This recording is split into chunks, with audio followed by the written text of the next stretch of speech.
Focus, discipline, empowerment. From October 14 to 16, the 5th FIDE Intercontinental Championship for Prisoners unites teams from more than 50 countries in an online competition. With record participation, inspiring stories, and a global stage, this year's event once again proves that the 64 squares can transform lives, no matter the circumstances. Join the broadcast live on the FIDE YouTube channel.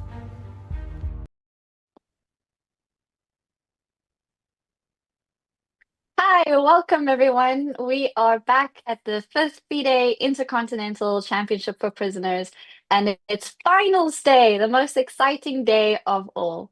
Welcome, Michael, my co-host for today.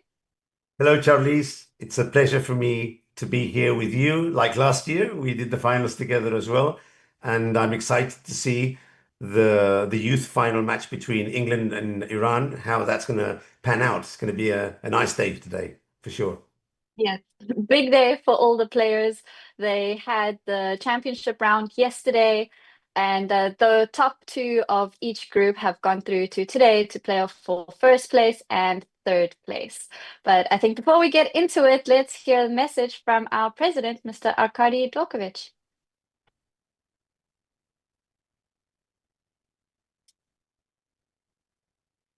Hello everyone. It's my pleasure to greet all of you on behalf of the International Chess Federation, FIDE. For the past 5 years, FIDE and the Cook County Sheriff's Office have worked closely through the Chess for Freedom program to bring chess to people in prison all across the world. We strongly believe in our mission, and now, after 4 successful events, we can confirm that chess is a tool for hope, transformation, and reintegration. Every year since 2021, we have had more connectional facilities across the world joining the event. This year's championship had reached a new milestone. We will see more than 130 teams from over 50 countries to take part, including men's, women's, and youth teams. The growing number of countries and players taking part in this event shows how the spirit of chess can spread and bring us together, no matter the barriers between us. I would like to welcome players and organizers from Eswatini, Guyana, St. Kitts and Nevis, Lesotho, Poland, and Aruba, who are joining us for the first time.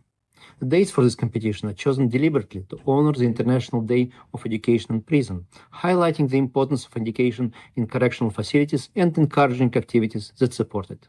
To the players, I have the following message. We are all human, we all make mistakes in life, but as long as we are alive, we have a chance to learn from them and correct them. It takes a lot of courage to change, and that is why I want to warmly welcome all of you on behalf of the entire chess community and thank you for taking part in this event. As we have seen over the years from those who have taken part in the Chess for Freedom program, playing chess offers a direct path to self-motivation, logical thinking, stress reduction, and foresight of consequences, which are important pillars for good life. I hope you will experience the same, and we hope to help you along the path. I would like to thank the Cook County Sheriff's Office and all our partners, including Chess.com, for their dedication and support for making this tournament happen. Learn, fight, improve, but above all, play with honor and enjoy this beautiful game. Good luck to all. Gensonasumus. From October 14 to 16, the 5th. And we are back where the youth games have started. We're going to take a look at the finals for first place, which is between England and Iran. Later today, for third place, we'll be playing India and Ecuador. So, Charlize, what do you think about these two teams? I was covering the Asian groups yesterday in the youth, and Iran was very powerful. I think there was a very good Indian team as well, and at the end, Iran went through. Did you cover the England in the afternoon? How's the games in the afternoon for England? Now, I covered the Americas, so I'm Okay. excited to see El Salvador later. I did not cover England, but both of these are strong chess countries. I mean, everyone is qualified, which is interesting to see how that correlates with the chess in the prison and what is experiencing in the chess boom outside. I can already see I've opened up the first board, so hopefully on our administrator Andre can bring up the board on the broadcast. There you go. And so I've already brought up one of the boards. This is the the board of I think it's the third board, and the funny thing already is that different to yesterday where they were playing super fast and all sorts of weird openings as we both saw. Today they're taking their time, and I Mm. think this is a sort of mainline opening, a Vienna variation, which is quite Yeah, interesting. They're playing very slow. What do you think of that, way more. Charlie? As Luis, you said, they're playing a lot slower. The time control is 10 plus 5. And in the first day, I mean, we could barely look at the youth games because they were just quick. And queens are coming out early. It was quite bizarre, some of these openings. But this is for sure more principled. And I wonder if they analyze their games before to play sort of better openings today. And making use of all their time since this is Yes. crunch time, right? Finals is a lot to play for. I agree. I agree with you. I think that first of all, they had one full day in between to make sure not to repeat the same mistakes as the first day of the qualifying stage. Also, the better teams have qualified, and the better teams have better players and more experience. That Mhm. those things are.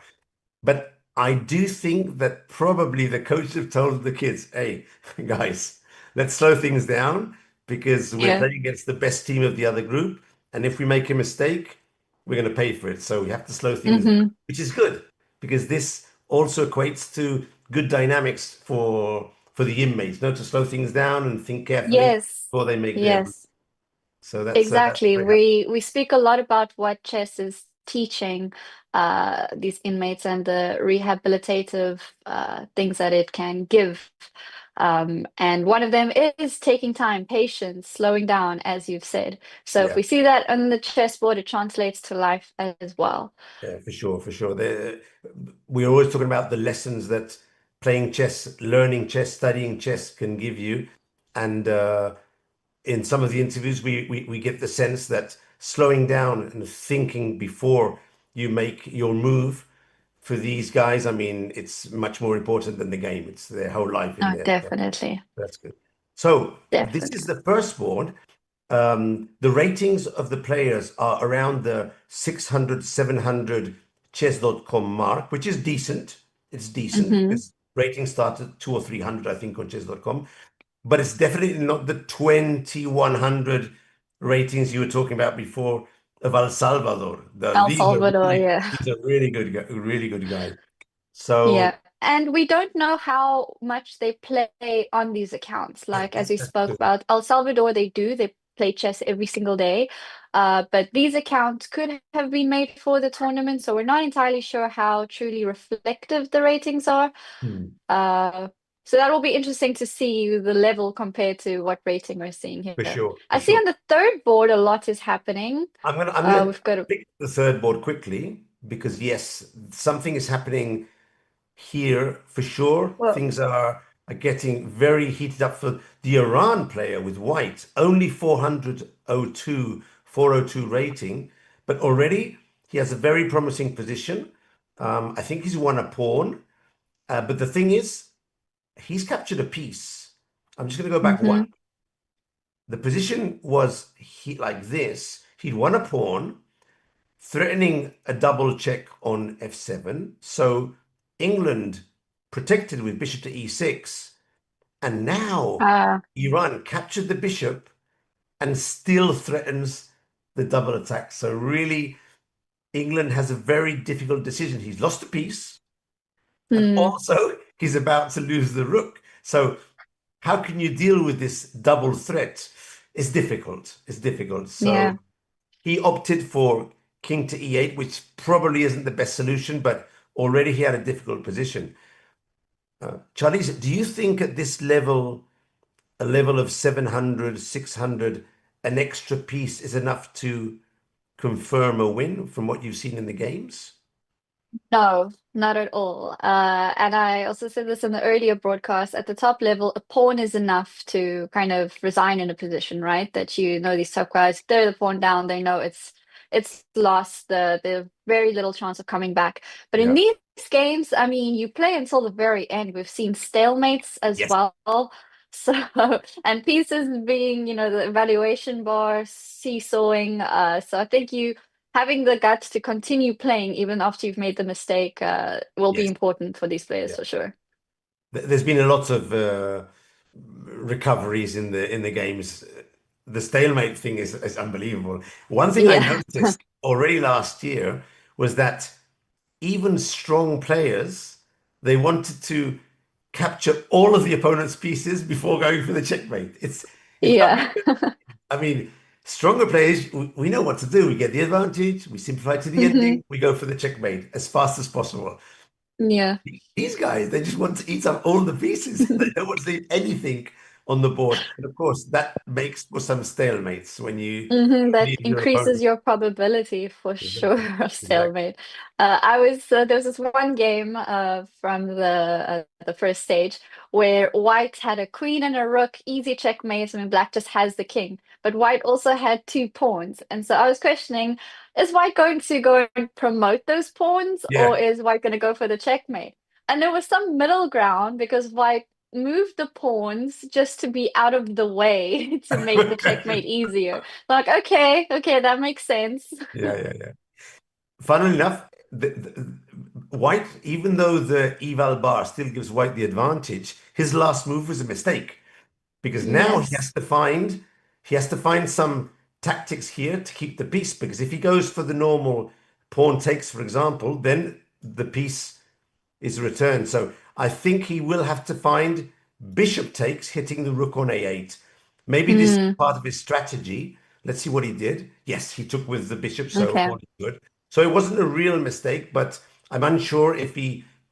I mean, the simple solution here would be just to keep swapping pieces and get it done with, not go into more tactics. But it's a correct move. So the rook is under attack now. White can lose the knight, but then he'd lose the rook. So most likely the rook will move. Doesn't have many squares to move to because b8 and d8 would Four king fall to a squares, four. yes. So I think he's already played. He's played rook to d8. So an Knight extra piece. c6. Knight c6 is a fork. Yeah. Or Knight, knight f7 back knight, again. yeah. Knight f7 is another fork. I don't think, Yeah, it seems to me that England won't recover for this one. no. So yeah. What has he played? Well Knight played. c6. Yeah, knight c6 is it's a very strong move. Very strong move.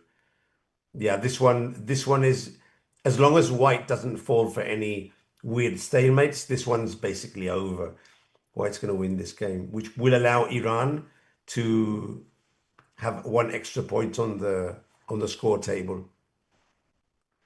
Yes, and one thing about these games is that they very seldomly draw. Unless it's a stalemate or agreeing to a draw is very, very rare. You see decisive results, and I think that's the most exciting chess, right? We want to see wins on the scoreboard. And in an interview with Michael Korenman, who kind of started this whole thing, he said that this is big for the inmates, is that they don't give up. And they don't like losing, but they don't like drawing either. So they play until the end. Yes. And I think that is great to see. Like in this position, you'd see a lot of resignations by Black, right? If you're Yeah. speaking about any usual game. Of course, of course, But of course. not giving up is an important, I guess, life And value as well. that is true.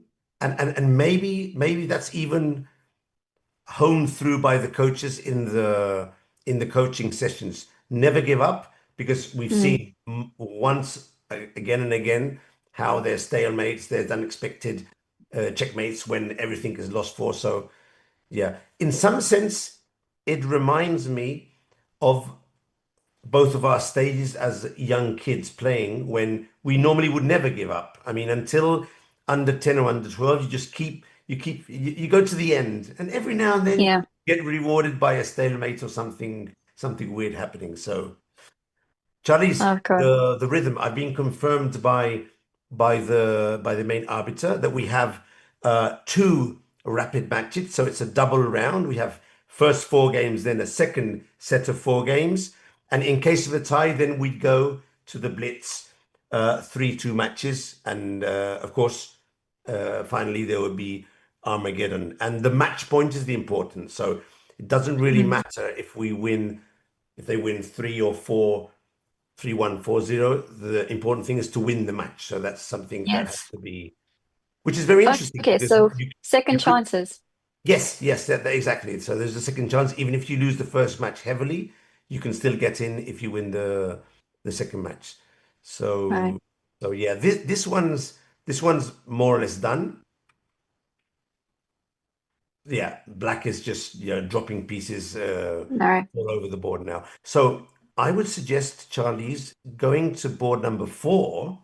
So this one will Yes. be strong for Iran. Let's see what's happening on board number 4, where also Iran seems to be doing very well here. There has been just dropped back a couple of moves. Yes, so here the position was more or less equal. I mean nothing very important is happening here. And look at this unfortunate move for Black, Charlize, to get away from the pin. Well, the sort of, not exactly a pin, but the sort of discovered attack Discovered on attack. the D file. England played queen to C6.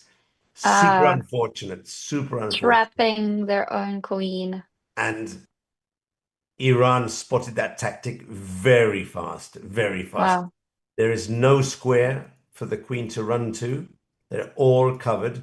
And of course, the pawn on e4 is covered by the knight. So I do think that black played a good move here. England played bishop to g4, hitting his opponent's queen and vacating a Mm-hmm. square for the queen. But of course, after f3, it's a classic double attack, and white is going to win a piece here. So yeah, But at unfortunately. least Black found this Yes. move to lose material, but not the queen. So At there's still least, a lot more to play with. And yes. capturing the pawn as well. It's a pawn for a Sort piece, of. and the game goes on, of Yes. course. The game goes on. It's still, of course, at our level, this would be more than enough for a win. If this happened to me in my team league, I'd get some serious frowns from my colleagues saying, what's Yes.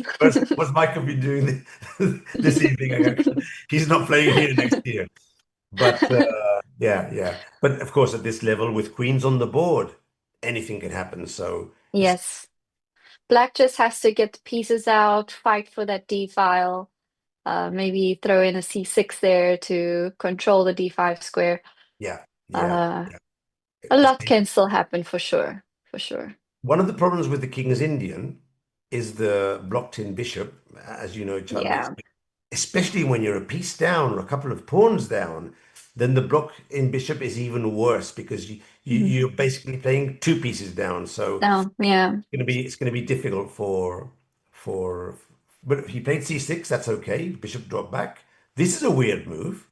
Ah, Very there weird we move. go. There you Yes. go. There you go. Always keep your hopes up. Now b5 would actually trap the bishop. That's a very weird move. I mean, being able to play bishop to c4, it's very I mean, weird that that you would have play been bishop. the point of B3, right? Yeah, yeah, I think. yeah. Sometimes in your head things go wrong. You think of b3 to support the bishop when black attacks it, and then you just misplace. You were going to go there before maybe to a4 and b3, and then you play b3 Mm. and just mix up the variations in your head. These things happen. And These, this is something that, yeah, comes up with my students as well, is that you have a one-way thought pattern. You're seeing the moves as standalone moves instead of your whole plan altogether. yeah, So Black C6 did not help White's plan of Bishop C4, but I guess some panic set in there and they adjusted their thinking to save the bishop. yeah. This is interesting because now I'm not sure, but maybe white can play some sort of move like bishop to Wow. d5, but there's a huge amount of tactics here. I don't know what's happening, so anything can happen here. But he played it. He played it. He played it. Okay, so knight takes D2, Knight takes d2, bishop takes bishop takes c6. C6, knight takes Yeah, F3. maybe bishop takes d2 instead of bishop takes c6, but I don't know. I don't know what's happening anymore. The computer said that white's winning, but this is completely unclear to me now. So we're going to see what's going to happen. Crazy tactics. Yeah. If you take the queen, they take our queen. We have a couple of pawns, but an exchange down. There's some e4 in at some moment hitting the rook. This is very, very weird. Oh, this is nice. I didn't Wow, see this bishop one. takes f7. And we Brilliant. capture the queen with the queen. That's very nice. I didn't see this Wow. move. Wow. That's why the eval bar was giving white the huge advantage because of this move. Hmm. Oh, that's nice. Very nice. So Very I nice. wonder if bishop takes c6, would that have like equalized the position or just brought down the advantage quite a bit? I think black would have been doing very well against bishop takes c6 for sure. Oh, But and this, you know what's nice here? If the rook was not on a1, then black would have the mate on yes, f1. yes. Uh, but now this is tough. But now it's a threat. But now Now it's a threat, but the I'm bishop, assuming yeah. that. But this combination for a 365 player, that's amazing, amazing For because sure, that's not a 365 rated player. you're completely right when you suggest that uh, they probably aren't practicing with these accounts and their real strength is significantly higher. But careful, because now there's a check, but the Oh queen no, now does there's the protect. mate. Ah, The okay, queen yeah, the does queen's protect. protecting. Oh no. Oh no. White is seeing everything. But except for the rook, what happened there? There was a discovered attack with the bishop down down the diagonal, and sometimes these are tricky to see because they're so far away, and you're focused Hmm. on your own thing. Now it's a clean bishop ending, and white should be winning. Well, I mean, Should be, but we have to wait, but I'm yes. expecting a win. While they're finishing off this ending, let's quickly check the other two games because the eval bar is going up and down on board too. So let's see what's happening here. Ah, England is doing better here. Okay, so Or England was doing better what here. was doing better 2 moves Let's ago? go back. Let's Back see. a few. Ah, Queen takes So G6 was there that white we were missed. here, we were here. There was this check. Okay, because of the pin. Yes, this fantastic move, Queen takes G6. Wow. Wow, they Queen didn't takes do it. G6 is just Of course, done, right? Amazing. it's yeah, the game would have essentially been over if this capture had been made, basically because the pin on the king. But Charlize, these games, I mean, you can see brilliant combinations combined with just big mistakes in the same Yeah. game. So it must be very nervous for the kids to be playing now the final against Iran. I mean, imagine we have photos down there. They're in front of their computers playing with the country at the other side of the world. Probably they have inmates who are cheering them on. I mean, it must be very nerve-wracking for sure. Wow. Okay, so what's happened here? White didn't play queen takes g6, and now we have two rooks and knight against the queen. Wow, what's going to happen here? What's going to happen here? We do have results. Oh, yeah. Board one, which we haven't been checking, there was resign by England. So Iran picks up the point. Also on board three, this one we were following before, Black decided to resign here. So 2-0 for Iran.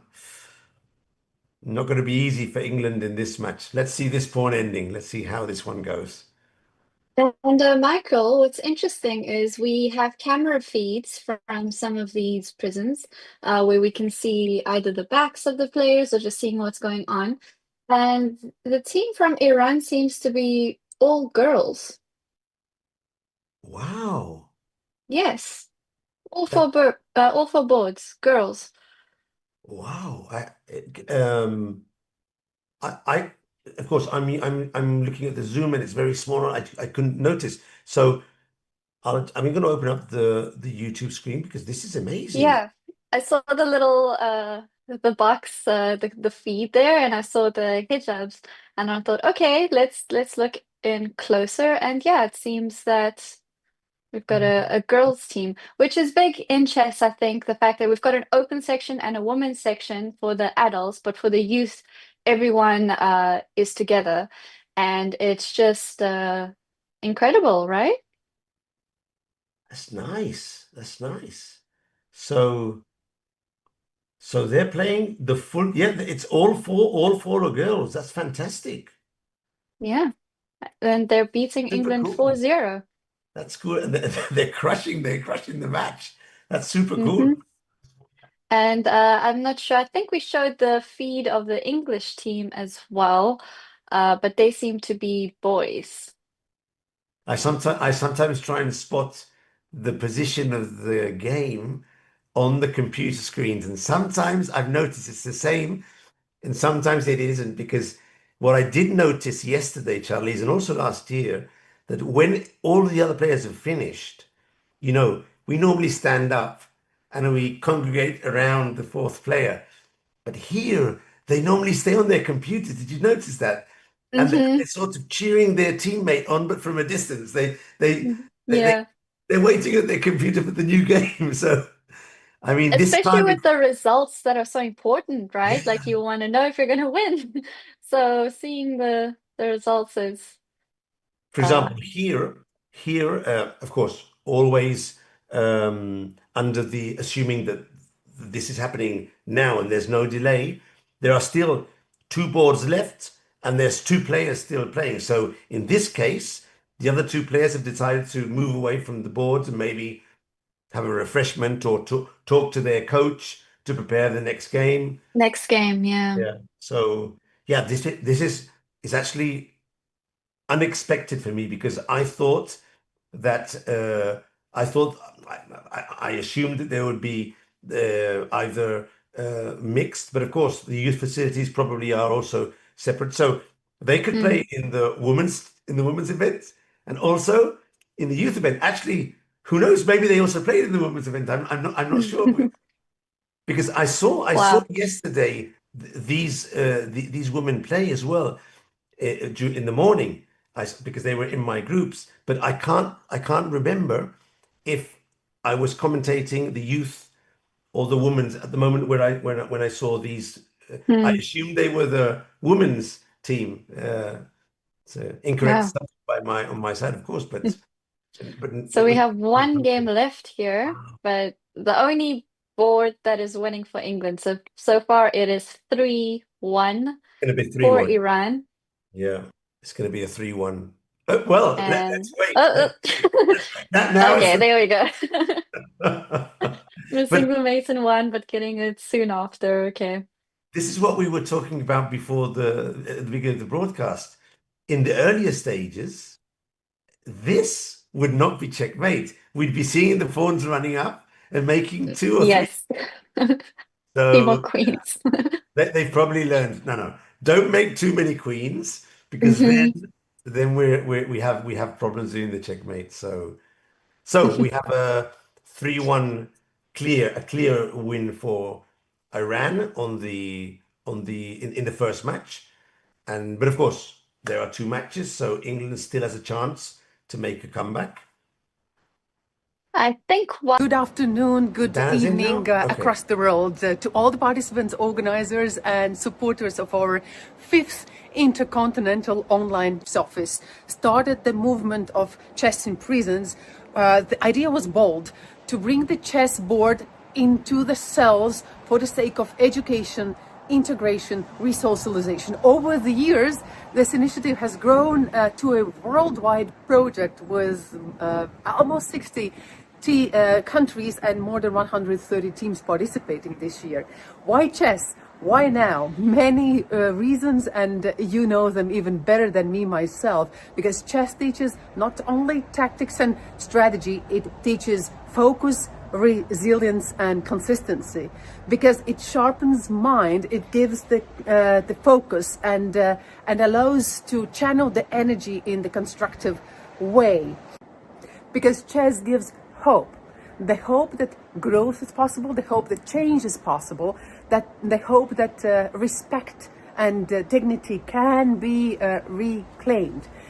So many people behind the bars suffer from stress, from anxiety, from depressions, but over the years we've seen that chess is such a powerful tool that changes these emotions and changes lives. To all the participants, You are the heart of the event. So play with dignity, follow the fair play, make connections, support your teammates, and make new friendships. You have impressed me, myself, also over this year, because I even have the experience of losing my first game in prisons in El Salvador. I'm looking to have other successful games for you, and beautiful games here in this tournament. To all the supporters, officials, and also our technical team, thank you for allowing to make this happen. I know how difficult it is to organize such a global event across the time zones, across geographies. You've made it, and we will have a wonderful, exciting event over a few following days. And I hope that this is another step in transforming lives all over the world for so many years ahead. So remember, every move matters, and let's make this world a better place together, using chess, using our connection, using our friendship and team spirit. And we're back from that wonderful video from Dana from Latvia. I love Dana's videos. She always has the magnificent background. She's in the countryside. It's fantastic. And it's so personal as well, you Yes. know, how she's talking in selfie, like she's really Yeah. talking to the viewer, Yes. non-scripted. So much enthusiasm and non-scripted as well. It's fantastic. But I love, she always comes in from some part of a really nice countryside, which is, Yes. yeah, it's nice. Charlize, do you know to do this tournament, there's so many people involved. I mean, we're just the faces, but there's so many people in the background doing stuff. Just give me a second. I'd really like to say thanks to all the people working tirelessly during the year to do this event. Of course, the organizers, FIDE, the FIDE Social Commission, the Cook County Sheriff Office. It started there 5 years ago, and they're still there, backing the tournament since the beginning. The arbiters with Nebolcha and Anna at the front, fair playing team, Sabrina. Fair play is very important because there's so many countries playing, so many prisons, and they have to check every detail to make sure it's all under control. The pairings officers, the Chess for Freedom Project key team, of course, Arkady, the FIDE president, backing the tournament from behind, Dana, Rejnice, Chef Tom Darts, Mikhail Koreman, as you know, from the one of the main persons behind the project, Nebolcha, Lazma Kokorechka, Anna Volkova, and of course, our own Kema Gorieva, always helping behind the scenes. Without all of them, none of this would be possible. Chess.com. Without chess.com, we can't do the tournament. Of course, we need somewhere to play. We need someone to play, and they have it all figured out. They can get all the boards working at the same time. And of course, Sotiris, he is controlling all the software from behind. A big thanks to chess.com for giving their support. And of course, Charlize, you, Angelica, also helping out this year. You, Michael. Katie's not with us, but she's behind the project as well, and she's always helping out all the team, and of course the broadcast team with Andre helping behind the scenes. Again, so many people and more people that I probably don't know their names. They're out there helping the public. Finally, every year we started off with 35 teams from something like 10 countries. And now we're over 135 teams from 50 plus countries. That's amazing. Every year. It's grown so much. And the national federations just are helping new federations, bringing in, coordinating with the national federation, with the coaches, with the trainers. One thing I noticed yesterday was that, contrary from what I thought, most of the coaches and trainers who go to the prisons are doing it under a volunteer scheme basis, and that is fantastic because teaching is hard. It's hard. You don't always get the satisfaction, but to go into the prisons to do this work pro bono on a voluntary basis, that's fantastic and something to be applauded. So, guys, thank you all for your help all over the world, and let's hope this will be not the 5th. We can go to the 10th edition or even further. So yeah. Of course, more and more countries every year, but also more teams within the countries. Like Serbia has 4 teams India always sends a few. El Salvador has a few. So it's growing within the countries as well. And it's exciting to see where we're going to get to. So Spain has several programs, and this I think is the first year they were finally able to participate. And I know that many other countries and prisons have chess programs inside the prison, but for some reasons, security reasons, or just the dynamics of the prison, they can't participate in the tournament, but they would like to. So gradually, and you know one thing, Charlize, in Spain, one of the prisons that is relatively near where I live, they're even allowed to leave the prison to play in an open tournament of one day and then go back to the prison at night. wow. Of course, it's lower security prisons, but this is good because it's like a sort of outing. And the coach goes with the prisoners, also one of the administrators. They play the tournament and then they go back. So It's an incentive to play chess. Yeah. yeah. And I didn't get paired against them, but I saw them playing and they were having the time of their life. Wow. So yeah. And we have other initiatives as well in the same conversation, like in Cook County, at the jail over there. They set up a program called Checkmate for Kids, where they have the inmates that are able to play online with their kids and interact. They see each other online and they play chess together, and it's a beautiful bonding experience. So That's a nice. lot of meaningful work being done. There's not many sports that you can do that online and have the two things Course. together, no? The family aspect, but also the relationship and the game or the sport at the same time, no? Not so Yes. much that with football, that's for sure. Chess is one of the few I sports that allows us to do these things. Sorry, go ahead. Now I see some games have started Yes, yes, already, yes. so we can, The sorry, yeah, the second round of the match. Yes. yes. But I think before we get into our games, let's take a look at one more video from Andre Vuklin, who is head of the FIDE Social Commission. Dear chess friends, I greet you here from Batumi, Georgia, and wish you a wonderful Chess for Freedom World Championship. We have 135 teams at the start from 57 countries.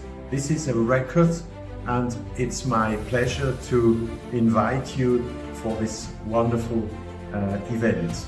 I would like to greet also and thank Michael Corman, the project leader of Chess for Freedom, for his huge work for making this possible in all these countries, in these prisons. He is, with his team, the person who over years now has made this possible. I had the possibility this year to visit Dubai in UAE, the prison in Dubai, the champion of last year, and I would also like to say hello to them. All the best in this championship. We had, as a commission, the opportunity to visit also other prisons. We are highly impressed about your work, the trainings you do every week, and let's make this project for the future be successful.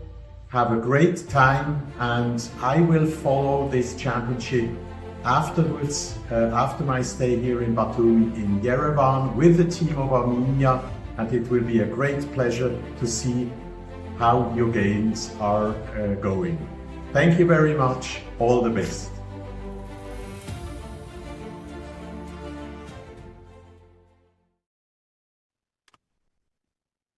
We're back and we are going to get right into the games. As I said before, they get to play 2 games in the match. First one, Iran won very convincingly, 3-1. So let's see what's going to happen in the second one. England has a lot to play for, but doesn't look so good from the get-go. What's happening, Michael? So we've picked up on board 4, which I would say with the 4 boards, it's already the clearest result. As you're saying, it's going to be tricky for England. They have to win the match. They need at least 2.5 points to force the tiebreak. This is board 4. England's playing with white, and of course Iran is playing with black. And already it looks like England's 4th board has made a mistake, and black is a piece up. Let's just go back a few moves and see what happened here. Let's try to understand what happened. So in this position, England developed the knight to the side of the board. Not such a move, but not a big mistake yet. Iran developed the knight to the center of the board and is threatening here to jump to e5 with the classic fork against queen and bishop. Very dangerous, extremely dangerous. It seems to me that now England should have made some sort of defensive move, maybe retreat with the king, with the queen, maybe bring out the bishop, somehow stopping this threat. England didn't see the threat, castled, and after knight e5, Piece white down. dropped a piece. And also with, or maybe they Wow. did see the threat and missed it after rook to d1, which is in itself a very good move. Knight takes bishop allows for an intermediate. Capturing with the check. So Wow. yeah, So many tactics a being lot of shown, tactics, a lot of being tactics. played. But also, White just brought out the queen too early. I think that every game is showing exactly why that is something we don't do so early in the Yeah. opening. But we talked about this at the beginning.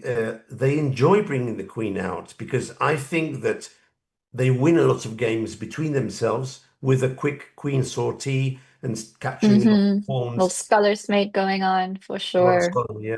For Then sure. they get stronger players in the finals, and this is very tricky. It's something that we really try to make players and kids understand that it's not a good thing to do unless you have a clean and clear idea of what you want to do with the queen. Sometimes it works. Yeah, So I of always say course. to my students, it's 90%, 95% don't bring the queen out, but let's keep a 5% just in case. You know, with my students, a way to avoid this, because what they also do is they get beaten this way, right? Like you tell them, don't bring your queen out, and then someone beats them with their queen out. So then they try to replicate that exact opening and trick to win the same way. So I teach my students what to do against it and to obviously show that if you play correctly, then you can punish your opponent for bringing the queen out early so that now they know that they can be punished in the same way if they bring their queen out. Yeah. So try to tell them That's actually one of the not to do tricky that. things. That's one of the tricky things with chess. You get taught not to do a certain thing, but then you lose a game and the other player is doing that to you. It's Yeah. conflicting ideas. And that's Hmm. why chess is difficult, but at the same time, very enjoyable because you have to balance all these conflicting ideas and try to decide which is the best one in each position. No? It's actually quite cool. So for the moment, black is doing well. And now another mistake because the bishop can capture the rook. Capture. And now this Ah, is and the knight can't even capture back because the because queen of the is queen. hanging. Yeah, so Wow. now Yeah, this is looking very bleak indeed for of England. course. So this game will probably go to Iran. So let's jump to board 3. But this is another important game. Now England is playing with white here, and material for the moment is equal, which is good. Material is equal. How do you assess this position, Charlie? Do you think white is has a good position, or what do you think about the position? Well, even though material seems to be equal, I love Black's attack. But in general, I love games where there's opposite side castling because this is guaranteed to be an exciting game. Both sides are attacking. As you can see, White will try to create something on the queen side, but Black is doing so well on the king side. And this is an interesting lesson as well because Black may have double pawns on the b file Yes, which usually we are taught that double pawns are bad. But double pawns can be really good in some cases, either when they open up a file or like this, it's just like an extra barricade for that black king. yes, yes. So I think I prefer black for sure. That's the conflicting thing again, no? The double pawns, which should, Hmm. but in many situations, a double pawn is very good. And as you say, in front of your castle king, it's a double barrier. So Hmm. that's something that very important to notice if you're on the defense. Yes. I would of agree course. with you, Charlize. After the exchange of pawns, this bishop will drop here. The bishop will be exchanged. There's a rook behind. The king is under pressure. Tough position for white to hold. Yeah. I'm, And I'm, white just doesn't have time because it's also kind of a race when yeah, you've got these opposite side castling. You have to be quick.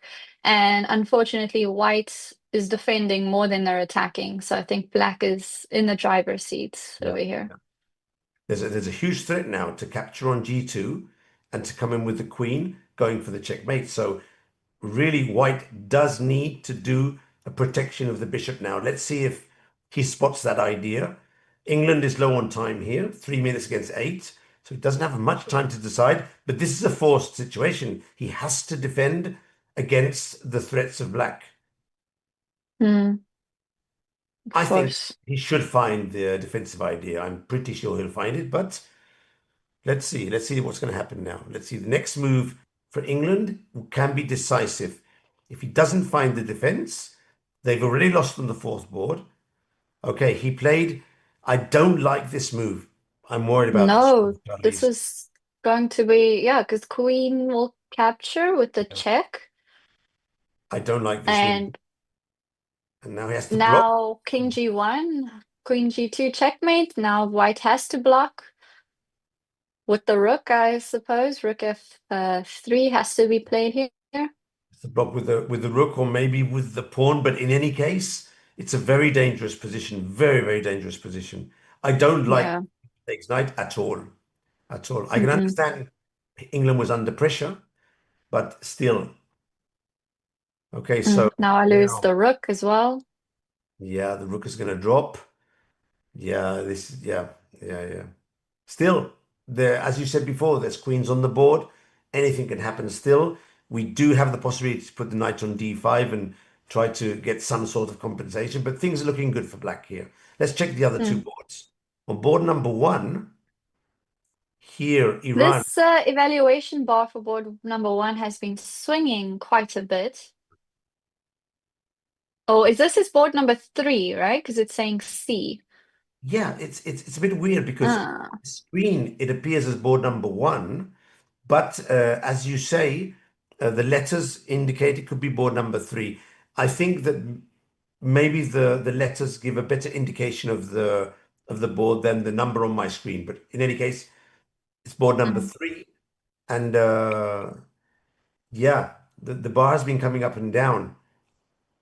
Let's maybe rewind a little bit and see what's been going on. It does seem pretty early in the game still. Uh, so what happened here? And did they follow their opening principles? It Yeah, seems like it. this very good play for the moment, excellent play for the moment. Well, white did drop or sacrifice the e4 pawn, but even though this is a mistake, sometimes it can work out well because white is opening a file in the center. So, but of course, probably best not to lose the pawns. Now he opens up the game, which is quite good. Okay.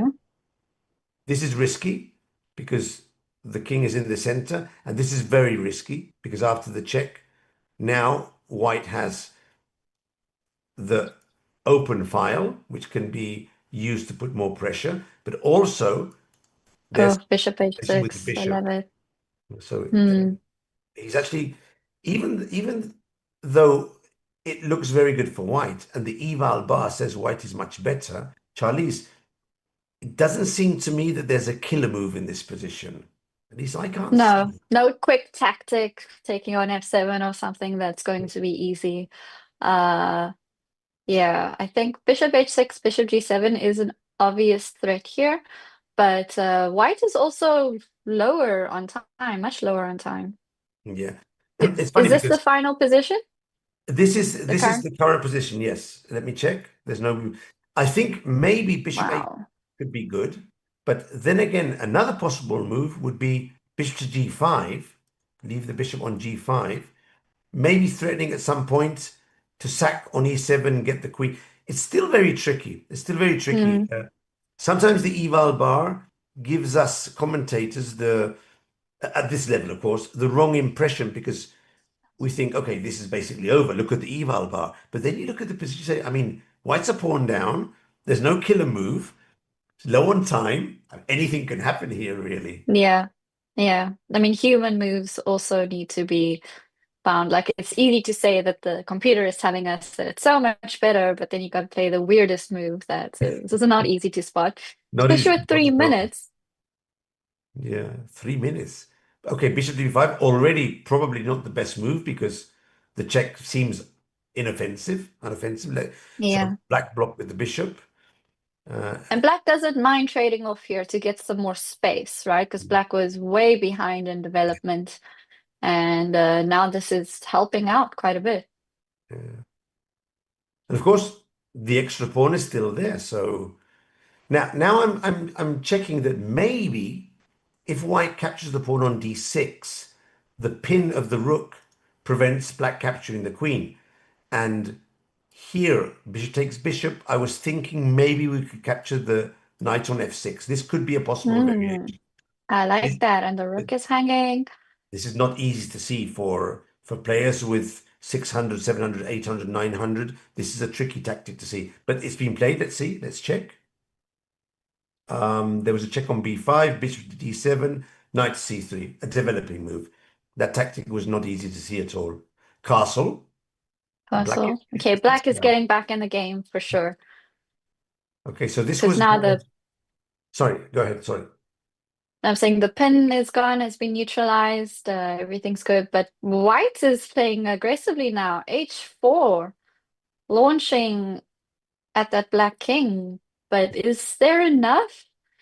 This is Nakamura style, so they've been watching Yeah, some Nakamura videos and throw the h-pawn. threat one. Yeah. This is Yeah. also how Alpha Zero likes to play AI. Yes. Push the Yes. pawn, open up, and then even here, like Alpha Zero kind of play would be Oh, H5, G3, King G2. What what? just happened? This looked like a pre-move. This looked like a pre-move. Black played a6 and white immediately played rook to e3. Oh, dropping a piece. This is a huge mistake. So it even seems like two different players. I mean, at the beginning, white Wow. was playing sensibly, developing, attacking, checking, and now h4, rook e3, rook d3. But I see his idea. He wants to try and break open the king, go for the mate, but he's a piece down. So Yes, and that bishop was very important for the light squares because maybe there would have been some chance pushing on the yes. H pawn and then capturing on G6 with the pin if the bishop had time to come back to C4. But now white's running out of pieces to play with. You know what I think has happened? I think White spent a lot of time for the first moves and then noticed that they were under 3 minutes and precipitously played Mm, a few fast moves just to sort of like not spend too much time on the clock and mistakes crop in when you play too fast. Yeah. Yeah. Do we have the this must be the England team, no? yes, I think we've got feed of the English team over now. Let's check. Yes. But no, this doesn't look like the English team. I would say Ah, it's the Serbia. This Serbian is team. Serbia. We're right. We have and some small technical issues. But we've got the match between Serbia Team 4 and Mongolia. They're Okay. playing for third place in the open section. So we don't have those games yet, but as we saw with the feed, they are ready. It was just quite funny that we're following youth games and we saw a live feed of clearly much older men. I Yeah, was surprised. they Wow, no, England's doing something they special. Then I saw the flag up the top. Okay. Okay. Serbia. Yeah, but I think we do have feed of England that we've been seeing for a few times, so hopefully we can get that back in time. But for now, what is happening? We've got two results in the youth. Iran has won both games. Yep. So that does mean, if I'm not mistaken, it does mean that Iran have won the match because they won the first match and now they can't lose the second match. So Yes. so in practice, these two wins mean that they have actually won the match, even if they lost the last two games, which doesn't seem likely, but could happen. Let's check on the first board. Sorry. And as you Yeah. said earlier, sometimes they leave the boards and they go celebrate or they check in with their coach. And it seems like here we had the two Iranian players did Yeah, leave, but they just returned. So now they're they there. are watching, Yeah, supporting their uh, they're, teammates. yeah, the team is. You know, one other thing I really appreciate and enjoy about this tournament, Charlize, most of the countries, at least the ones we're seeing on stream, they have their flags, but they also have a huge banner made especially for the occasion. And that's Yeah. really nice because that gives a sense of, I mean, we're playing this tournament online, but look, it's the I'm playing for fifth, something. Exactly. It's official. it's official Intercontinental Chess Championship. That's fantastic. Hmm. And they probably make these especially for the event. So that's really nice. It's you can see Yeah. they really put time into an effort into making the chess club a nice space for this tournament. It's very nice. Very nice indeed. Yeah, yeah, yeah. So I we have want, two games left. I see England is doing better on board one, yes. while we have this game with Iran being better on board two, Yeah. or one and three if we look at uh, the letters. This board we have on the board now. I think this is probably board one, but you can notice that the level here is higher because Higher. white has a stacked C file. There's no obvious weaknesses. If you looked at this game in a tournament, you'd definitely sense that these are, I mean, 18 to 1900, more or less serious club players with a certain level. I mean, the knight's going to F5, the queen will go back to C3. Now, this is a serious game. I mean, here you can see Mm, there's a certain level in the play. That's why they're board one and white's yes. better, but at least it's a game here. However, if white puts the queen on c3, I do see a lot of pressure on the c file, and also the pawn on b5 could become a weakness at some point. So white is doing better here for sure. Yeah, This knight is going to have to retreat back to e7, I suppose, after queen c3. yeah, most likely, probably. And Yeah. Oh, change direction, change direction. Okay, okay, but okay. dropping the pawn on d4, this could be a comeback for Mm, England now. because One that was an mistake, Charlie. important pawn as well. Very important point. One mistake, all it takes. Mm, One mistake. it does. One But mistake. it looks, I mean, the black king does look inviting, right? You want to come attack it, throw those pawns at it. But white's got such strong play on the c file. So playing all over the board is sometimes not the way to go, I would say. White has an advantage, and they should have been squeezing that advantage Mhm. instead of trying to create something else. In fact, Okay, knight Charlie, yeah. b3.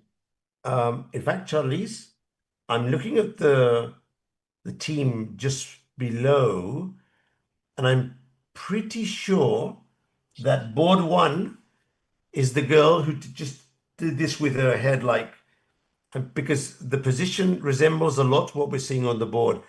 She probably Mm. just realized she dropped the pawn. There might be a small delay in the timing with respect to the moves on the board. So, and you can see board two is just checking her board now. So they're really paying attention to what's happening on the other side, on the other boards, because there's only one game left. England did win on board one. This was Um, the game we were okay. seeing before. This was the H4, H5 Ah, run. yes. Yeah. So England made a White was comeback. doing so well and then Yeah. just gave So it up. Okay, so but the unfortunate thing is, even if we go back, okay, this is A, so this is board one. The yes. previous was C, board three. So this game is very important, but I guess regardless of the results, Iran is taking the championship because the most England can do here is draw the match. That's my understanding. Yes, that's my Mm. understanding. Also, look at the times. England is already basically down to the last 20 seconds. So basically in the increment. So they'll have 10 seconds for each move from now on. Not much time at all. Sorry, 5 seconds. Excuse me, 5 seconds for each move. Tricky, tricky. Come on. What do you think is going to happen? Take a side. Take a side. Well, time-wise, I prefer whites for sure. But I think prefer white in general just because the pieces are more active. I mean, the black rook isn't playing just yet, Yeah. whereas white's rook and queen are. Just don't blunder anything. Like now, rook c5, I suppose, makes sense. Yes. Do you think there's any chance the game might end in a draw? No, Unlikely. we haven't seen a draw this round yet, and I'm sure they will keep playing. But losing on time is a possibility. Let's just see. The only chance of a draw would be some weird stalemate. Oh, this is very aggressive. Very aggressive. Whoa, Because now, if she finds this check and brings in the rook somehow, the rook. but she Yeah, didn't. she went Oh, pushing pawns. Still possible though, still possible. This king is wide open, and now that rook is also hanging. and there could be easily some checks picking up the rook here. This is very dangerous, extremely dangerous. Now the rook could be picked up with a Yes. diagonal ladder sequence. Let's see if she finds the ladder sequence. Yes. If the king Wow. goes up, it's game over. She Yeah, went but up. the So, time is so stressful here. yeah, You hope there's no lag or anything. yeah. So now England Okay. with the rook up, I'd put my money on England for sure here. Oh, for sure. Now black has to win this. Just don't allow any funky business with the king, like defend well. But I think here even trading off queens could work. Yeah. Queen e2, queen h5, or would you keep the There's still a chance. yeah. Never easy, H6, queen f6. Yeah. never easy, but chance was missed. But now, I mean, the rook is open. That king is in trouble. Now, as long as black understands that, yeah, coordinates the king and the queen and the rook, and I can see, however, Charlize, that board 4 and 3, they're happily chatting and smiling, so they know. I think they They understand that know. they've won the match, They know. even though board 1 could maybe eventually lose this Well, game. So let's stay and here. yeah, unfortunately, board one also lost. Board one was the one to lose in the previous game Yeah, for Iran. So tough one, tough tough, one. But but someone it, has to play board one. we did see that England's first board is quite strong, so that also. Hmm. Okay, so let's see if they celebrate. Let's just stay here for a Yeah, moment. look at our feed. Let's just see the lag. There's a bit of a lag. They're finishing now. Let's see. They seem happy. The game's still on, no? On the video stream. Yeah, that looks like they finished. And board 1 wasn't very happy, but the team, I could see board 4 was all smiles, so they went back to congratulate. And I think that does give us a winner, Charlize. Yes, we have the team from Iran being first place winners for the youth section of the fifth FIDE Intercontinental Chess Championship. And this is an all-girls team, which I think is so, so special. Here we have them on the feed. Wow. Oh, look how happy they are. Yeah, yeah, yeah. Wow. They all came together. Yeah, that's very nice. Oh, amazing. Amazing. Okay. Congrats. I'm not sure if they can see us, but a big congratulations If they to can see us, team. they can see our thumbs up.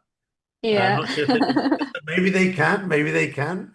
And if they can, huge congratulations. And we were commentating the game, and we thought you played very, very well. So congratulations to the Iran team. They are the winners of the youth championship of the Fifth Intercontinental. Wow. Very, Wow. very, very well played. And second place, kudos to England as well, particularly board one, uh, that they are second place in the youth section. They are seeing us because Oh, they are. Okay. I think if we do another thumbs up, then another they one can up. do, Okay, so or give a little congratulations, wave. and Yeah. you played very well, and the best of luck, of course, for everything. Keep improving, and we hope to see you again next year to defend your title. That's for sure. That's for sure. Wow. We have Okay. a whole supportive room there. That's amazing. And it goes to what you said earlier. There are so many people behind the scenes Yes. Look, making this happen.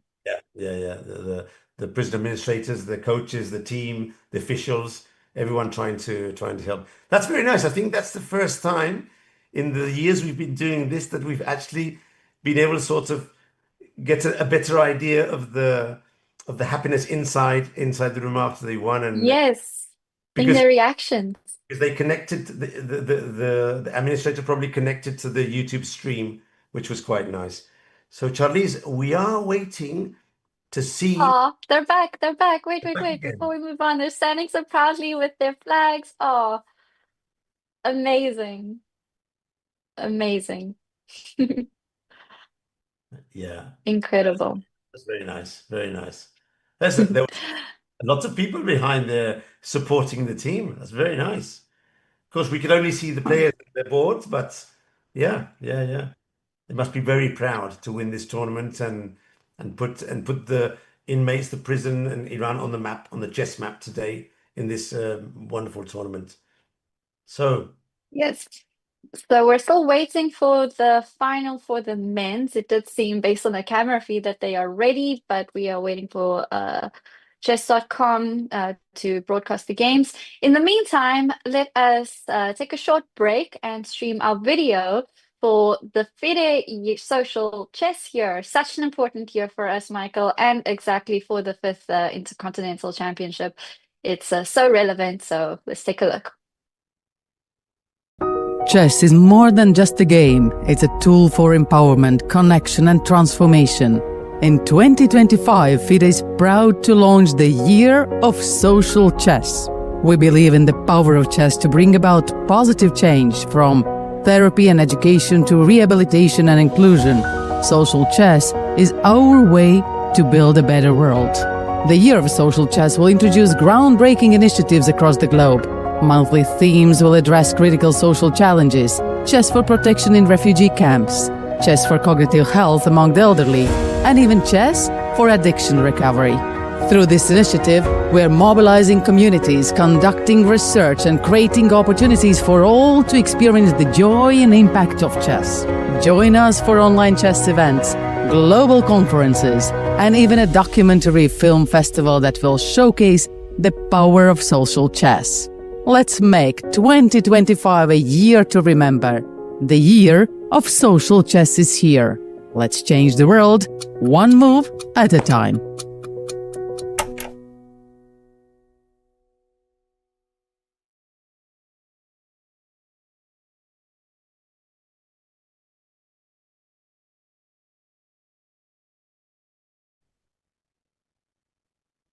We are back, but very shortly, because we are waiting for the men's finals to begin. And while that is going on, we are going to take a short break, but we have a few nice videos for you to watch, so we won't be leaving you hanging.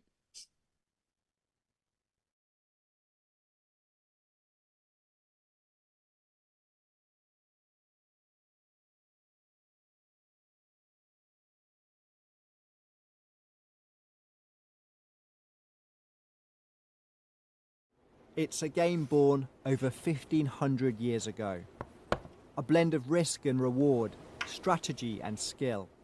But now it's helping more and more players whose lives are far from black and white. It's good for your mental health. It can be quite a dark place, isn't it? Just behind the door 23.5 hours a day.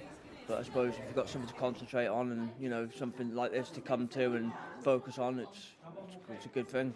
HMP Huel is home to more than 1,000 male inmates. The man in charge was keen to add his prison to a growing list of those playing chess. When the men come into custody, to some extent, you know, they've lost everything. So how do you start to rebuild that? And there's no doubt in my mind that chess can be a part of that.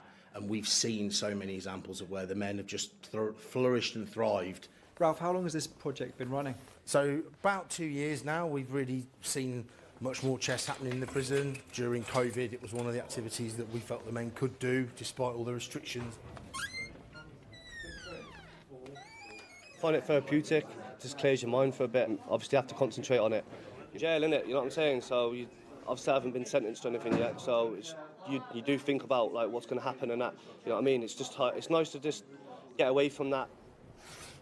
Today's teacher is Carl Portman. who is playing 9 men simultaneously. Carl volunteers his time playing in a number of prisons. Oh, there's a long way to go. I play my best chess when up against it, that's for sure. One UK charity also runs clubs and say they've seen a big rise in demand.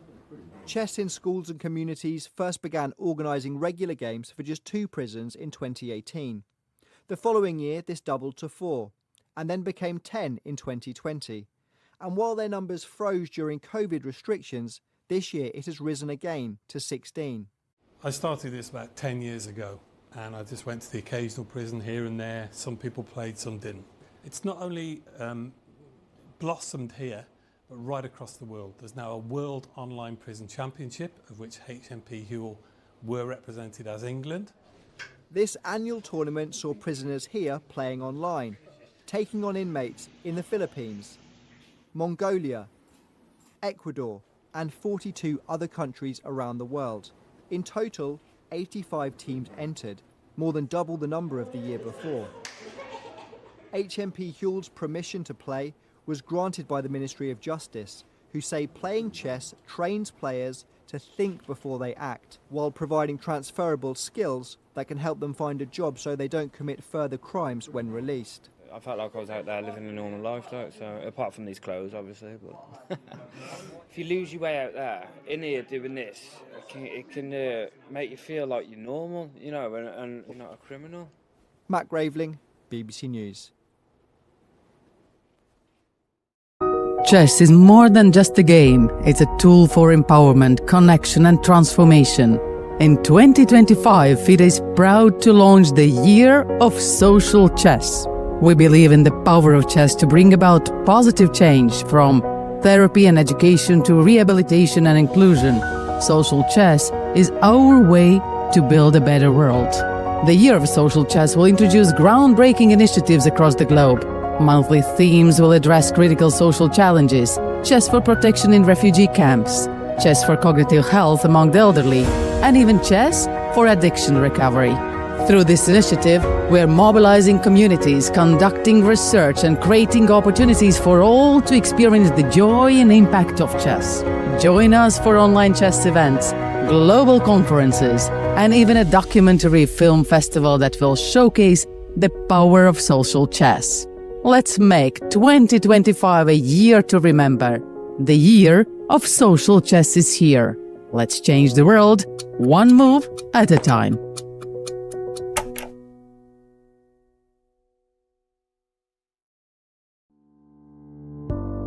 Everyone deserves a second chance. That's what we believe at Indian Oil. Instead of being held hostage to past mistakes, we believe that prison inmates can become productive members of society. Our esteemed chairman, Mr. Srikanth Madhav Vaidya, had visited Chanchalguda prison at Hyderabad and saw sports as a means to elevate the lives of the inmates. With this belief, Indian Oil's Parivartan, Prison to Pride, was launched on August 15, 2021 under the Azadi Ka Amrit Mahotsav celebration. The initiative reflects Indian Oil's core value, care, to help prison inmates and juveniles build a better life through sports coaching by Indian Oil's sportspersons, including international badminton players Abhin Shyam Gupta, S. Arun Vishnu, Yasil Ismail, Grandmaster and Indian Women Chess Team Coach Abhijit Kunte, Women Grandmaster Padmini Raut, international tennis player Rashmi Chakravarti, renowned carom player Ramesh Babu and Srinivas, and international hockey player Kamlesh Parihar. Across 4 phases, more than 2,900 inmates were provided with sports coaching from 52 prisons across 28 state and 8 union territories under the initiative. Basketball, badminton, chess, volleyball, tennis, table tennis, kho-kho, and carom were identified as sports that need mental as well as physical agility, giving an opportunity to excel to hundreds of prisoners so far. Indian Oil has commissioned retail outlets in prison premises, catering to public. 30 of these retail outlets employ ex- and serving prison inmates as customer attendants, providing excellent service and living a life of dignity. Parivartan celebrated a moment of triumph when the initiative was recognized by World Chess Federation (FIDE) during prestigious Chess Olympiad 2022 at Chennai. Parivartan's Katak team played an exhibition match with Chicago under Chess for Freedom initiative. In fact, inmates from Yerwada prison, Pune, won bronze medal in Intercontinental Chess for Freedom, an online chess championship for prisoners from 46 countries, and the latest in the series, launched this 26th January, is perhaps the best of them all. Indian Oil presents Nai Disha, Smile for Juvenile program for the mental and physical developments of kids across India's 3 largest juvenile facilities. Apart from coaching, equipment and kits are also provided to participants, with care at the core of all our endeavors. The journey to a better tomorrow goes on. Parivartan, Prison to Pride, helps us re-energize lives as we live our motto of being the energy of India.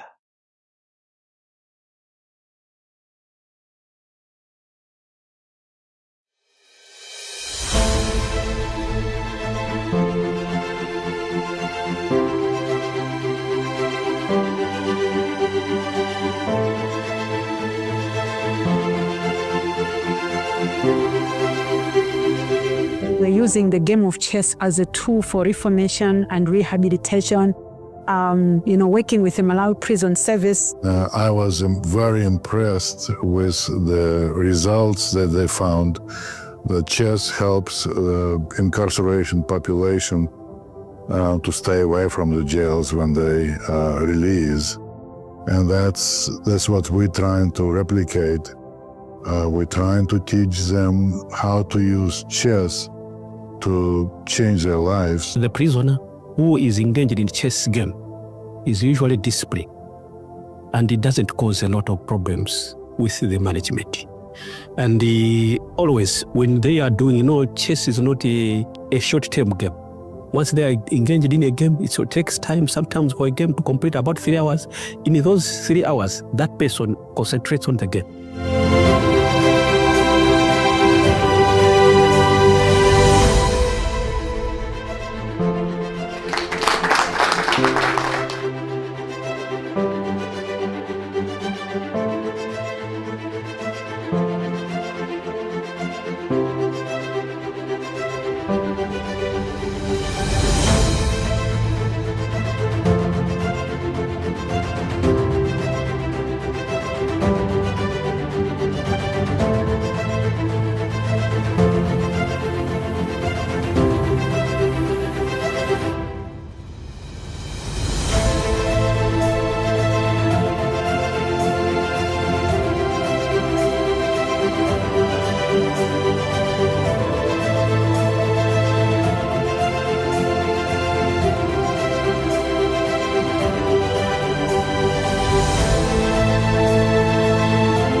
Tell them that they are in prison, they made a mistake, but they can still find a better thing inside prison that can help them when they are released from prison. So chess can help in decision making. For the inmates in Malawi, chess program has a huge impact on their daily life in prison, but also after they're leaving the prison.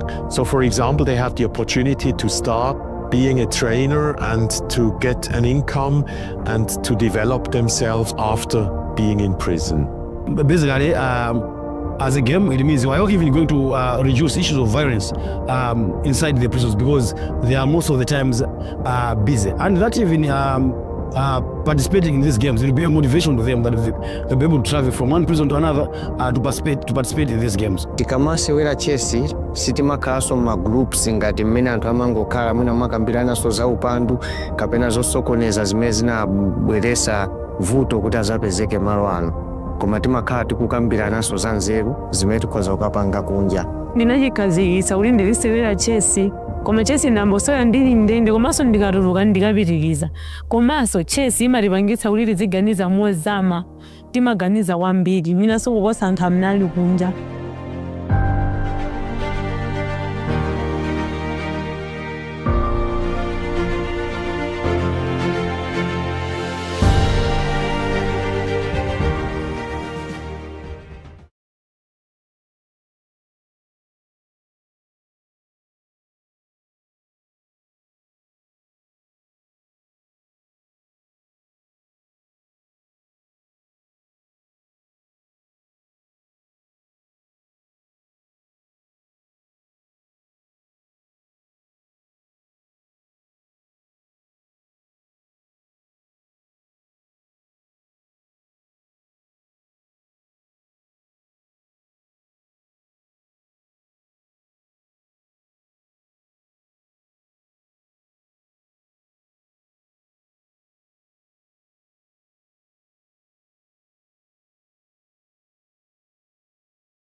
focus, discipline, empowerment.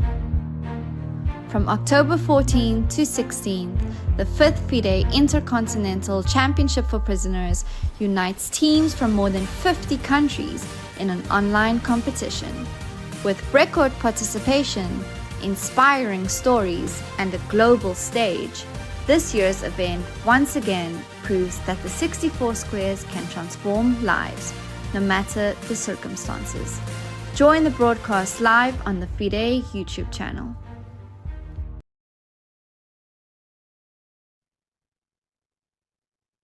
We are back and we've got our games ready for the open section for the third place between Serbia and Mongolia. Yes, Charlie. So Mongolia had a small technical issue, something related to electricity, but that's been fixed, it's been dealt with, and this will be the third and fourth place. The final will be played in a while, in 2 or 3 hours.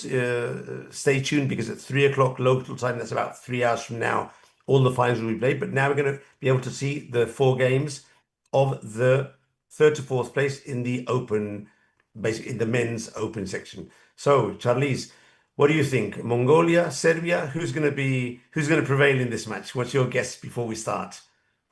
Well, first of all, based on the results from yesterday's matches, we had 2 groups in the open with 10 teams each. So the open teams had a lot more chess to play, and these teams had a lot more to get through to get to the stage of the competition. So they've already worked really hard.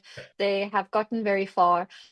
Mongolia, actually in their group, they came second by just ahead of their second team. So Mongolia 1 just beat Mongolia 2. And it seems like quite a tough one, where India was the standout group. But what's interesting to me is also Serbia 4, who's playing over here. It's the 4th team from Serbia. Serbia had like 5 teams in this competition, and it's their 4th team that is now playing for that 3rd place. And they did quite well in their group as well. I mean, in their group, they had El Salvador too, as well. The Mexican teams, US teams, it was a tough one, both groups. So getting here itself was amazing. And Serbia beat Zimbabwe by tie breaks to get here, which is also interesting. They just had more game points. Yeah, okay. So of course, Serbia, the 4th team of Serbia, but understandably, they're not from the same institution, but they're 4 different institutions, and this just yeah, was could just be. Yeah, the good point. better of the four. If not, it would be amazing that the 4th team of the same institution would go before the others. No, Serbia has definitely quite a bit of tradition. They're playing every year. There's a huge program of chess in Serbia, in prisons. The main arbiter, Nebojsa Barak, is one of the main persons on that subject. They have a big program, so there's quite a tradition for Serbia. And of course, Mongolia. What we can say about Mongolia, in women's, they're winning every year. I mean, they're crushing, no? And in open, Yeah. they're always one of the candidates for the finals. And they won the Open the first year, the inaugural edition of the Intercontinentals. Mongolia took first place. So they have been ready since the beginning. So what something that's very clear is the tradition, both in Mongolia and Serbia, of chess in prisons and competing in the tournament. It's very big. So we should expect some serious chess games here. I brought up the first board. Already I'm seeing that all 4 boards are basically equal, so it's going to be quite an equal match, this one. Yeah, so in the first board, Mongolia is playing with white, and I'm going to go back to the beginning just to check the opening, because I did notice that Mongolia went for one of these offbeat gambits, so-called Danish gambit, if I'm not mistaken. And generally here, black, having captured 2 points, might as well pick up the 3rd as well. And this position, Charlize, is super interesting. White is really behind in material, but look at those bishops and the leading. Wow. And it's very funny. apparently theory says that the best move here for black is to start giving back pawns and, and trying as soon as possible to get your pieces out with these checks and variations. So Yeah. if I remember rightly, there's even a transitional queen sacrifice somewhere around here, and the game ends up something like this. This is more or less theoretical, Wow. but it's very hard to remember all these lines, especially if you're not well prepared. So Mongolia definitely playing very, very enterprisingly in this game, and already Sharp. Yeah. What a way to very sharp. start the match by just playing such sacrifices and being ready to lay it all on the table and play some exciting chess. I mean, look at this. White is just bringing all the pieces out, playing aggressively. But it must be said, we saw this in the previous match. You remember that match where White was a pawn down, but we couldn't really see where the compensation was, and Black Yes, winning. So if you're giving up pawns, you have to know what you're doing. If you not, do. You have to back it up, and white has to be quick as well because, as you see, black has castled, and it's already looking better. Black has the time. Black's a little safer, yeah, but but we still have the bishop pair. White still has the bishop pair, that which is is true. crazy. But if you want to get your pawns back, at some point we'll have to. This is my move. Sorry. At some point we'll have to give back the bishops to try and Hmm. now get the pawns back. But yeah, I Hmm. would definitely stay with. I would take the black pieces here, not by much, but I've got through the opening. I haven't been crushed, and I have a couple of pawns more. So I mean, life is good. Why not play with black in this position? Yeah, yeah. Keep it solid and just take it to the end game. Yeah. So this is the first board. Let's go on to the second board, where again the position is roughly equal. Here, Serbia is playing with the white pieces. You mentioned before, Charlize, that you enjoyed these positions with opposite side castle kings, but it has to be said that here the queens have been exchanged, so it's slightly different. Very different. And that's also quite unusual in these championships that we've seen early queen trades. Yeah. In some of the games, they like holding on to their queens, even if they've got a million more pieces, they don't want to trade off that queen because she's the strongest. So it's interesting to see that here we have a game with an early queen trade. Yeah, this one is approximately equal. Both players have the same amount of pieces and pawns, so we'll have to come back later. But in principle, this looks like the most equal game of the four. And things are happening on Mm. the third board. We have to go quickly to the third board. On the third board, there has been apparently a big mistake in this position. We were saying this before, Charlie's, in the previous matches. They played 10 to 15 moves very well, very precise, decent chess, no blunders. And then, boom, one move, I don't know where. everything changes. And this is what's just happened now. Look at this. The Ah, position just giving a piece away. of the piece, unbelievable. Just knight to e4. Why would you put the knight there when your opponent has three pieces attacking that square and you only have two protecting? It's one of these Hmm. oversights. Just move the knight. You know, Charlize, this happens to us when we're playing, at least it happens to me when I'm playing, especially live. You think of the move, you more or less have it decided, you take your hand, you drop the piece, and even before you leave the piece, you already notice, Whoops. what have I done? Yeah, yeah. Just dropped a piece. No. And And this now, happens even in the top players. You see them like making moves that doesn't make sense, but they took like 20 minutes on this position, and you know there's some chaos that went on, that they went with something that they thought of earlier that they knew didn't work out. They just mix things up in their head. yeah. And this happens to every chess player for sure. There's a very famous case some years ago in one of the European Championships. There's no need to mention the names of the players, but what happened was it was the final round, top boards. One player did a long calculation in his head and went for the move, which was the killer move, but forgot that he had to exchange a pair of rooks first. Yeah. That's the piece to move it, and then realize, no, I had to change the rook first and then do this move. And the opponent understood what he was going through and allowed him somehow to retract and move the other move, which was something very weird. But that actually, Wow. these things happen. You do your calculations in your head, you have your moves planned out, but then you forget the correct move order. And sometimes these things, even at the highest level, yeah.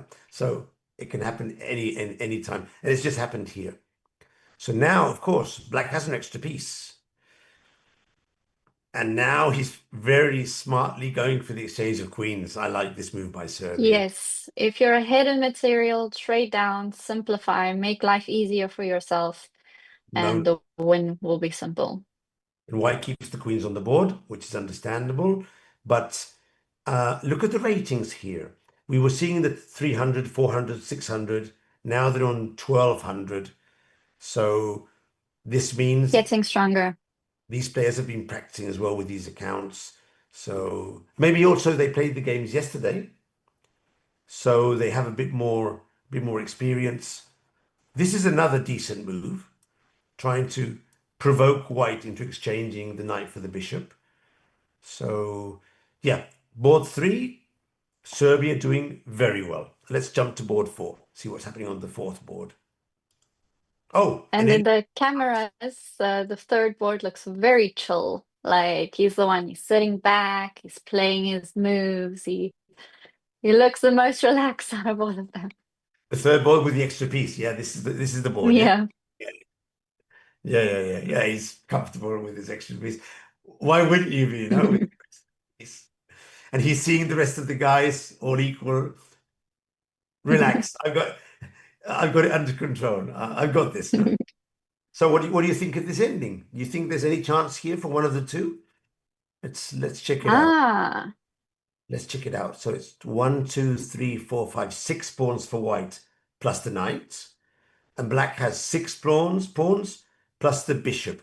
Would you take the knight or the bishop in this position, Charlie? It's difficult for me to think about this. Yeah, because in the endgame we usually prefer bishops, but there are so many pawns on the board. Yeah. So the knights, but why was knight e2 a mistake? Do you think white should have tried to block in the bishop with knight d3, trade off, and then play with a more active king? Sometimes chess.com does something that I don't totally agree with, but it's part of the algorithm. They say a move is a mistake, not because the move is bad, but because there was a slightly better move. As you don't do the better move, they say that your move is a mistake when it could be a totally reasonable move. So the thing is, go back here. Why not? Let's go back and see if we can spot a clearly, not slightly, but clearly better move here for white. Maybe this move with the knight is possible. For sure, if he puts the knight here, from here we're going here, and we're getting around the back. And the exchange, I mean, could white eventually somehow get into here without black and get into here? It doesn't seem like it. Yeah, no, the timing is just probably, this will be the kings are kind of frozen to the queen side. Exactly. And the pawns will just run into each other and this will be a draw. The game will end up being most likely being a draw. So knight to d3 would have been a draw. So maybe the computer knows that the third board is winning and says, mistake, do a draw as we're winning on the third board. That would be top AI. No, that's just... But these evaluation bars are swinging. Yeah. It seems like. This one's more or less equal, but let's go to the first board. Something drastically changed here. Oh, black, but no, black had the 2 extra pawns, so black is converting. So Yes. be careful though. Don't allow any backmates here. You have to be a bit careful. Yeah, don't try to go for some knight g4 tricks That would be a disaster. to checkmate. Let's stay here for a moment just to see. If I was playing with black, I'd pretty sure do some sort of opening for my king. What has he done? He did the opening. Exactly that.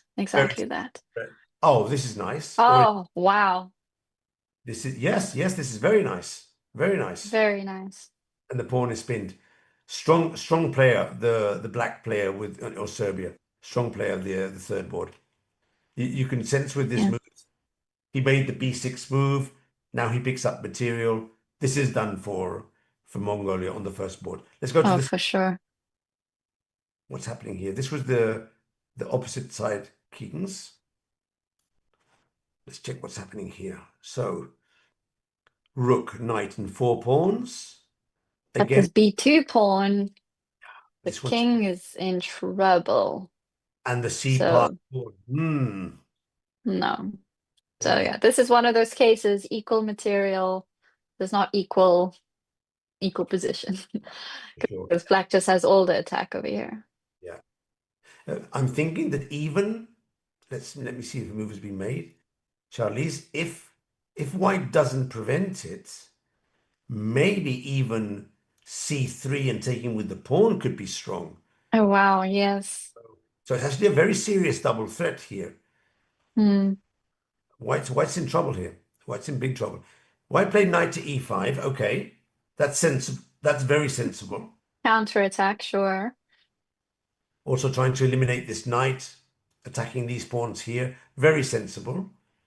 Okay. So what would you do here? Would you capture the b pawn with the knight? Hard to say. I think about it, but maybe. What do you think about this line, Charlize? Capture with the rook, push the king to the side, and then maybe capture this pawn with the rook. What does this look like? This looks like reasonable, no? Yeah, this looks okay. This looks okay.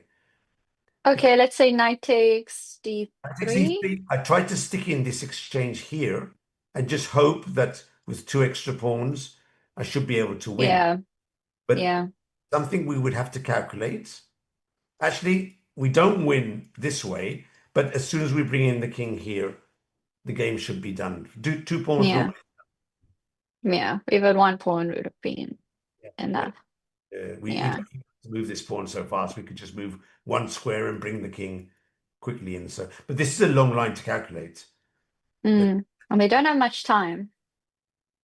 So he did this, or is this my cache moves? No, I think he did. He did this. So he actually did do this line, and white played knight to d7.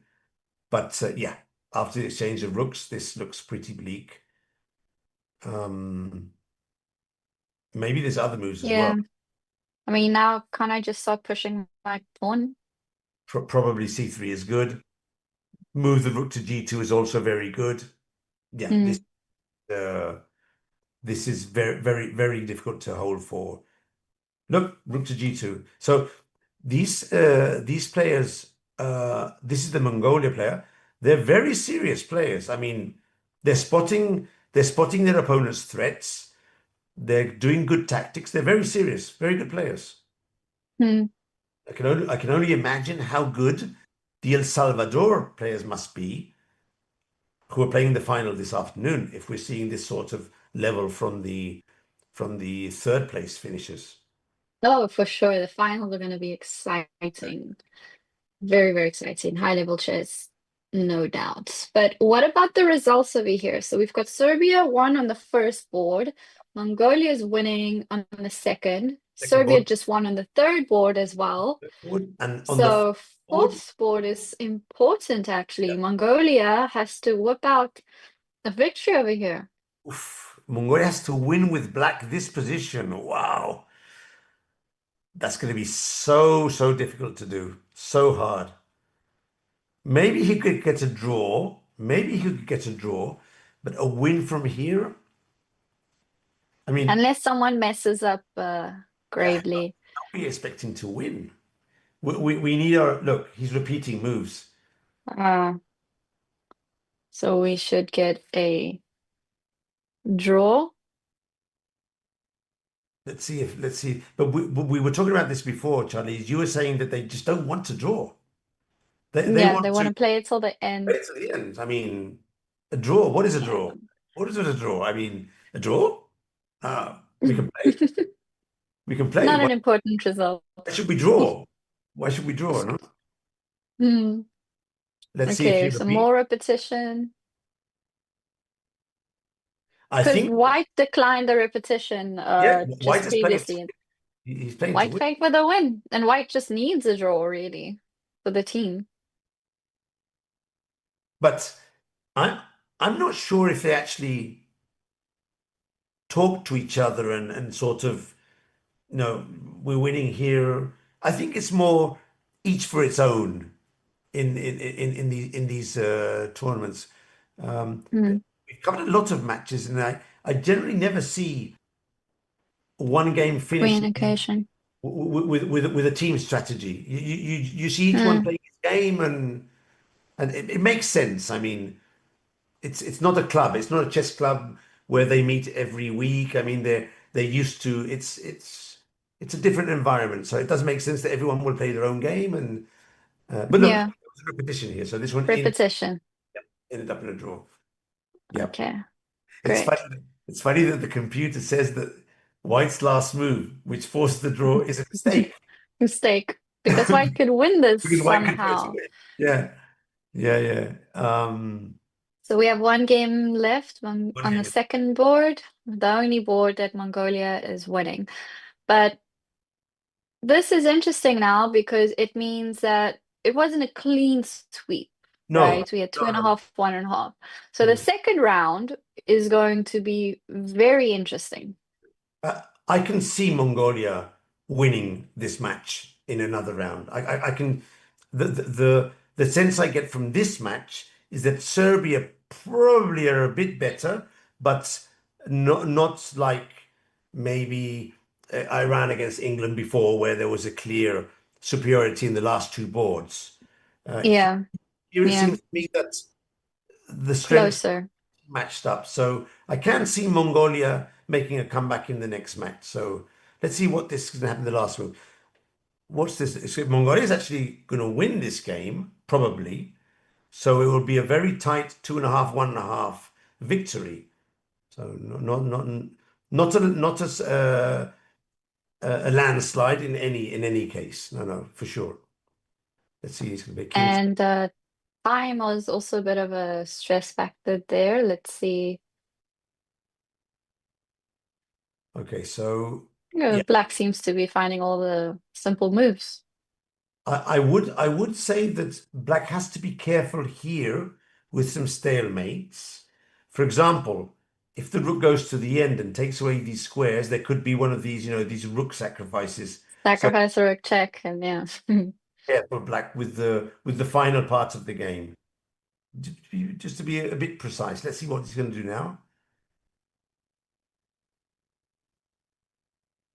Yeah, I would actually move the rook far away and keep space for the pawn. This is very well played. Because if you Nice trade-off. Yeah, trade-off. Yeah. Even now, right? Maybe rook e2 makes sense. Trade-off because you have so many pawns. Rook f1, g2 maybe, or king e3. King e3. Maybe king to e3, maybe g2. He doesn't want to lose any of his pawns. Yeah. No giving up material here. Even if there might be some stalemate, I'm not giving up any material. White should going for all the pawns. I guess it must be g2 now. Yeah. The rook will go behind, and I'm sensing that rook to c1. Okay, now it's g1. Mate. Is the mate. So Mongolia won. So this was a win by Serbia, but not a totally clear win. So we have to wait for the second game, reminding everyone that it's not individual points, but match points. So if Mongolia wins, we will go to the tiebreak. Yeah. Yeah, so very important this next game. If we look at their camera views, we can see Serbia, they're waiting. So probably they'll start any minute now. They're chatting amongst each other, maybe about the games. Yeah. There was a bit of a delay. They finished the game. The fourth player, he's sitting. They're prepared. Now I think the system turns the colors around and automatically starts the next one. So let me check if the boards are set, seems. Okay. Shall I go out from here for a moment? or they would come automatically. Let's see. I'm going to stay here in principle with the board and wait for the next match to win. So, Charlie, should we take a very quick 30-second break? Maybe one of the interesting videos can be placed. Yes, I think so. And then when we are back, we'll be ready for the next games, the second round, where everything is on the line for Mongolia to make a comeback against Serbia. It's a game born over 1,500 years ago. A blend of risk and reward, strategy and skill. But now it's helping more and more players whose lives are far from black and white. It's good for your mental health. It can be quite a dark place, isn't it? Just behind the door 23.5 hours a day. But I suppose if you've got something to concentrate on and, you know, something like this to come to and focus on, it's a good thing. HMP Huel is home to more than 1,000 male inmates. The man in charge was keen to add his prison to a growing list of those playing chess. When the men come into custody, to some extent, you know, they've lost everything. So how do you start to rebuild that? And there's no doubt in my mind that chess can be a part of that. And we've seen so many examples of where the men have just flourished and thrived. Ralph, how long has this project been running? So about 2 years now. We've really seen much more chess happening in the prison. During COVID, it was one of the activities that we felt the men could do, despite all the restrictions. Find it therapeutic, just clears your mind for a bit. Obviously, you have to concentrate on it.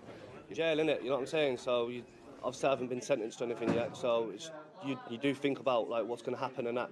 You know what I mean? It's nice to just get away from that. Today's teacher is Carl Portman, who is playing 9 men simultaneously. Carl volunteers his time playing in a number of prisons. Oh, there's a long way to go. I play my best chess when up against it, that's for sure. One UK charity also runs clubs and say they've seen a big rise in demand. Chess in schools and communities first began organising regular games for just 2 prisons in 2018. The following year this doubled to 4 and then became 10 in 2020. And while their numbers froze during COVID restrictions, this year it has risen again to 16. I started this about 10 years ago and I just went to the occasional prison here and there. Some people played, some didn't.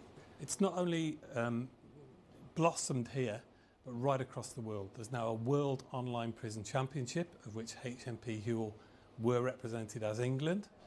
This annual tournament saw prisoners here playing online, taking on inmates in the Philippines, Mongolia, Ecuador, and 42 other countries around the world.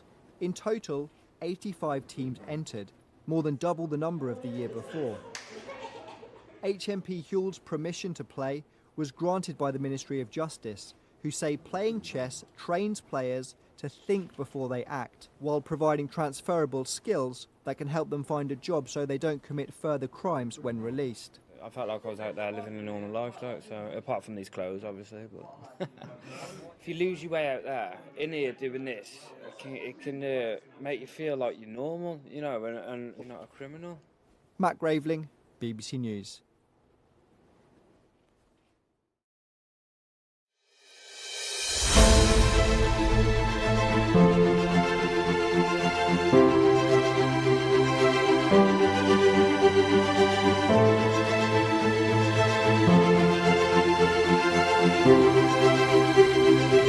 We're using the game of chess as a tool for reformation and rehabilitation, working with the Malawi Prison Service. I was very impressed with the results that they found.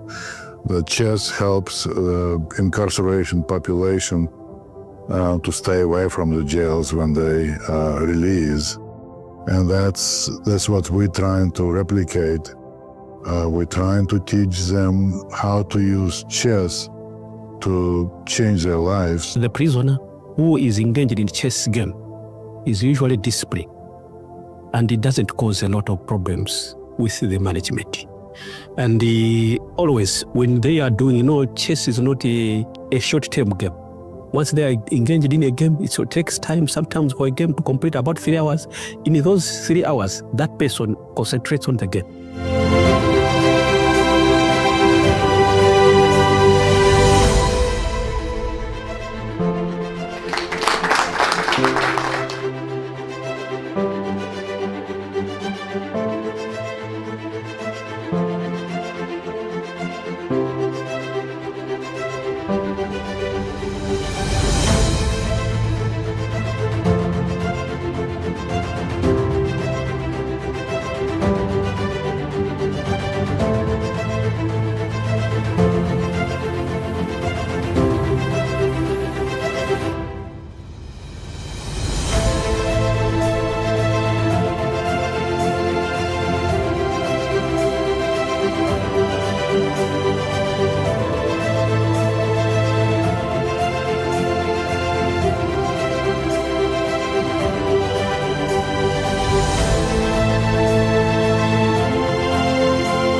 always tell them that they are in prison, they made a mistake, but they can still find a better thing inside prison that can help them when they are released from prison. So chess can help in decision making. For the inmates in Malawi, chess program has a huge impact on their daily life in prison, but also after they're leaving the prison. So for example, they have the opportunity to start being a trainer and to get an income and to develop themselves after being in prison.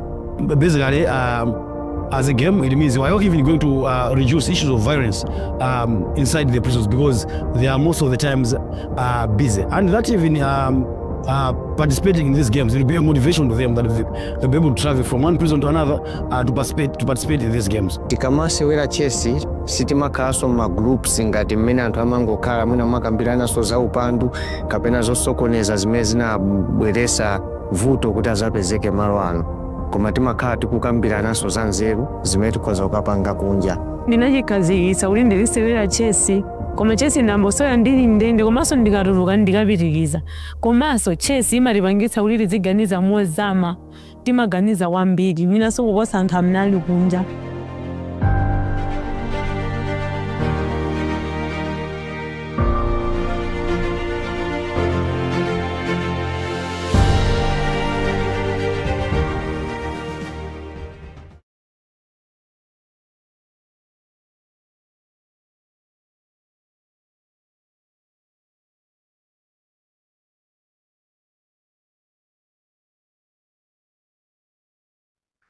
Do you think? Okay. Yeah, we're live now. We are live. We We're are live. back. And we've got 2 games that have started in the next round between Serbia and Mongolia, and a lot has happened so far. Should we take a look at the first board, Michael?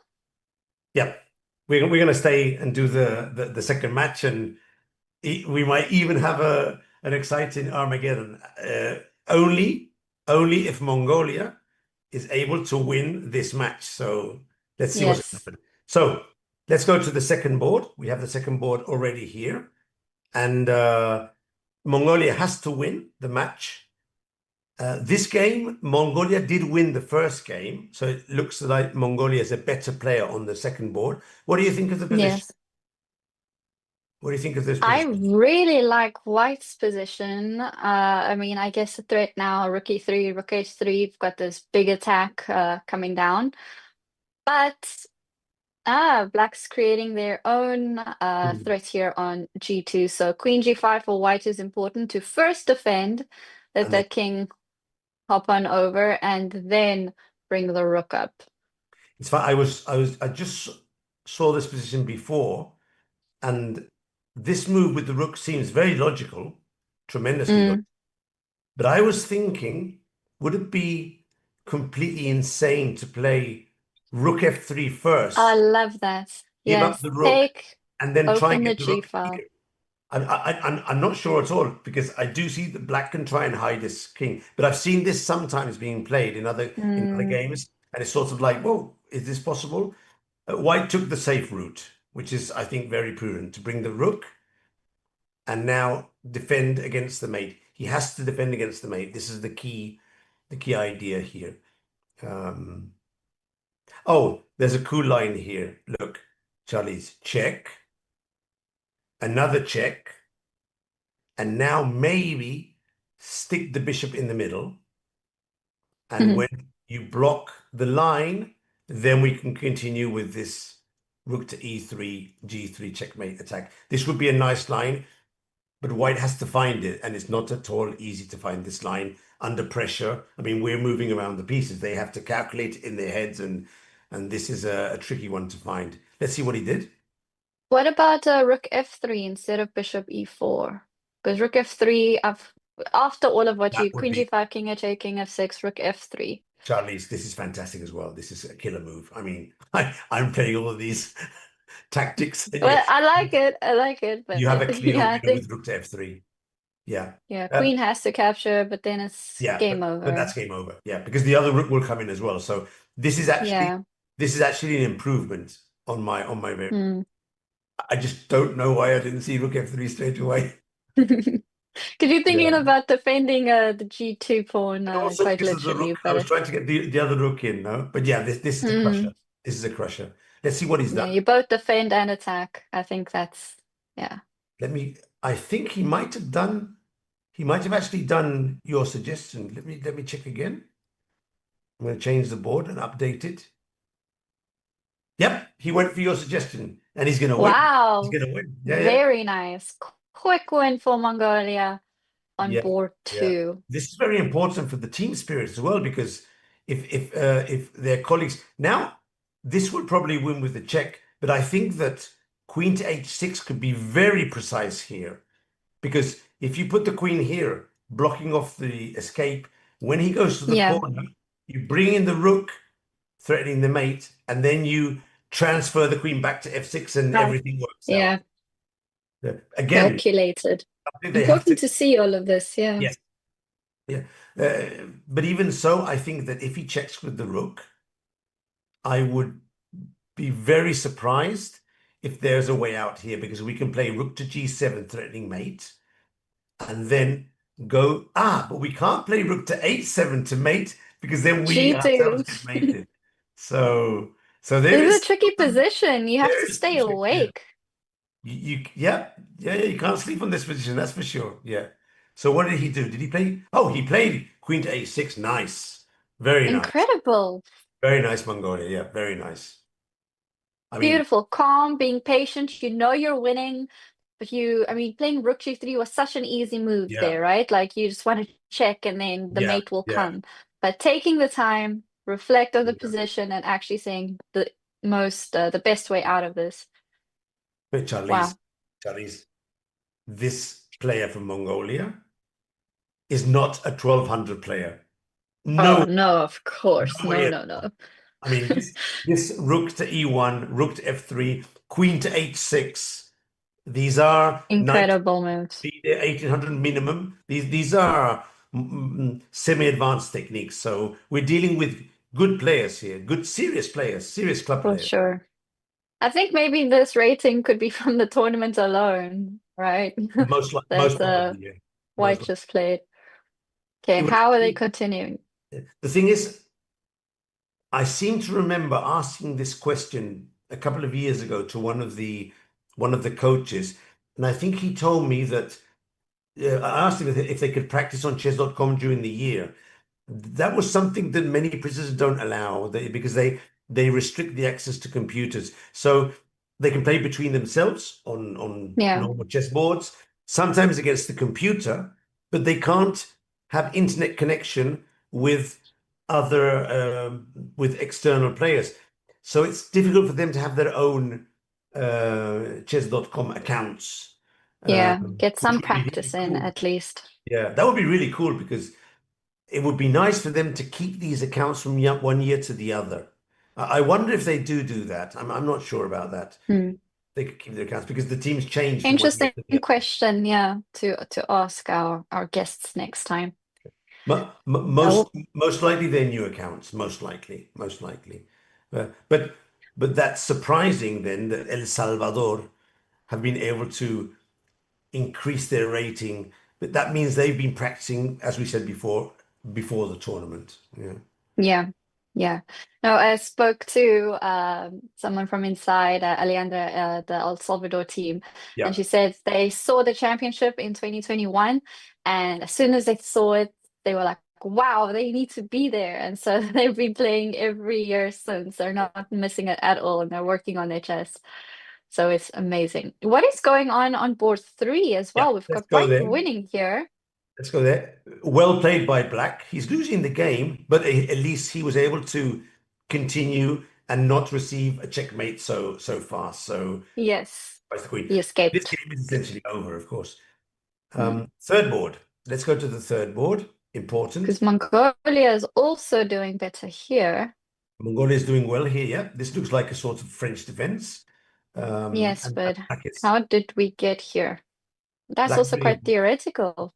I think actually this has been a Caro-Kann and then transformed to the French by an exchange on f3. Let's check. Oh, a Scandinavian. Oh, no, Scandinavian Caro-Kann French, with the exchange on g4. Yeah.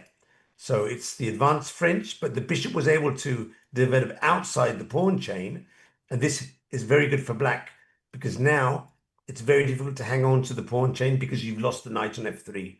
So this is Yeah, this is just a better version of Yeah. the French that Very Black good. has transposed to. Very good. In fact, a funny theoretical thing, Charlize, is that in the Caro-Kann, there's a line that goes e5, c5, and this is very interesting because if white tries to play like the French, then the bishop g4 is very strong. You knock off the Yeah. knight, and then you end up knocking off a pawn. So this is more or less known by theory to be good for black. It's an interesting line. I've had a bit of success with this, and then I've also lost a couple of games, so I stopped playing it totally. Okay, so here black is doing, as you said before, black is doing very well in this position.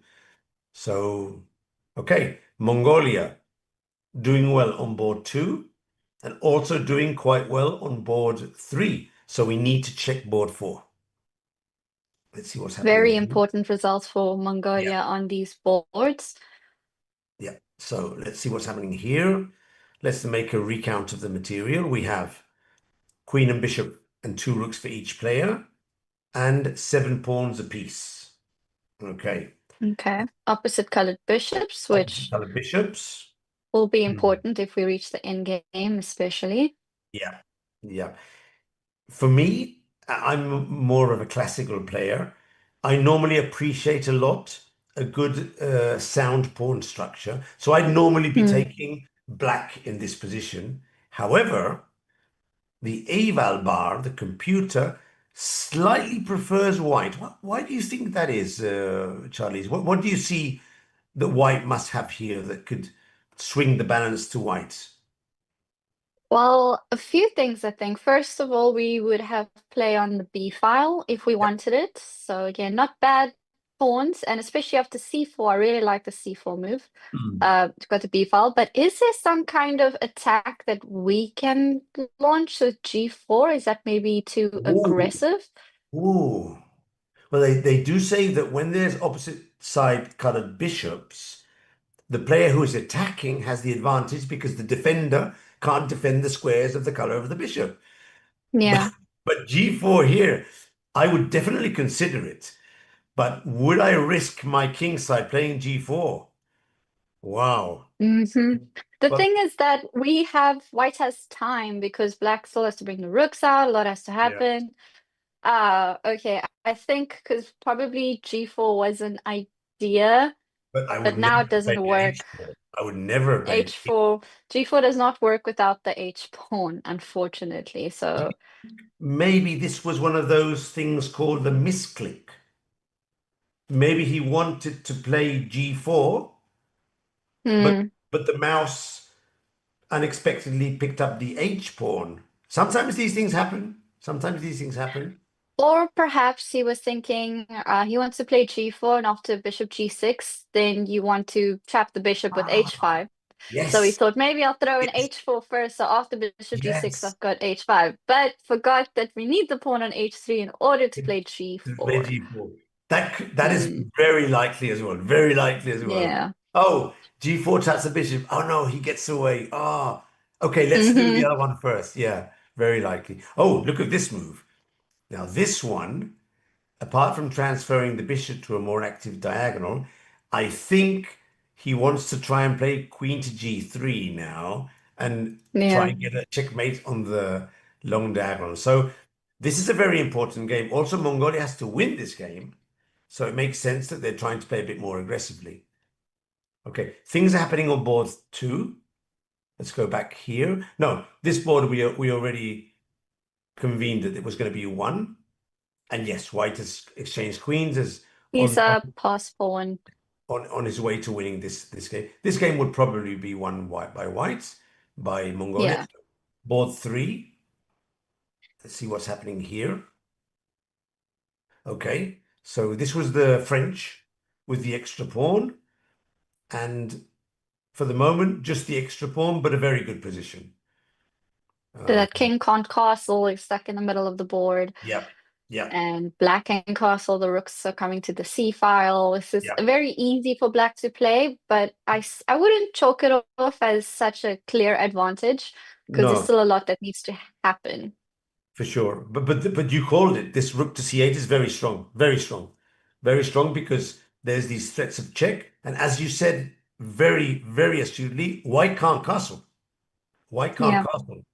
Let's show the viewers what would happen if white decided to try and castle at some point. Let's say, just as an example, rook to c6, castle. Now the queen falls under the attack of the queen, and at least we pick up the bishop with a double check, at least. Double check. Better. So yeah, black is a very good, very well placed here. I wonder Yeah. what he's playing now to stop this check. Will he block with the... Oh, he played already. Let's see. Queen to c6. Okay. Blocking with the queen. Okay. This does allow white to castle, so maybe he's trying to take Yeah, advantage. I don't know what I think about this. I would keep the queens on the board. I mean, I would have, as white's now removing one of black's key pieces that made it difficult for us to castle and was just controlling a lot of the board. Yeah. Yeah, I completely agree with you. I would have played, yeah, most likely rook to c6 and try and keep the queens on the board. Yeah. Okay, so this might be a no. blunder because there was this check on c2. Again, well played, well played, well played. Boom, huge blunder. So Mistake. yeah. Yeah. But this happens in chess. I mean, chess is a difficult game. And you seem to have everything under control, and then boom, one mistake and everything goes Everything's down. gone. Yeah. No, this should be, I mean, black castles. This shows you the kind of maturity behind the moves. Black knows they're ahead. Let's just get the king safe, bring our pieces in, and win the game simply. So we've got two basically decisive results. Yep. Mongolia was winning 2 points. So Mongolia's- the other two boards are very important for Serbia to draw. Yeah, so this one is Serbia with the white pieces. Okay, here position is more or less equal, but if one side is better, it's probably white. If one side has more chances, because, okay, the rook is active on the d3 square protecting, and there is some chance of ending up to capture this pawn on a4. But this move, H4. yeah, trying to block, but we're giving a Now the king just comes in, right? Yeah, I would pathway. g4 not have made more sense? Yes, I agree. I agree. I agree. Or just leave the pawns there for the moment. Yeah, there's no rush at all. Now Wow, Serbia's in okay. trouble. Yeah. Check. Okay. Okay. The king will go in now for sure to g4. Wow. But black's going to be picking up way too many pawns. I think Serbia wants to play rook to g5, but the king still goes through, and then we'll play rook to b3 and start picking up pawns. This is a disaster for Serbia. Serbia is That's most likely quite- going to lose this position. Wow. So Wow. I mean, we were just saying, like, the king's more active, the rook's more active, and now white has essentially helped the black king to improve its position. yeah. It's unfortunate, of course. He probably when he played h4, he was trying to stabilize the king's side. Just didn't realize that he was leaving the access path for the rook, for the king, for his opponent's king. Okay, so advantage on board 2 and board 3, and now also advantage on board 1. The only board where Mongolia doesn't have an advantage is here on board 4. So this was when he Very complicated, yeah. Let's see what's happening here. Let's see. Okay, rook to e1. Okay, there's a threat now on this pawn on e6. Let's see how it's defended. Oh, we have to jump to board 1. Something happened. Equalized again. Oh, what happened here? So here, here, here, here, here. So what's happening here? Maybe this move here is the correct move now. Trade, this is just a king race. So before, if rook takes b3, rook takes b3, king takes b3. The Yeah. kings are taking the pawns, but black's pawn is more advanced and the king is faster. Takes, takes, so king b4, king takes. Get the king out. Too slow. And And we're opposite sides of the board, nice. so I promote and I control You this called pawn it. race. The computer swung over when he didn't do that move. Whoa. Totally. Yeah. Whoa. But let's go back to the updated position. And also, time problems for Serbia. So what's going to happen here now? This is still not easy. What do you... I don't know. Now I think he'll play something like king to g4, hitting the rook. But then just rook a5 and you Yeah, pick up the pawn. Yeah, or And this should be a draw now. Two kings versus two rooks. okay, so this was okay. Now he has to put the rook on a5. Okay. And now what is black going to do? He's going to protect his pawn or capture the h4 pawn. He did a check. Something in the middle. But this check is actually very good because if white makes the mistake of going back, another check, and then he wins. That was Being smart. tricky. Yeah, Very last smart. resort. Yeah. Yeah, so this is going to be a draw. Mongolia did have a winning position before, so this is actually good for Serbia. Let's check board number 2. Now this one, this one is going to be a win unless Mongolia does some sort of stalemate. So this would be a win. Okay, board number 1 was a draw. Win for Mongolia in board number 2. Board number 3. Just finished. We arrived on time. So with this result, Mongolia takes the win in the match. Well, not yet, because fourth board is where it matters, right? So Mongolia is leading with 1.5 half. Yeah. Probably will win. Yeah.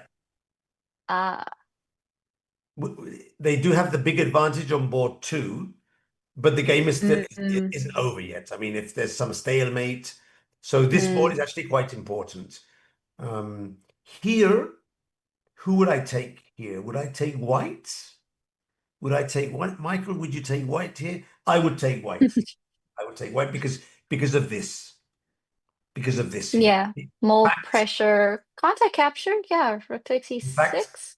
He has to be careful now because there's some traps and tricks in this position. He found the defensive move. That's good. And now what are we going to do? What are we going to do now? How to increase the advantage here?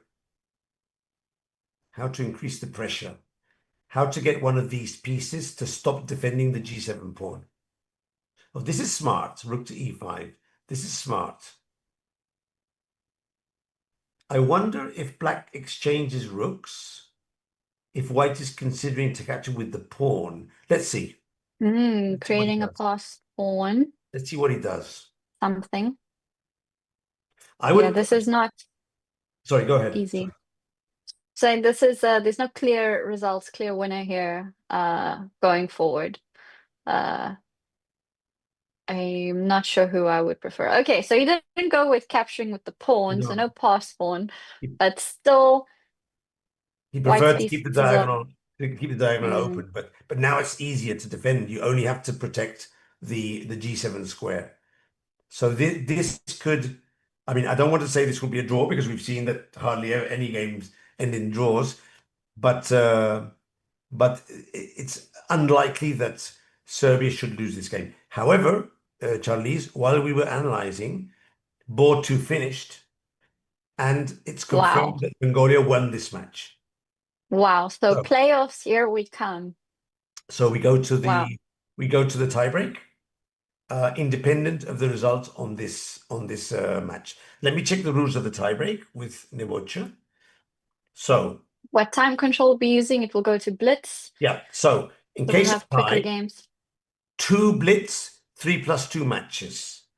And in case of another tie, then there is the Armageddon game, which is that thing that one starts with a bit more time, but black has the draw odds to win. What I don't know, Charlize, is the Blitz 3+2, two Blitz matches if they play all four boards, or if it's just one board during the tiebreak. I assume it's all four boards. We'll see very soon. I assume they play a double match 3+2. It's going to be fast. 3+2. Yes, oh, of course, we're going to be done super soon. But the Armageddon for sure will be one board. So they'll choose whoever's board's playing, that'll be like board 3 versus board 3, board 1 versus board 1. Oh, careful, careful, something's happened here. Now there might be a mating net against the white king. Let's see. So king G2. King G2, maybe bringing the bishop in somehow, and then trying to get the queen behind. But he has to do it fast, because if not, he's getting mated himself. He's getting mated. Yeah. Okay, let's see. King to G2, or if he goes to G2, H1, or F1, any of these squares, he gets a check with the bishop. So let's see how this is going to go. Let's see. Bishop to E2 maybe here. That looks like a decent move. Then king would You just have to make sure everything is a check. Or what about queen F3? Also very decent, queen to F3. It's king G1, now I take your pawn, and you're not going to hide behind anything. Look, you called it, Charlize. Yep. Nice. Because also, I didn't think of this move because of king to E1, but then queen to E2 mate. Yeah, nicely played. Yeah. Now we have careful here. We have the added benefit of protecting the G7 pawn if things go wrong. But no, he's going to eat up all the pawns if he can. I'm sure. I'm sure. But then again, this might allow white to escape from the mating net. So maybe this was better, because if you go here, we mate for sure. And if you go here, then we also bring the queen further nearer. And this will be mate, and this one will be mate as well. Actually, I think the other move was better to force the mating net. Now we need more pawns. Yeah. Now you've got to think. He's still in time to go back to this move now. He can play bishop to E2 now. Is this what happened? Queen F3? Now we're here. Oh, so he went back. There we go. Okay. Yeah. So just picked up a pawn along the way, but same idea that you had. Yeah, the thing is, if he captured the F4 pawn, the queen disconnects with the bishop, and then it's not easy to prepare the mate without losing your bishop on the way. So he preferred to go back to the earlier. Okay, this is okay. Let's see how this goes now. Always tricky when you're low on time. It's always tricky. Now what to do? Where to move the bishop now? Okay, bishop c4. But I'm not sure if this is the best square for... Yeah, as long as he plays check here and then brings... Oh, he plays check here. Okay, so if he goes up now, check. Kind of same thing. Check, and you end up mating here. There must be a way to mate, yeah. But if not, how do you get your bishop in now for the check? You just have to keep... Okay, do the same thing, but come back. Maybe now he realizes his mistake. But this is a repetition now. King to G3. Oh, no. The second time. This is the second time this position. Yeah.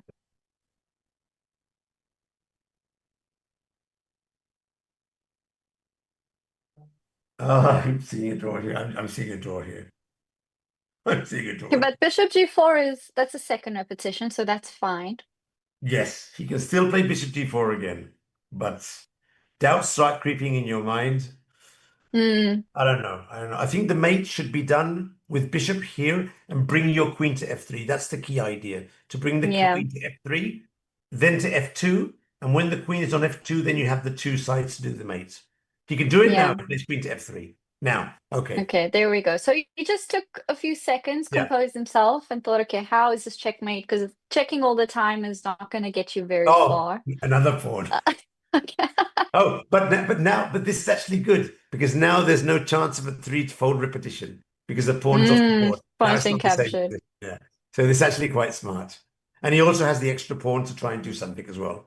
But of Yeah, course, give some checks. the mate goes like this. Queen on F2, and then the bishop delivers the mate. Nice. Very nice. Okay, now we're done. And it's time for playoffs. But it's mate on the next move. Mm-hmm. Mongolia will see that and he'll stall. Okay, I'm saying it. I lost some time. I would have stalled. There we go. You know, of course, you don't stall to lose on time because that's some people do that. But there is a trick. If you online, only online, if you stall and the other player thinks, okay, he's disconnected or whatever, goes up to do his stuff, and then when 1 second into you play, you make a move, then they lose. with a bit of luck, your opponent is washing the dishes and waiting you. So yeah, I don't think this would be the case here. Not here. But wow. Okay. So they, yeah. So Mongolia came back. Yep. Wow. Okay. So yeah, go ahead. So sorry. Now we had first game. Serbia beat Mongolia 2.5, 1.5, and now second match, Mongolia struck back with 2.5, 1.5. So very, very close match. We are going to go to playoffs now, but before we get there, we should take a break as the players are setting up. Okay.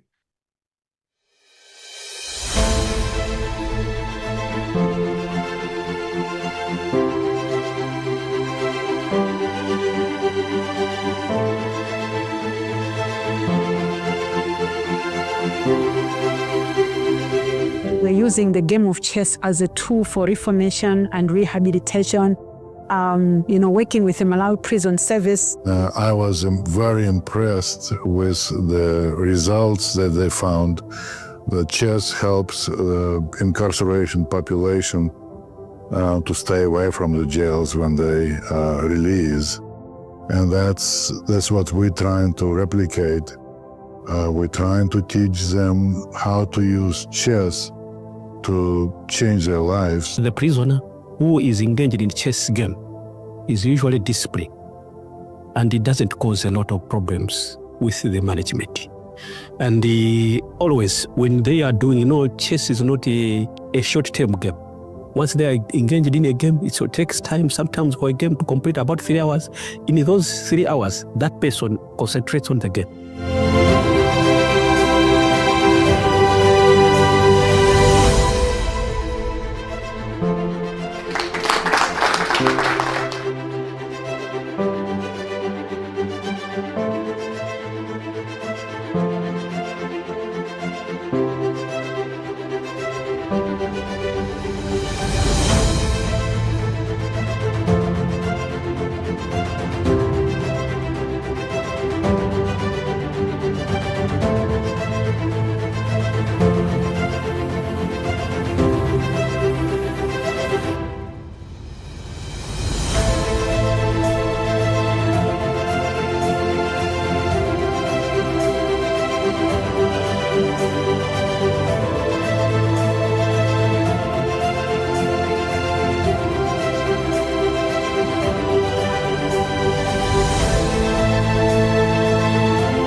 Always tell them that they are in prison, they made a mistake, but they can still find a better thing inside prison that can help them when they are released from prison. So chess can help in decision making. For the inmates in Malawi, chess program has a huge impact on their daily life in prison, but also after they're leaving the prison. So for example, they have the opportunity to start being a trainer and to get an income and to develop themselves after being in prison.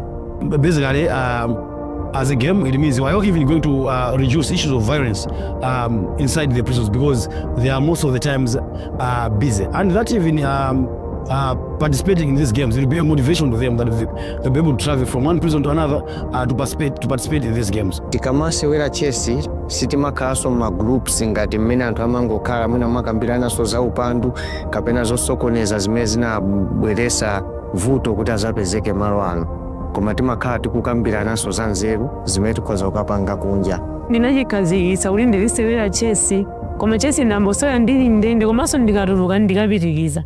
Komanso chess imatipangitsa kuti tiziganiza mozama, timaganiza wambiri, mwinanso kuposa anthu amene ali kunja.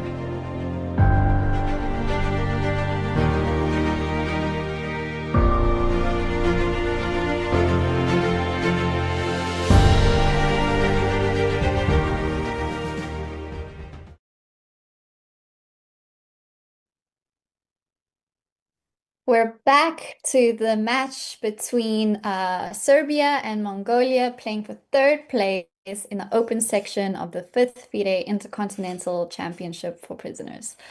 And it is quite intense, Michael. We had two back-to-back matches.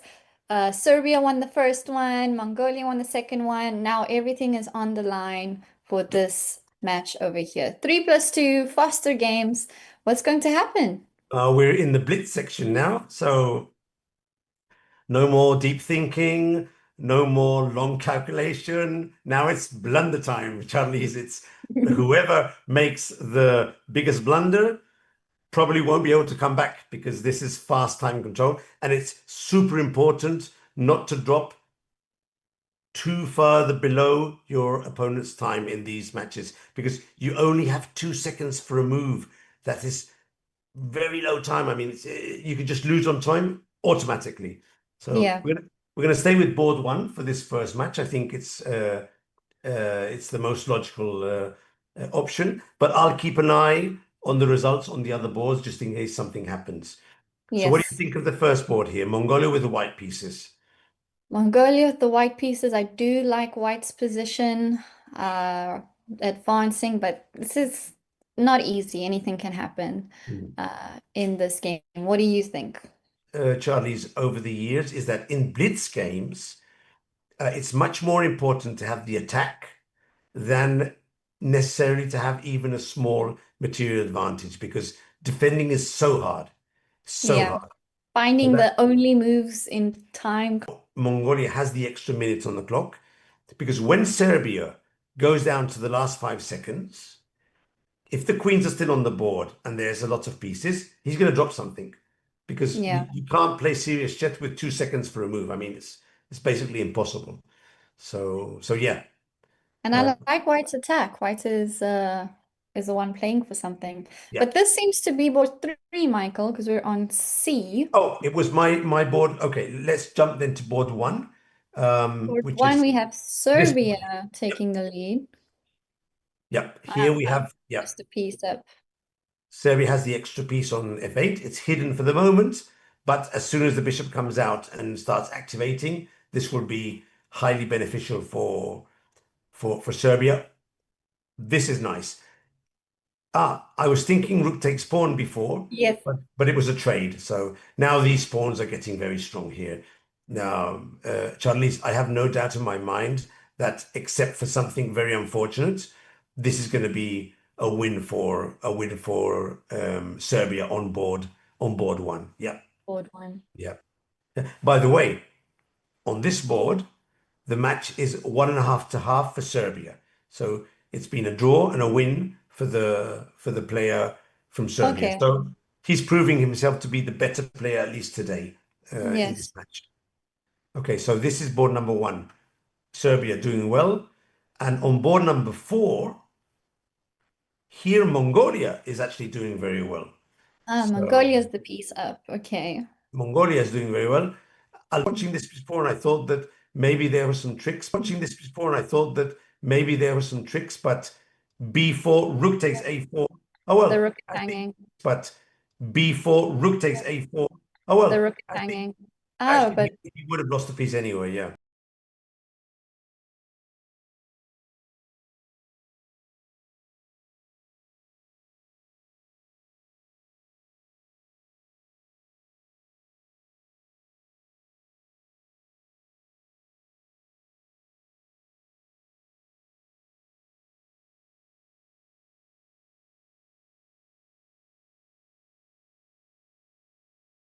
You win a pawn. However, as you say, black pawns can go fast now, and there's no obvious counterplay. Maybe it was better to keep the rooks and try and get some sort of perpetual check on the 7th rank. It's hard to say, very hard to say. wow. Wow. Okay, we have our first results in on the 4th board. Yep. Mongolia won. Mongolia won this game. Carried on like this. The last piece was exchanged. Black grabbed a couple of pawns, and then with his pass pawn. Amazing. Yeah, well played. What a great Good, way to. very good technique. Very good technique. Very good Yeah. technique. Yeah. Okay, so 1-0 for Mongolia. Let's drop back to board 3. Here, Mongolia. Okay. Oh, Clear win as well for Mongolia. Mongolia will win here, so that would be 2-0. 1 already. That's 2-0 for Mongolia. And on board 2. 2, Mongolia also won. there was a resign here. No, Serbia lost on time. So it's 3-0 for Mongolia. Oh, Yeah, lost on time here, yeah. wow, that's unfortunate. With 2 extra pieces. Wow. Wow. Let's see. Yeah, I told you before, with 2 seconds, you just forget about a move and you're done. Oh, wow, that's wow. But look Wow, at this. wow, wow. Look at this, Charlize. He was playing very fast. Was he getting the time increment? He was getting the time increments, but here he went to sleep. Here he forgot about something. Yeah.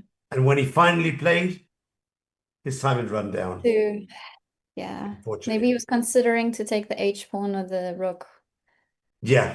That's the thing. When you're down to 2 seconds, you look at your clock, you see 5, and you start thinking, okay, so I take the pawn, but then he says, what if I time? No time at all. It's just Yeah. Next thing you know, now you've lost some time, even though you played such a beautiful game. so the match finished, and This match is Mongolia, finished and 3-1, yeah? 3-1, black one. Yeah. This last game. 3-1, the second board for Serbia. Yeah. Here, here there was a resign. I wouldn't have resigned here for sure. I would have played king to f6. Because if black captures the pawn, I get a draw. Mm-hmm. At least one move I would have played. At least one move. Yeah. Trick the opponent, but I guess I assume time black is would have played over. h4. Yeah, I would assume black would have played h4, but at least I would have tried the last move just in case. Okay, so Charlize, we have the classical part finished in a tie, and in the blitz section, Mongolia has taken the lead with 3-1. But we have the second game. We have the return match. Colors switch, and yeah, Serbia has a chance to come back. It's just surprising because we were seeing 2.5, 1.5 in the other games, and now all decisive over here. Mongolia coming out with the sweeping win. Interesting. I do want to, if we can bring the board back. I saw in the beginning something interesting. Looked like board 3. If we go to board 3, the beginning of board 3 and the beginning of board 2, they look like they were playing very similar openings. Oh. So we've got all these pawns coming up and the developments of the bishop. If we can just, Andre, bring back the board to our stream, because I think we just have our faces showing. There you go. So Okay. yeah, so we've got this set up. We can pause here on the third board. Okay. Particularly with white. Now go to the second board. Here, Board number Mongolia is playing with the white pieces.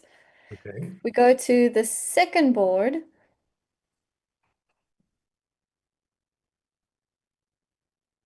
I suppose it's yeah, it just very, at very a similar. glance it looked so similar. I was like, are No, they watching the games next to them and taking some ideas? most likely, although it is true that three and the two bishops behind is a standard pattern. But if you see on the other board something like happening, you can pick up what's happening and go for it yourself. But Yeah, going back to was it the first board you said, no? it was a third board and the second board. The second board. Let's go back to the second board. This defense by black. No, board three. It was this one here. This defense by black. I don't know if it has a name, but this is the first time in my life I've seen the 3 pawns in the line and the 2 bishops behind it. I've never seen this. Have you seen this before? Does it have a name, or is it just some? I don't know. It doesn't seem too great to kind of play like this, locking your bishops behind A bit weird, isn't it? It's a these bit. pawns. Yeah. I do know there's this defense. A lot of kids love playing this defense. This is the Yes, all the pawns come out famous for wall sure. defense, no? But yeah, the 3 pawns with the 2 bishops. First time I've seen this, and it must be just some invention of the player, no? Just bring the pawns, Bring the pieces the out. bishops, and then strike out when needed. No, of course, the knight will have to go to the side in these lines. So We have okay, game started. Fantastic. yeah, we've got our games that started. So board 3 and board 2, we don't have moves yet, but board 1, we've started the game. Okay. Board 1 So- and board 4 we've got started. So Serbia need to win this match. And on board 2.5, 1.5 will be enough. yes. And on board 1, the board we have now featuring, this is the board where Serbia has won 2.5 to 1/2 in their 3 games. So Serbia has proved for the moment to be maybe slightly better than his opponent on this board at least. Okay. Yeah. I think there's also a huge rating difference, so that makes sense. Yes. But Mongolia really has a lot to play for here. Just stay solid on all the boards, get through even with the draw, and they. Yes. Yes. Serbia went for he launched his pawns. Always risky. Always very risky. By the way, maybe. No, I was going to say something which didn't make much sense. No. Would you have played G4 here, Charlize?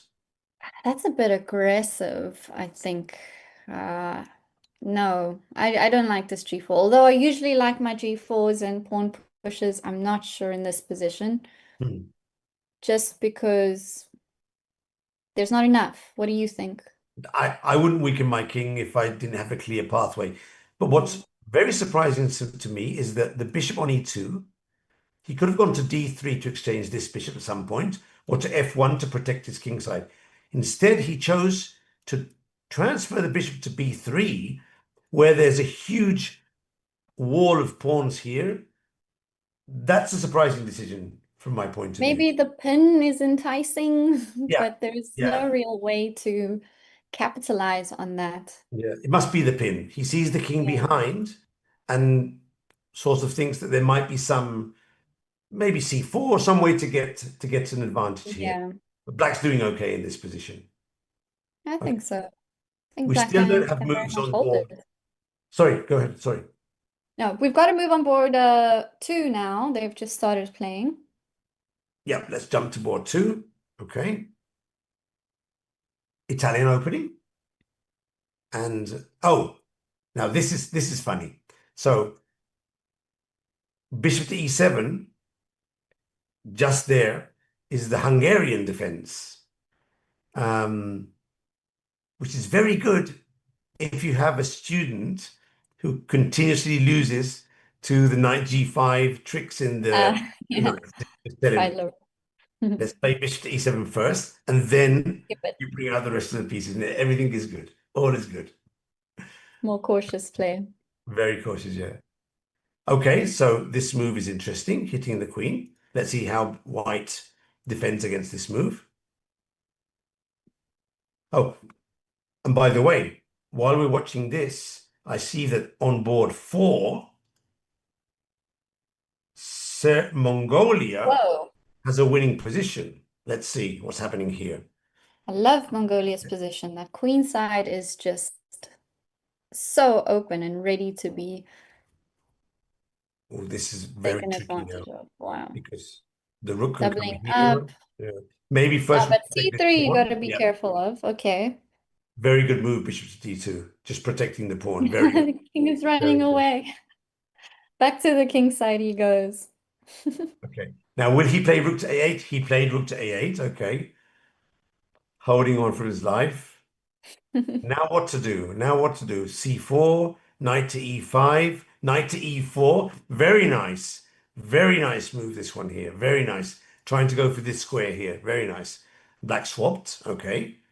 Let's capture back with the queen.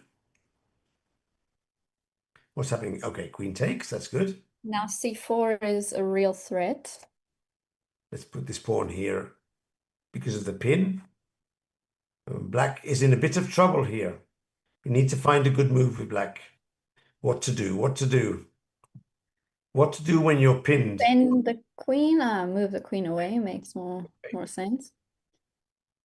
Knight to E5. It looks okay. Wow, yeah. White's just bringing all the pieces in, I think. He just dropped C4. Let's see if white spots C4. That will be. If he And finds. C4 is a move that you would be looking at throughout the game, right? Yeah. A few times. He didn't play it. Okay. Okay. Still seems fine. This queen needs to be careful where it goes as well. No good square for the queen. B8, there's a fork. B7. Now he'll play C4. Now he'll play Yeah, C4. now we've got our pin back. Come on. Let's get C4 in from Mongolia. He played C4. Yeah. Nice. So Very nice. again, 1041 rating, Charlize. Not a 1000 player. We're talking about stronger players. Oh, look at this. Pawn takes knight was very nice here. And after bishop takes bishop, queen takes. D6. Yeah, it was very nice. Or now we've got knight C6. Nice. And Mongolia took down the game. Wow. White really created one of those positions that there's so many tactics and it's so easy for black to go wrong. Really cool play. White has played a very powerful attacking game here. Far better than a 1000 player. This is a very, very strong attacking game. Very strong. Very strong. With a lot of nice tactics. Wow. Okay, so we have a result on the first board. Mongolia wins. Mongolia won on the first board. And looks like he's going to win also on the fourth board, which is the board we were checking before. So now let's drop to the second board here. This could be a decisive board. However, if Mongolia wins on that board we were looking before, that's already 2 points. So that means they will win the tiebreak because they've won the first game. So it looks like Mongolia looks like it's going to be the winner of this 3rd to 4th. But until the games are finished, anything can happen. Bishop C6. Okay, he's hitting the rook on E8. Rook to D8. 1 minute each. So much that can happen. Wow. Now maybe he can capture the pawn. Let's see what black does. Maybe with the rook. That's nice. Trying to trade down another couple of pieces. Oh! What a mistake, Charlize. He dropped the rook with check. Oh, he thought he was winning the queen. Oh, so Serbia. Wow. Serbia Oh, that's a pity. And Mongolia's won board 1, board 4. Yeah. It's even such a nice win is not enough for Serbia. So we should go and see the other board because this board is definitely going to win for Serbia with 2 extra rooks. So let's go to board 3 And although it doesn't affect the final result, if Serbia wins this game, they would get a draw in the match. So let's see what's going to happen here. So Serbia, this blue arrow must be some configuration thing indicating a good move, because I don't have. Yeah, probably from the computer. Yeah, maybe suggestions. Yeah, that's good. Right. So But I think that this means, Michael, that we have our winners. I think so, yeah, because Mongolia did win the first match, clearly, and now they've tied the second match at least. So Wow. one more for Mongolia. I mean, but it's the third place, yeah? It wasn't it's not the final, it's the third, fourth place, yeah? If I'm not mistaken. This is for the third place, yes. So they take the bronze. The bronze medal, yeah. But Mongolia, they win every year in women. You told me before they won the first year in the open section, so I mean that's a lot of wins. They've been a force, but coming back from losing the first round, round in this playoffs, and coming back to win the next three is incredible from Mongolia. Wow. Yeah. Wow. Have you been to Mongolia before, Charlize? No, I haven't. Have you? No. We were near One day. Kazakhstan. We were near, but we were not close enough. Yeah. But I've been told that the capital of Mongolia is very nice. But I've never been there. One day maybe we'll have a big chess tournament there. That would be cool. That we can travel to. That would be good. Yes. Not so many tournaments in Mongolia, no big ones, as far as I recall. But if they keep winning these tournaments, then at some point someone will notice and say, "Let's do a chess tournament in Mongolia." We've got Black that's also struggling on time. Oh, okay, now they'll trade. I'm sure that this game is going to be a draw. Probably, yeah. But let's see. If Black keeps the queens on the board, low on time, anything can happen. Yeah, I think this will end with one of the two winning, because with 20 seconds each, or 30 seconds, look, all the background mates do a move. Yeah, okay. Good of Black and White need to do the same. Create a little airspace for the king, just in case. Now it's going to happen. I don't want to see this. I don't want to. This is an obvious mate, I think. Easy to avoid, but I don't like this rook on h3. No. You Now you have to play G4. Now this is a disaster because the queen comes in here. Oh no. Oh, wow. This is okay, but not as strong. Okay, but not as strong. Now I guess you're hoping for f3. Yeah. And now the rook can come behind. This could be a what checkmate. is going to? Oh. Now this is better for White. That's funny. I'm wondering if the king could have gone here and then some way cropped up to here. But now this is worse. I guess king h4 was the move. Okay, but it's not g5. It's blunder time. Wow. It's blunder time. Check. And now he's going to go back. It's blunder time. But if he goes to h4, there's queen h6 mate. But he went to f4. Correct. Oh, wow. 5. But both of them playing in time trouble is not.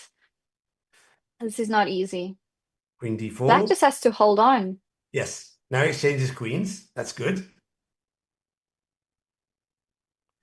But actually, after the exchange of queens, White does have an extra pawn. So 2 seconds. 1 second. Okay. Wow. Oh, he dropped the rook. Yeah, it's very difficult to play with 2 seconds. Oh goodness, no. No, this is unfortunate. Very unfortunate, yeah, but we've seen it happen before. Now, Black can take his time. F4. Wow. Let's see that. But we have our champions, Michael. Black will win this game, no doubt, but Mongolia beats Serbia and is our bronze place third overall in the open section of the 5th Intercontinental Championship for prisoners. And the playoff for first place will be very, very soon, in an hour. So I will be seeing you then with Angelica. Unfortunately, Michael won't be joining us for the second segment, but we've got the women's that need to play and the youth for the third place and open for first, all coming at 3 p.m.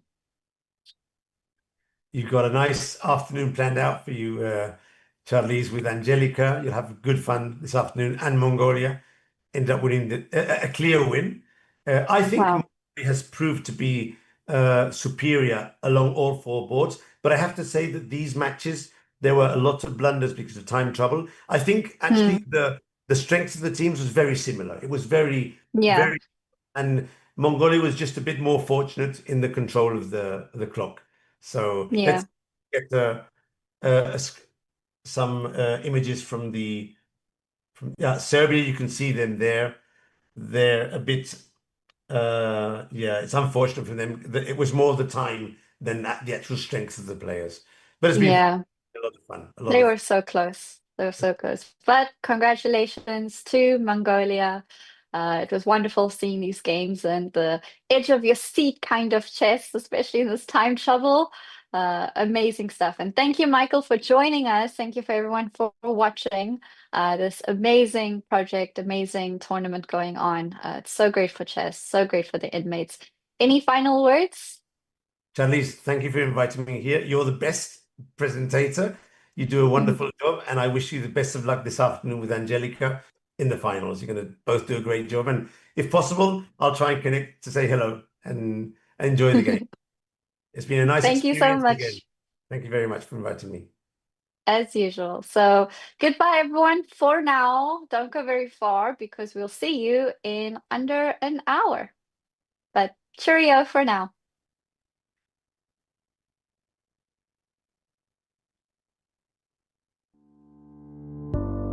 Everyone deserves a second chance. That's what we believe at Indian Oil. Instead of being held hostage to past mistakes, we believe that prison inmates can become productive members of society. Our esteemed chairman, Mr. Srikanth Madhav Vaidya, had visited Chanchalguda prison at Hyderabad and saw sports as a means to elevate the lives of the inmates. With this belief, Indian Oil's Parivartan, Prison to Pride, was launched on August 15, 2021 under the Azadi Ka Amrit Mahotsav celebration. The initiative reflects Indian Oil's core value, care, to help prison inmates and juveniles build a better life through sports coaching by Indian Oil's sportspersons, including international badminton players Abhin Shyam Gupta, S. Arun Vishnu, Yasil Ismail, Grandmaster and Indian Women Chess Team Coach Abhijit Kunte, Women Grandmaster Padmini Raut, international tennis player Rashmi Chakravarti, renowned carom player Ramesh Babu and Srinivas, and international hockey player Kamlesh Parihar. Across 4 phases, more than 2,900 inmates were provided with sports coaching from 52 prisons across 28 state and 8 union territories under the initiative. Basketball, badminton, chess, volleyball, tennis, table tennis, kho-kho, and carom were identified as sports that need mental as well as physical agility, giving an opportunity to excel to hundreds of prisoners so far. Indian Oil has commissioned retail outlets in prison premises, catering to public. 30 of these retail outlets employ ex- and serving prison inmates as customer attendants, providing excellent service and living a life of dignity. Parivartan celebrated a moment of triumph when the initiative was recognized by World Chess Federation FIDE during prestigious Chess Olympiad 2022 at Chennai. Parivartan's Katak team played an exhibition match with Chicago under Chess for Freedom initiative. In fact, inmates from Yerwada Prison, Pune won bronze medal in Intercontinental Chess for Freedom, an online chess championship for prisoners from 46 countries and the latest in the series launched this 26th January, is perhaps the best of them all. Indian Oil presents Naidisha, Smile for Juvenile program for the mental and physical developments of kids across India's 3 largest juvenile facilities. Apart from coaching, equipment and kits are also provided to participants, with care at the core of all our endeavors. The journey to a better tomorrow goes on. Parivartan, Prison to Pride, helps us re-energize lives as we live our motto of being the energy of India.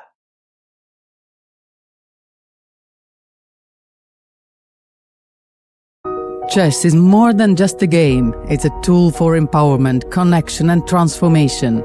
In 2025, FIDE is proud to launch the Year of Social Chess. We believe in the power of chess to bring about positive change, from therapy and education to rehabilitation and inclusion. Social chess is our way to build a better world. The Year of Social Chess will introduce groundbreaking initiatives across the globe.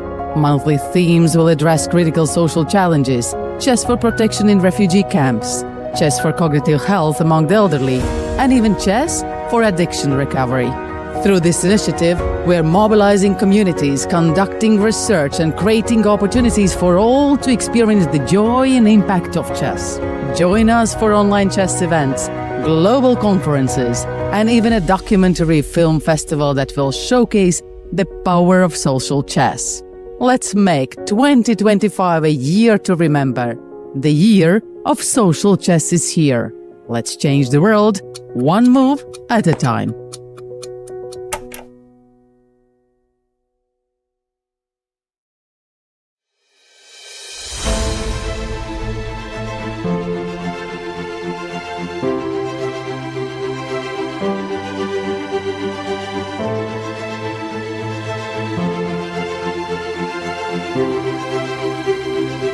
We're using the game of chess as a tool for reformation and rehabilitation, working with the Malawi Prison Service.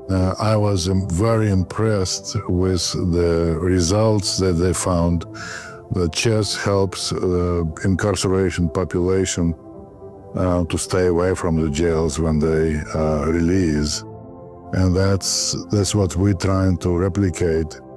We're trying to teach them how to use chess to change their lives. The prisoner who is engaged in chess game is usually disciplined, and it doesn't cause a lot of problems with the management. And always when they are doing, chess is not a short-term game. Once they are engaged in a game, it takes time sometimes for a game to complete about 3 hours. In those 3 hours, that person concentrates on the game.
Always tell them that they are in prison, they made a mistake, but they can still find a better thing inside prison that can help them when they are released from prison. So chess can help in decision making. For the inmates in Malawi, chess program has a huge impact on their daily life in prison, but also after they're leaving the prison. So for example, they have the opportunity to start being a trainer and to get an income and to develop themselves after being in prison. Basically, as a game. It means we are even going to reduce issues of violence inside the prisons, because they are most of the times busy, and that even participating in these games will be a motivation to them, that they'll be able to travel from one prison to another to participate in these games. tikamasewera chess sitimakhalanso m'magroups ngati mmene anthu amangokhala mwina makambiranaso za upandu kapena zosokoneza zimene zinabweretsa vuto kuti azapezeke malo ano, koma timakhala tikukambiranaso za nzeru zimene tikhoza kukapanga kunja. ndinachikhazikitsa kuti ndizisewera chesi, koma chesi ndambosewera ndili ndende, komanso ndikatuluka ndikapitiriza. Komanso chesi imatipangitsa kuti tiziganiza mozama, timaganiza wambiri, mwinanso kuposa anthu amene ali kunja.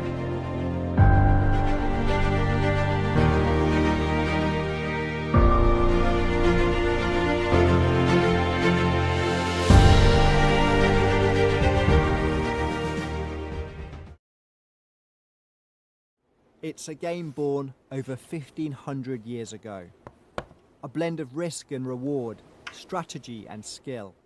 But now it's helping more and more players whose lives are far from black and white. It's good for your mental health. It can be quite a dark place, isn't it? Just behind the door 23.5 hours a day. But I suppose if you've got something to concentrate on and, you know, something like this to come to and focus on, it's a good thing. HMP Huel is home to more than 1,000 male inmates. The man in charge was keen to add his prison to a growing list of those playing chess. When the men come into custody, to some extent, you know, they've lost everything. So how do you start to rebuild that? And there's no doubt in my mind that chess can be a part of that. And we've seen so many examples of where the men have just flourished and thrived. Ralph, how long has this project been running? So about 2 years now. We've really seen much more chess happening in the prison. During COVID, it was one of the activities that we felt the men could do, despite all the restrictions. Find it therapeutic, just clears your mind for a bit. Obviously, you have to concentrate on it. Jail, innit? You know what I'm saying? So, you obviously haven't been sentenced to anything yet, so you do think about like what's going to happen and that. You know what I mean? It's nice to just get away from that. Today's teacher is Carl Portman, who is playing 9 men simultaneously. Carl volunteers his time playing in a number of prisons. Oh, there's a long way to go. I play my best chess when up against it, that's for sure. One UK charity also runs clubs and say they've seen a big rise in demand. Chess in schools and communities first began organising regular games for just 2 prisons in 2018. The following year this doubled to 4 and then became 10 in 2020. And while their numbers froze during COVID restrictions, this year it has risen again to 16. I started this about 10 years ago, and I just went to the occasional prison here and there. Some people played, some didn't. It's not only blossomed here, but right across the world. There's now a World Online Prison Championship, of which HMP Huel were represented as England. This annual tournament saw prisoners here playing online, taking on inmates in the Philippines, Mongolia, Ecuador, and 42 other countries around the world.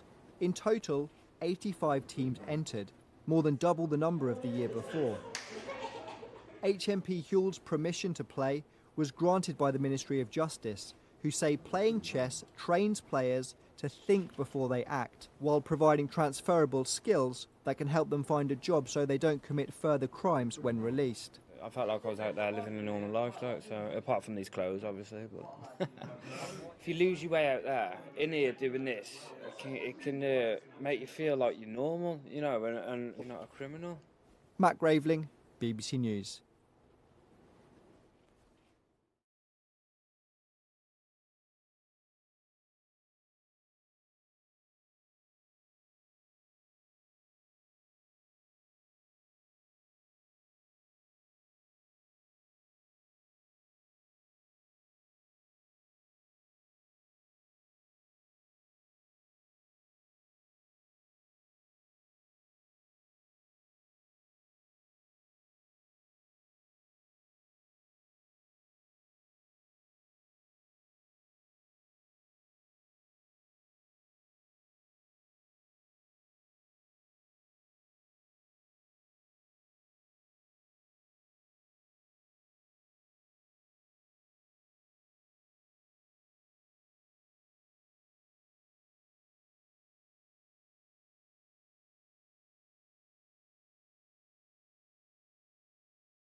focus, discipline, empowerment.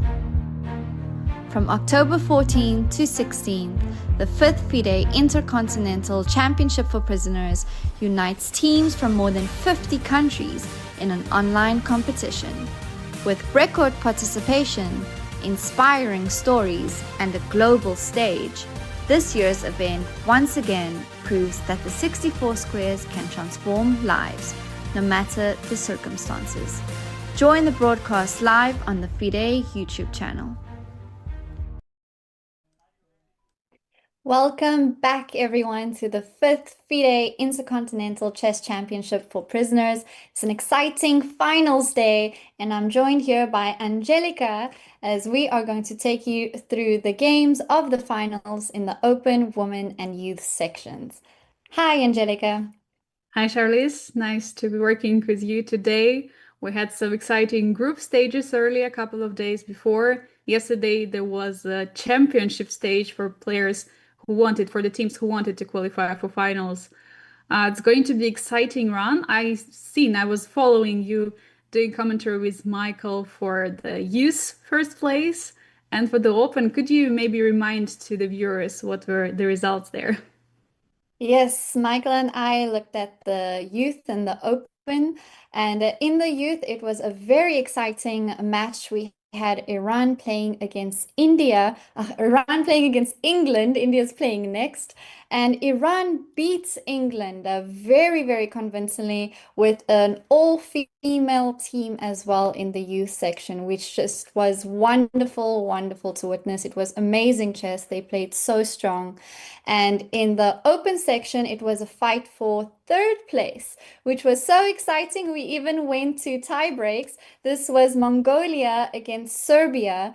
And wow, Angelica, in the first match, it looked so convincing from Serbia's side. They beat Mongolia, but Mongolia came back to win in the second one, and they had to go to the Blitz playoffs, which Mongolia won convincingly. So they are third place in the open section, and today we are going to see who is going to be in first place.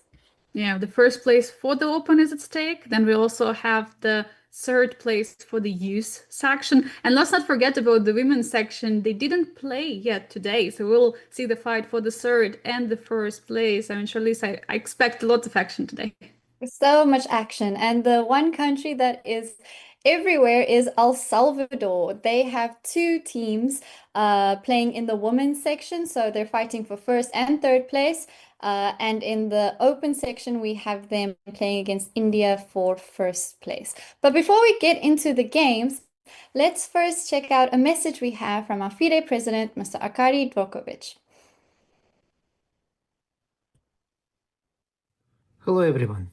It's my pleasure to greet all of you on behalf of the International Chess Federation, FIDE. For the past 5 years, FIDE and the Cook County Sheriff's Office have worked closely through the Chess for Freedom program to bring chess to people in prison all across the world. We strongly believe in our mission, and now, after 4 successful events, we can confirm that chess is a tool for hope, transformation, and reintegration. Every year since 2021, we have had more connectional facilities across the world joining the event. This year's championship had reached a new milestone. We will see more than 130 teams from over 50 countries to take part, including men's, women's, and youth teams. The growing number of countries and players taking part in this event shows how the spirit of chess can spread and bring us together, no matter the barriers between us. I would like to welcome players and organizers from Eswatini, Guyana, St. Kitts and Nevis, Lesotho, Poland, and Aruba, who are joining us for the first time. The dates for this competition are chosen deliberately to honor the International Day of Education in Prison, highlighting the importance of education in correctional facilities and encouraging activities that support it. To the players, I have the following message. We are all human, we all make mistakes in life, but as long as we are alive, we have a chance to learn from them and correct them. It takes a lot of courage to change, and that is why I want to warmly welcome all of you on behalf of the entire chess community and thank you for taking part in this event. As we have seen over the years from those who have taken part in the Chess for Freedom program, playing chess offers a direct path to self-motivation, logical thinking, stress reduction, and foresight of consequences, which are important pillars for good life. I hope you will experience the same, and we hope to help you along the path. I would like to thank the Cook County Sheriff's Office and all our partners, including chess.com, for their dedication and support for making this tournament happen. Learn, fight, improve, but above all, play with honor and enjoy this beautiful game. Good luck to all. Gensonasumus. The games have kicked off. They're starting in every section. But Angelica, what is the time control? Can you tell us a bit about the format that is going on in these finals? Oh, absolutely, Charlize. I mean, it's really exciting because the players play, first of all, they're playing rapid. It's 10 minutes for the whole game with 5 seconds increment per each move. They're all playing on chess.com platform. And as we were talking earlier, we have 3 sections. So every section is playing for the first and for the third place. Already use is determined the first place, as we said earlier, and open the third place. So we have everything else at stake. For example, in open, it's going to be a really exciting match for the first place in the women's section for both first and third place. And for the youth, we have still the fight for the third place there. And I think also important to highlight that the players are going to get the top 3 places. They're going to get certificates after winning this event, getting into the podium. And I think the most important prize is going to be the step closer for their rehabilitation process, and using chess as such a great rehabilitation tool and tool to become a better person. This is the power which chess brings to the people. And that's exactly what the Chess for Freedom project is all about. You know, they started in 2020 and they came up with this idea in collaboration with FIDE to start the Intercontinental Championship. And back then there were only 30 teams and very small, and it's grown now where we've had hundreds of teams over 50 countries, and it's just growing bigger and bigger every year. And it's amazing to hear the stories. You spoke to some inmates as well. We had amazing guests on the first day to really understand what chess does for these inmates.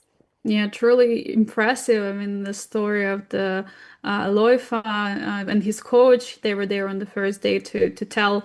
And I think he told that he even created his own chess club after coming out of the prison. This shows how chess changes life. And yes, we were talking about it also earlier, that 2025 is the social year of chess, and or the year of social chess. So it means more projects are being done by FIDE in order to improve and also bring the chess to those minorities, and especially I think the inmates, they need that. They need chess in order to become a better person, not only to improve their cognitive skills, but also social, emotional.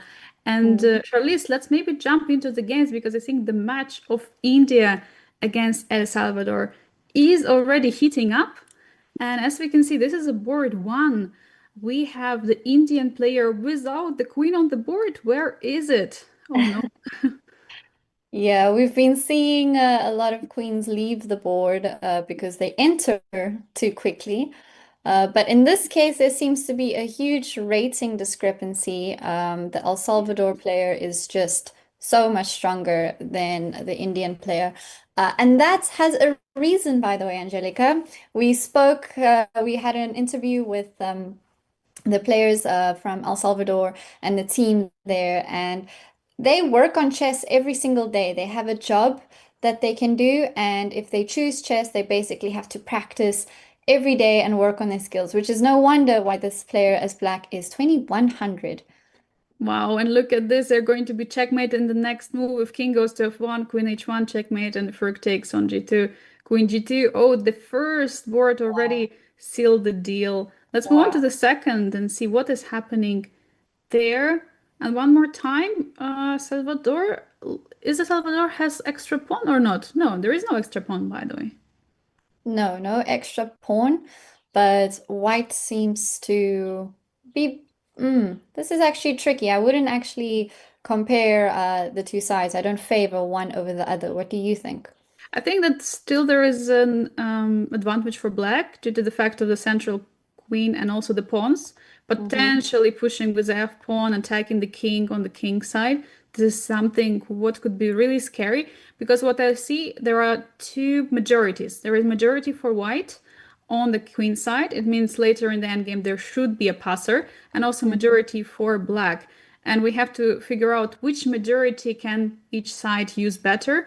And I think due to this beautiful bishop of black, it's so hard for white to push forward. Yeah. And that's why I think for black, it's going to be much easier just coming in and just going for attack against the king. No, you're right. I was worried about black's pieces not all being in play, but this rook on a8 is so easy to bring along over to the king side, and black is the one that is pushing for something. And look at Has this. to be- There is Yeah. exactly the Ooh. moment. Yeah, the beautiful. I wanted to highlight that there is the opposite colored bishop. We were told that if there is opposite colored bishop, it's a draw. Of course, it's a draw in the end game. And okay, it also depends. There could be still cases when you can win. But during the attack, the opposite color bishop, the preferred to the side which is attacking, and in this case, it's black. Black Yeah. is attacking. By the way, how to stop checkmate? F4, G3, what do you play? G3, but then does black get an F4?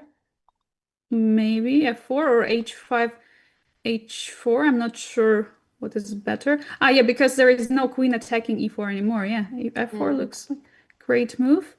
It has been played. It has been played just now. G3 is on the board. Let's see if black's gonna go for opening up.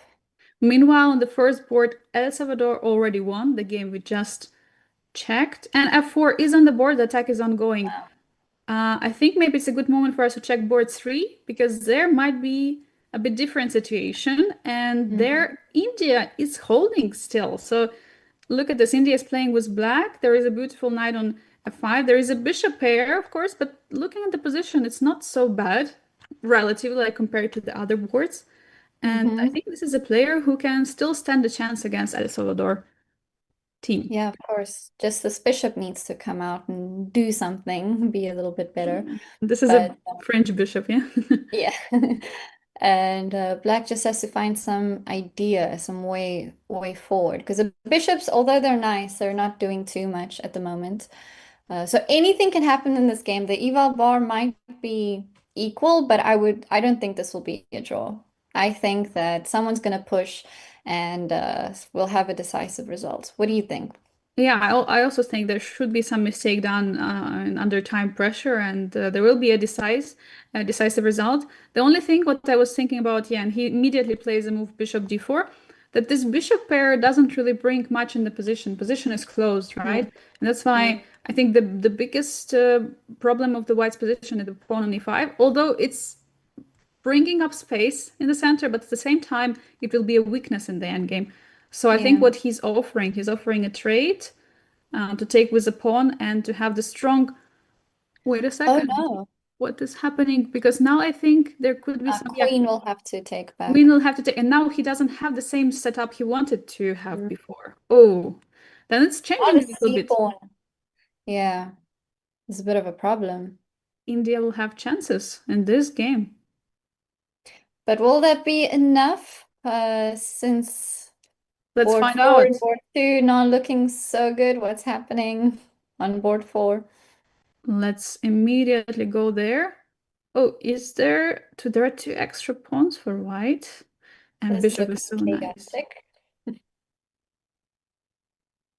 Yeah, bishop is very beautiful on d6, but now black is attacking, so there is a threat of take. Can you just defend it and just go into the endgame?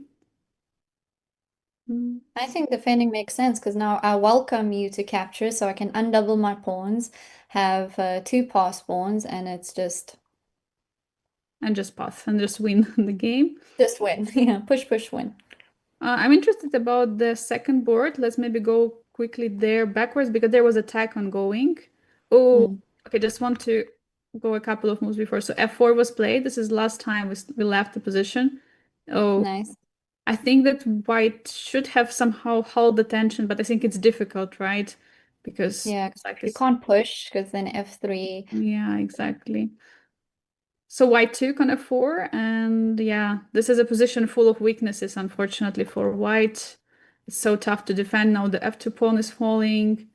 Oh, everything is slowly falling. Wow. Looks like winning. Yeah, no, this should not be any trouble for black. This is board 3, by the way, because The Oh. listing is not always accurate, so we look at the letters. Yeah, that's But yeah, like the C, board so this is board 3. And if we go to the board 2, where we have just been, everything changed. What is going on? Now Why? white is suddenly better? Why is white? Oh, of course, because there is checkmate threat here. But is that enough? Can I not just move my bishop? Oh my god, bishop d5 was there. Bishop d5, bishop takes, queen takes. You cannot step away. It's a checkmate. Wow. Ah. It's a beautiful tactics, but it's not so easy to see, of course. No way. I Bishop think, take. yeah.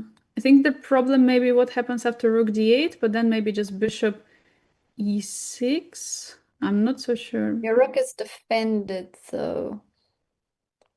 Okay, here I'm not sure what's happening. What if I come back, rook f2? Yeah. Yeah, this is probably it. Yeah, looks nice. And now, how do you defend from this? Wow, this is a beautiful tactic. I mean, if it would have been played, so at this moment, there was that's why there was such a big advantage. The computer was showing huge advantage. But now, after a few moves, again, India is better because India has extra pawn. That's what we talked about. If some of the weakness is being taken, now India has chances.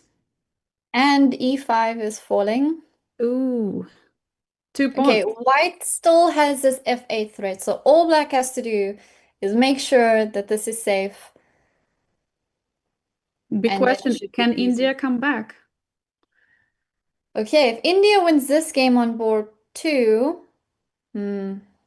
board 4 and board 3, that doesn't seem so good. They're also very much underrated on those boards. Meanwhile, board 3 is here and it's a checkmate in the next move. So it's it was a check.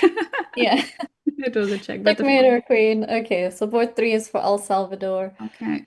The least they can do is draw right now. So second board, if second board of India wins, it means that fourth board also has to win. Let's take a look. Does India has any chance here?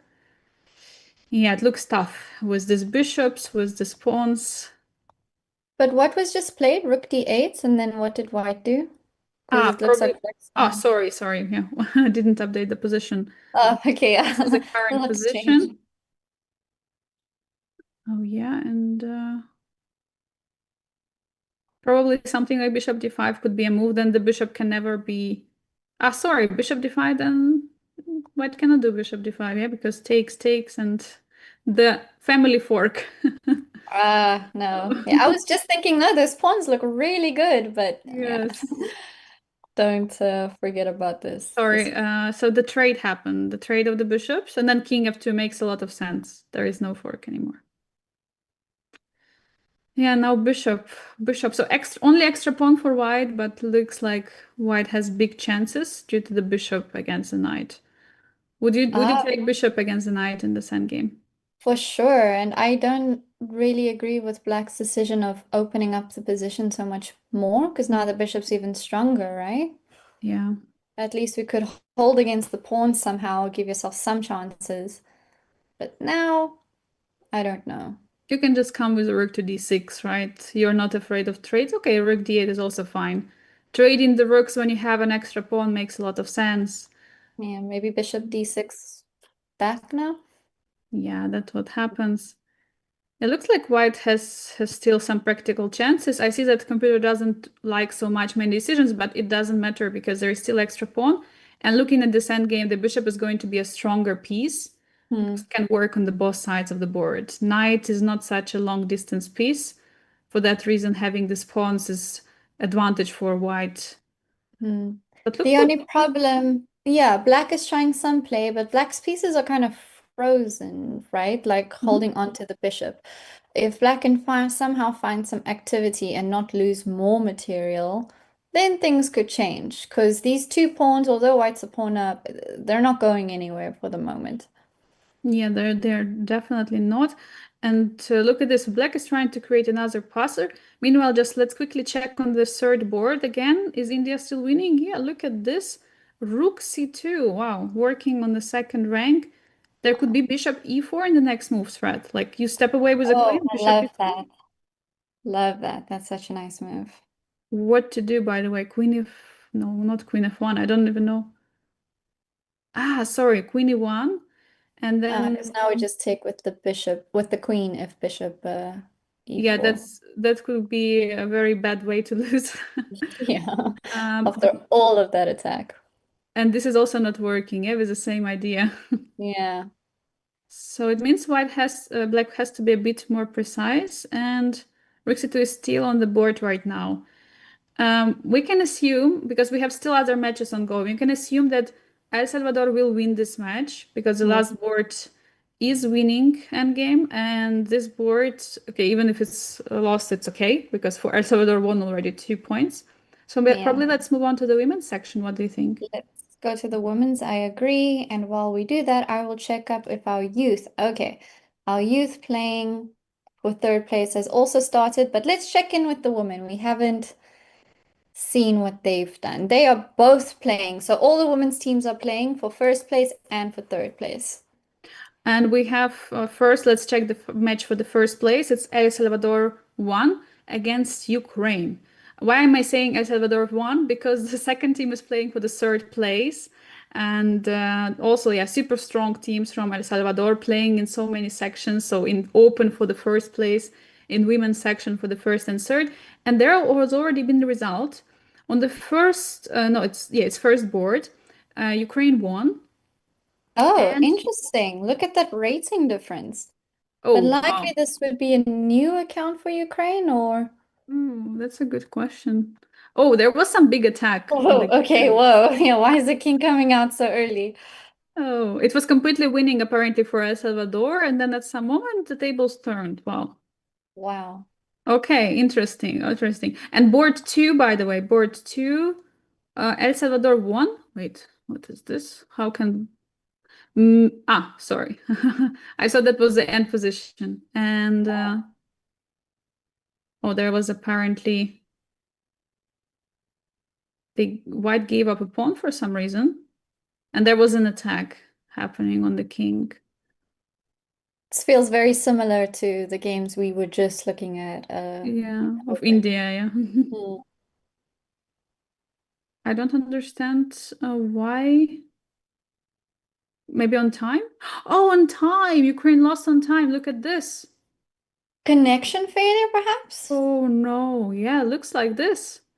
Looks like completely drawn position. So it means it's 1-1 right now.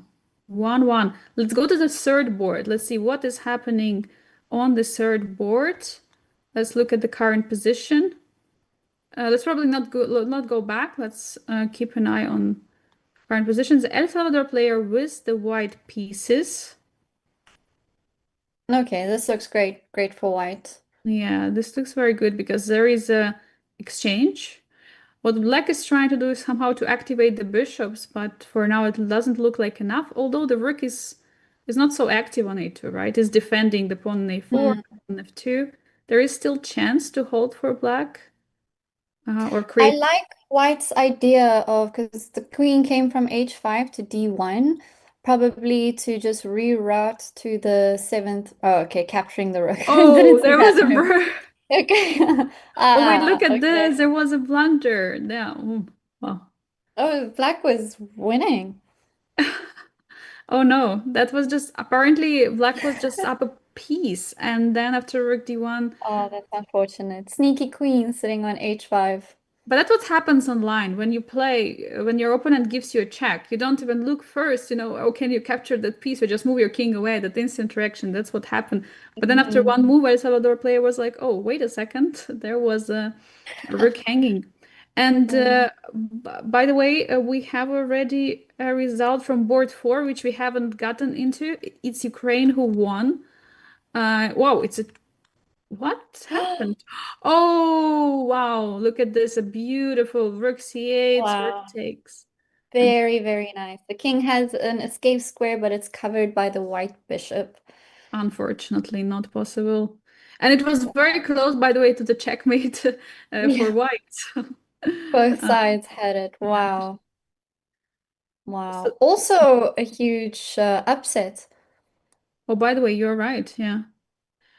Yeah, I assume that those could be new accounts or I don't know, actually. That's a good question. 2000 rating. Everything is up to this third board now. El Salvador has to win in order to keep the scores level. And it's maybe, I mean, it's not so tough anymore because the bishop was hanging. But now I think the biggest, probably the biggest idea of white, sorry, just to bring the rook into the game. And for now there is no rook d2, so white has to find a way. Rook b1, rook d1, and slowly just bring the rook in the position, and then with just an extra rook win, I don't think there will be a problem. What do you Would think? you give up the rook for the bishop in this position? That's a good question. Probably with the queens on the board, it's a bit tricky because there could be always some perpetual check, which white has to watch out for. So maybe not just yet. See, okay, for now, it's bishop is under attack, bishop has to take, and yeah, it has been played. Is there some queen? No, there is no queen h5, queen is 6. Nice. Yeah. Let's expect in this match that El Salvador will strike back because it looks like this. And with that, we will have 2-2. So we'll have the second match to show. And probably let's move on to the youth section to see what is happening there for the fight on the third place. India playing against Ecuador. We already have one result where India has beaten Ecuador on the first board. Oh, wow. Yeah, I see that. And by the way, looking at the ratings, they look very similar, very alike. This is the second board, by the way. What we see on the board, everything is played so quickly. And look at this. Pawn is getting far, almost promoting, but rook can stop the pawn. Yeah, and black is just too many pawns that will run through. Almost there, but yeah, Ecuador looks like it's going to win this one as well. Let's go to the third board to see if India can strike back. Oh, wait, what is happening? Rook for 2p. Oh, the bishop was hanging. The rook was for 2 pieces and the bishop was... but it was just traded, so capture. Yeah. It was And just... Angelica, India is such a strong team in the youth. In the Continental Championships earlier this year, the youth teams won both first and second place. Wow. So they are here to play, they're here to win. With the whole chess boom going on in India, I'm not surprised that they're this strong. It's very impressive. And yeah, by the way, just maybe to remind our viewers, so we have the matches right now. First, one side plays with the white pieces. In this case, we have India against Ecuador. All boards play with white pieces. And then the next match, Ecuador will play with all the white pieces. And depending on the result, we might see tie breaks. We might see some blitz, like earlier in the fight for the third place. Mongolia got the third place. I guess they would remember they played against Serbia. Yeah, and it was a very tough match. So I expect we're going to see because these teams are very close to each other with a level. And by the way, the other result is there. The India is winning on the other board. India is winning on every single board. Oh, I'm sorry. Wait, did actually India win here? India was playing. Wasn't India playing what? No, so they have reverse color. So board one here, India's white, board two, India's black, board three white, board four black. So we have 2.5. That means India wins. Was there a draw? How is this a draw? Wait. There was a draw offer probably. Look at black's time. Oh. But so this is interesting, Angelica. Michael and I were talking about the fact that this is a team event, but we weren't sure if players, look at the rest of their team's results and decide accordingly.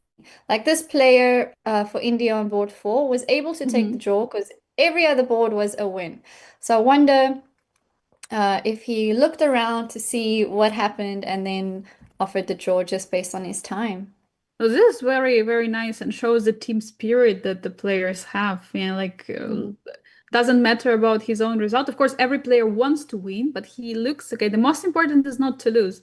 And that's what we have. India wins in the first match.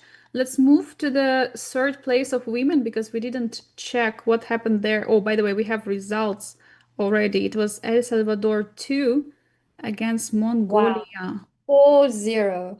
Oh, Mongolia won all 4 games. Wow. The Mongolian women's team is incredibly strong. They perform every year very, very well. And let's not forget that the Mongolian team won the very first Intercontinental Championship. So chess seems to be very big there. Yeah, very, very exciting. And they also won the fight for the third place or in the Open. Yes. And El Salvador, we have already 3 teams of El Salvador. We have 2 teams of El Salvador in the women's section. First one is playing for the first match. Second is playing for the third place. And we also have El Salvador in the Open. So as I can see, all games have been played in the first match. Maybe let's sum up the results. In the fight for the first place, it was El Salvador who won 3-1 against India.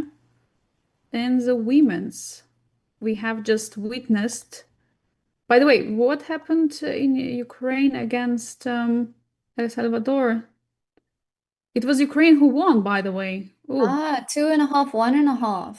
Wow, very close. By the way, we were expecting El Salvador to strike back in that endgame, but there was a draw by repetition. Oh, this was the game. Remember, there was a rook blunder, and then later in the game, apparently. Oh, maybe they weren't sure. But this could have been. Yeah, this could have been a big point for El Salvador to. Yeah, this was a very important game for them to win. Because you have 2 pawns on the board, you have to try to push, but probably the time situation. I think this is something what they were not sure about. Okay, so in the women's fight for the third place, we have El Salvador's second team against Mongolia, and it's Mongolia who strikes. I mean, have just witnessed it's 4-0. Sweep. Wow, 4-0 is just what a way to start your tournament. Absolutely, and 3.5 against half a point. India against Ecuador. It's for the match for the third place. Wow. In the youth section. Oh. Yeah, so I think what players are doing right now, they are getting ready for the second match. Maybe they're speaking to their coach who is there coming, and we're talking also to some of the coaches on the first day when there was a group stage, or all people who are involved in the Chess for Freedom project. And it was really inspiring to hear those stories, how players are getting there like every week, coaching, speaking to people, getting them inspired. This is really remarkable. And giving back with expecting nothing in return. It's quite special. So much work goes on behind the scenes in this event.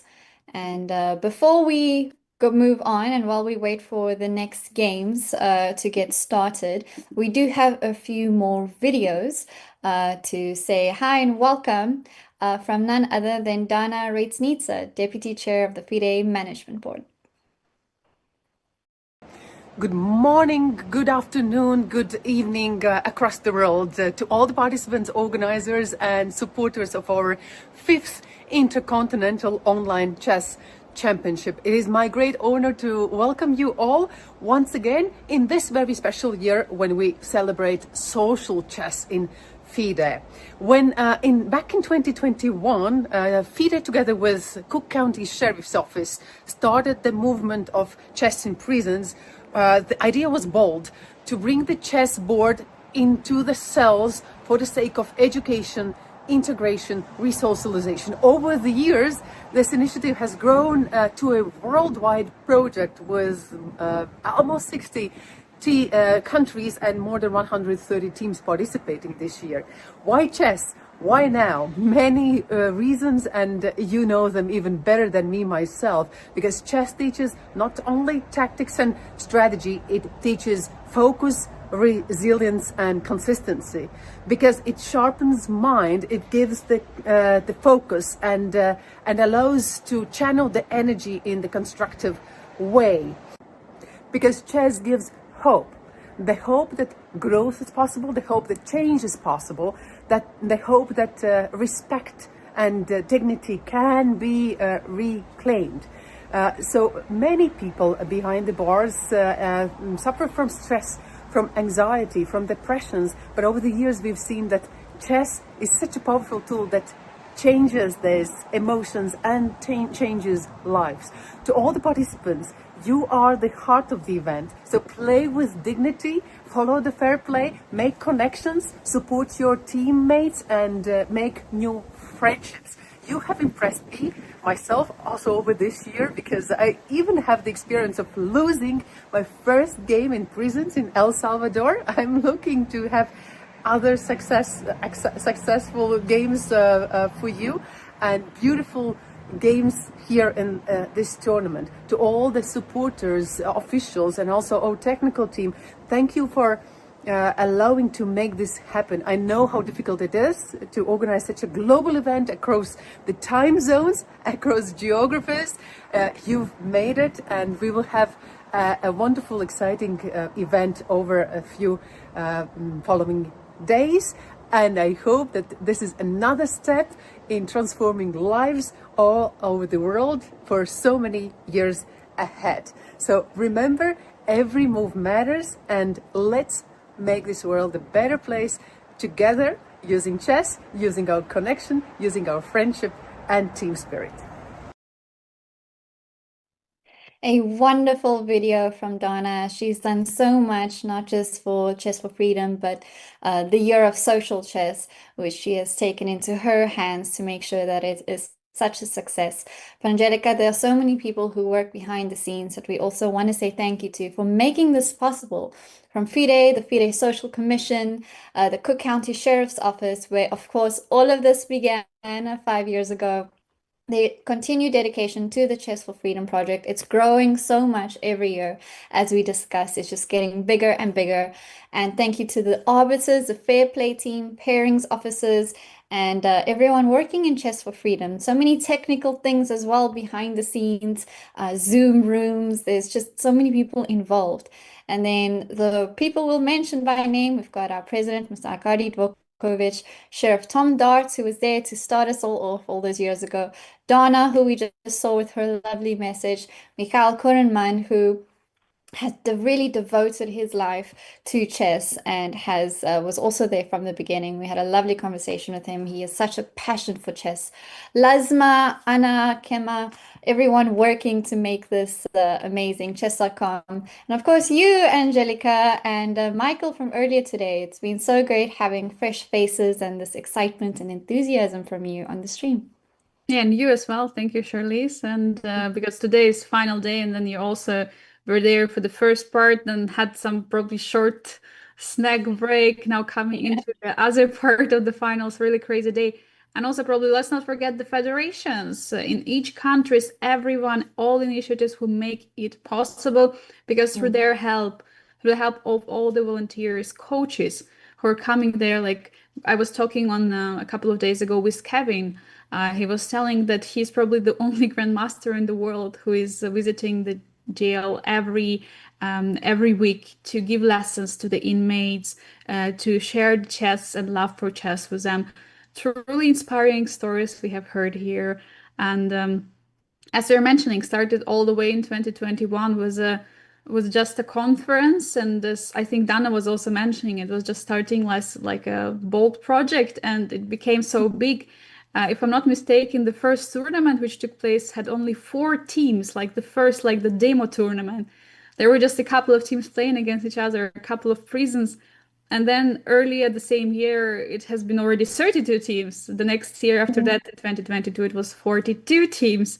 Last year, 2023, it was 85 teams. And last year, it has been already 115 teams. And this year, it's a new record, truly remarkable. Yeah, 135 teams this year. We're growing and growing. New countries as well joining. This year we have Eswatini, Guyana, St. Kitts and Nevis, Lesotho, Poland, and Aruba. And I know they're reaching out to more and more places. We'll have New Zealand next year joining. It's just we want all the countries, all the federations to come in and join and just see what this remarkable game of chess can do for people and change lives. Yeah, truly, I mean, so many stories we heard how chess is changing person's life completely. We had a live on one of the stream. His story was very remarkable because he said that he made only one mistake in life, and because of that mistake, he got into the correctional facility. But after that, chess came to his life, and then he decided not to do any mistake. That's what chess teaches us, everyone, every person in the world, to make decisions faster, better, to become a better person, to be patient in all the life situations. And of course, it helps a lot the people who right now are located in those correctional facilities. Incredible project, Chess for Freedom, in so many countries, and many countries more joining, as Charlize, you're saying. Absolutely. And today we have finals, and I think all of it, I mean, this whole Intercontinental Championship and teams who are right now in the finals, and brings such a big pride in them to be there, to make such a big step forward in their improvement. Yes, and as you mentioned about the guests that you had, chess really shows that you can have second chances, right? You don't just keep looking back, you go forward and improve on what you did wrong, rectify your mistakes. And we're seeing that in some of these games. It's you never give up. You keep playing, keep pushing forward, and try to get back on track. Meanwhile, we have some games started. Let's go back because we have women. In women's section, we have the second match for the first plate. It's Ukraine against the El Salvador team, which is playing right now. We can see right now the board number 1. It's where El Salvador has a very nice position because look at this knight on h5, Charlize. He is ready to jump to f4. Oh, beautiful. that position. Wow. Wow. We call this an outpost knight. No pawn can ever disturb it. It's staying there as long as it wants to. And this is just a monster piece to have on the board. Yeah, absolutely. And look at this also. Queen is ready to jump on the king side. There will be attack. Of course, white's pieces are also close to defend. But these double pawns will play a huge difference, especially in the endgame. Those are going to be weaknesses. I'm not sure how to continue here with white, but knight h3, very nice fork. We expect rook g2 to defend, but then f3 might be weak. Yeah, how do we push on that? Queen f6. How do you defend? 3.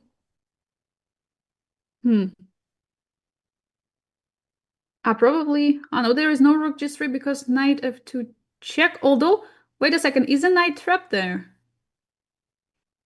Because there could be king g2. This is crazy. Look at this. Rook g3 defending. Knight f2 is a check, but then king g2 and knight cannot step out. Let's see if this will be found. No, knight g1 is played. Looks very logical. You defend, but now I just jump back into f4. You don't want capture to and give... take the pawn. Yeah. You can go materialistic, but you can also go positional. Yeah, knight f4, I like this move because you just keep your advantage. You keep your static advantage in the position right now, and those are these weak pawns on the f file. Rook g3, start trying to defend. And also what white wants is, of course, to trade these knights. That would be really great. That's why I think white wanted to trade and just give up a pawn, just not to have that crazy knight on f4. What if black tries something like h5? Yeah, h5, start pushing. Even your rooks can join from the h file eventually. This rook of whites is very awkward. No, this is excellent idea. This is what is happening. El Salvador player is just ready to go on. I like the king on g7. I like that those early plays there because now rook h8 at some moment, as you're mentioning, just supporting that pawn, just going forward, using all the weak squares. The only thing maybe to worry for black is the bishop because there is not much job for it on b7. Probably at some moment. It has to come back, maybe via c8. Yeah, probably first to bring the rook somewhere. I'm not sure where, but somewhere in the center, and then exactly, yeah, bishop c8, and then controlling this diagonal. Yeah, black has a nice attack, but not enough pieces. Not enough. Yeah, and also this move f4, I think what black wants is some moment to try piece, you're ready to go, you're simplifying situation, you're not allowing any attack, any checkmate. I'd see h4, though f4 is played, trying to highlight this weakness. I also like this move. I like it too. Also stopping f4, by the way. There is no f4. Which was black's plan probably in the next move. And now Okay, I queen like how stops. white's playing. Yeah, white is playing just very nice. White is playing just usually, like, white is playing simple oh. Ah, yeah. I wanted to say white is playing simple chess, but like a piece up. Maybe. Okay, too simple. But it's still fine because now 2 pieces for a rook is still manageable, although white is going to have to be very careful. 2 pieces for rook, and also looking at this position, if we compare, we will have, so let's probably, I'm just going to shade, just to demonstrate this position, 2 pieces and the rook. And if we look at the position, there is not a single open file. There is just semi-open. It means that the power of the 2 pieces is going to be very strong. Like these pieces are going to be much stronger than one rook of black. Because I like that. yeah, anytime rook will come to b8, just b3 will be played. And if we go to the current position, this is what has been played. Now there can be another fork if you don't want.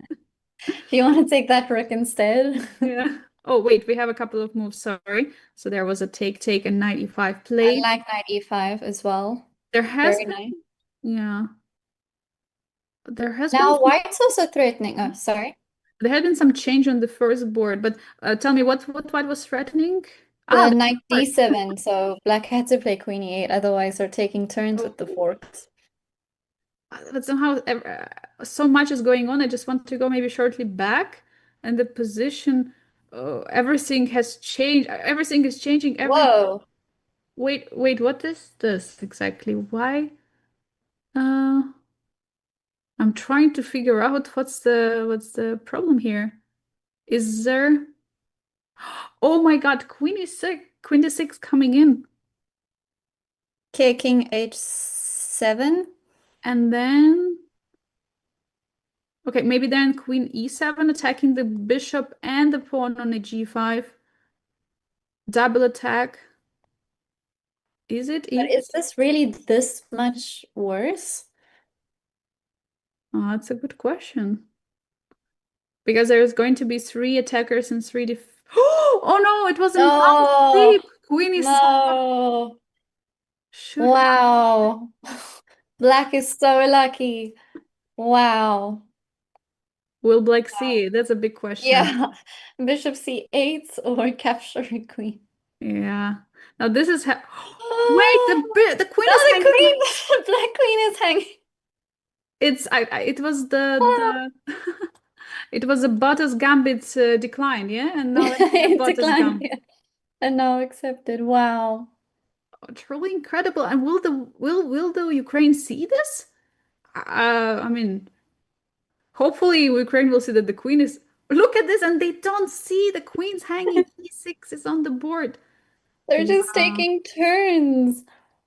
Oh my God! Yeah, this is why I love the rapid, and also the online chess, because anything can happen there. Like, can change at any moment. No, but what happened in the game is it was very simple. Queen d7 was played, and if we flip the board, the first thing what we see, oh, queen is attacking the bishop. We don't see the queen coming back. Yeah, sometimes it's very difficult to see the pieces going backwards, and then and then on the next move, this was played, and then of course white is also not looking backwards, and white is just, oh, how to continue attack? I just go e6. White is not saying queen f5, and it's logical. It makes a lot of sense. Oh, and c5 was played. Oh, look at this almost checkmate. Rick has to stop playing. This is insane. Insane match. But even, I mean, h3 can be played. Queen g4. Oof. Yeah, everything is hanging now for the player. Let's go to the... This is such a crazy game. I don't even want to go away, but do you think there will be any more blunder, or? I think so. There has to be. But because now it's not as easy. I mean, yes, black is an exchange up, but The pawn. I think the pawn is going to make difference. yeah, the pawn. Let's go probably to the third board. We haven't checked at all. On the third board, oh, we have the queen endgame with so many pawns, so So looking many great for pawns. Ukraine. Anything can be played here and white will still be winning. Just keep the king contained. Don't start pushing the pawns in front of the king. Yeah. And easy win. And the fourth match, it's a rook endgame. Oh, I love rook endgames. I truly love them. And 2 pawns are marching. Very good for El Salvador. Looks like, Charlize, looks like in this match, El Salvador will strike back. And there is going to be another match in the Blitz. But I suggest we go and check what is happening in the Open because we have so many games played simultaneously. Oh, and look at this. We have already 2 Wow. So many games, they finished so quickly. Oh no. India already won the game on the third and fourth boards. Does it mean that India wait, who won the first match? It was El Salvador who won the first match. So India strikes back in the second match. We're just seeing them come back stronger. And this is what happened earlier this morning as well, when Mongolia struck back and they lost their first match against Serbia and then just came back to win the second one. But this is incredible. India is losing the first match, so El Salvador is winning. Then India is coming back on the third, on the fourth board. Now this is the second board which is being played. Look at the position. I mean, materially speaking, it's all equal. There is a bishop already. Rooks are traded. There are bishops, but still, I mean, one mistake can cost anything Just keep here. the draw, and Angelica, the time. Time is going to be Ooh. stressful for the white player. Okay, b5 was played. I don't think that white has to make any changes in the pawn structure because it looks very good. And I think if we look at the position without the bishops, it looks like a winning position for white due to the protected passer.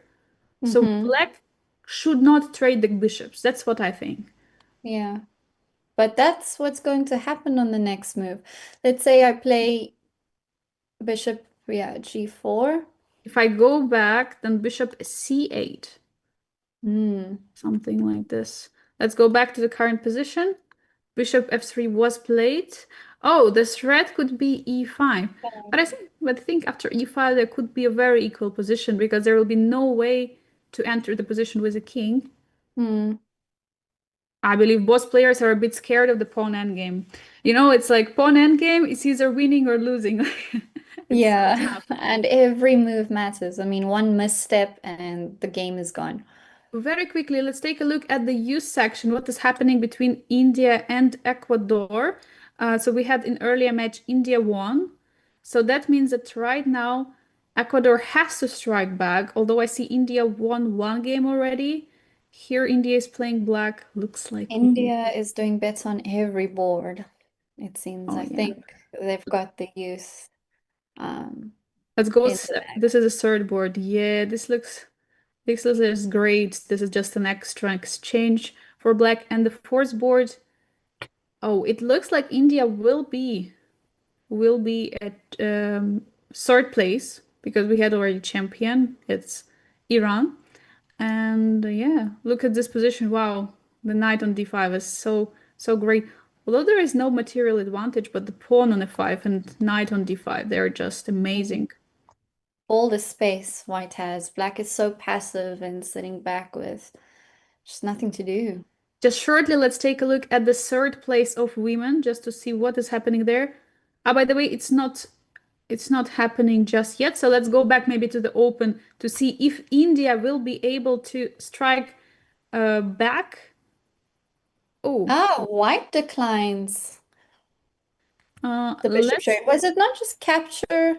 Yeah, it looks like completely winning endgame because now you can even wait. How can you win in this actually?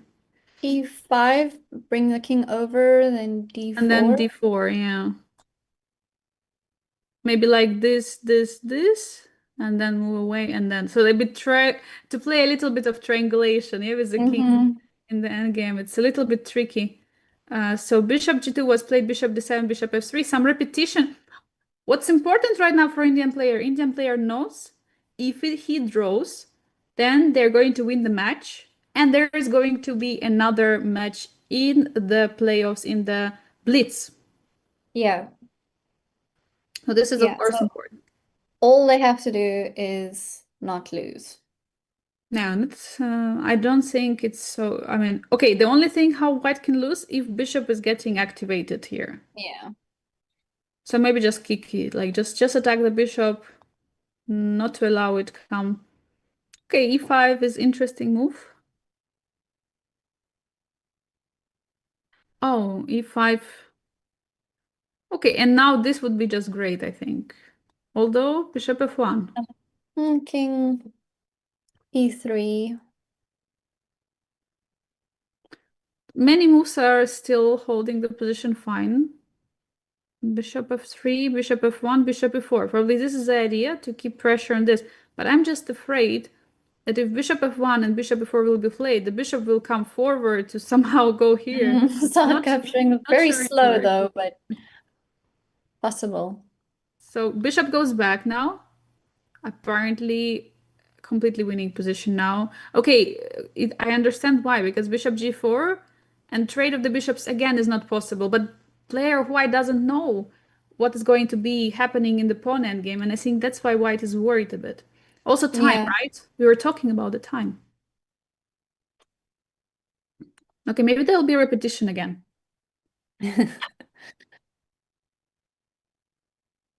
I mean, black has a huge time advantage. This is basically the only way to secure a point is on the clock here. So white just needs to be careful. I think trading off makes sense, but maybe white is worried about the kingside pawns. Yeah, I agree. Yeah, now bishop, if I think the white player will be afraid and will play, yeah, king e3 or bishop e2, because white doesn't know that the pawn endgame is winning. It's a bit, it's scary. I can, but maybe now, maybe no, but now d4, bishop b1. You have to be really careful in this endgame. White might lose if black will get to the a2 pawn. Really, really scary. Just to confirm the use section, because we might see already the winner for the third place. So one more time, it's Ecuador against India. India won on the second board. This is the fourth board. We also, Angelica, have the results for El Salvador and Mongolia in the women. Playing for third place. Mongolia just clean sweep. They won the first. To getting into the finals. By the way, it's El Salvador's second team. Congrats to get into the finals, fighting so tough, getting fourth place, not at the podium, but still, I think. The stressful time pressure, everything's going to come down to winning the playoffs. But they do get both chances again, so they will play with both colors. So who's going to strike first? And is it possible to make a comeback? We'll see. We saw some games which were completely winning earlier this morning, and then the player lost on time, because 3 + 2, Angelica, is not a lot of time. 2 seconds that you have to make a move. That's not a lot at all. Not at all. Yeah, exactly. It's very tough, and sometimes you just you prepare some move in your head, and then your opponent plays completely different. And when you're like down to 10 seconds, it's already it's going to show you how difficult it's going to be. And look at this endgame, and this endgame is truly remarkable. Yeah, they're playing already for so much time, and now the king of black is on the wrong side of the board. What did it do going to the king side? Like this king had a side quest that was so irrelevant to the position. Yeah, somehow maybe here.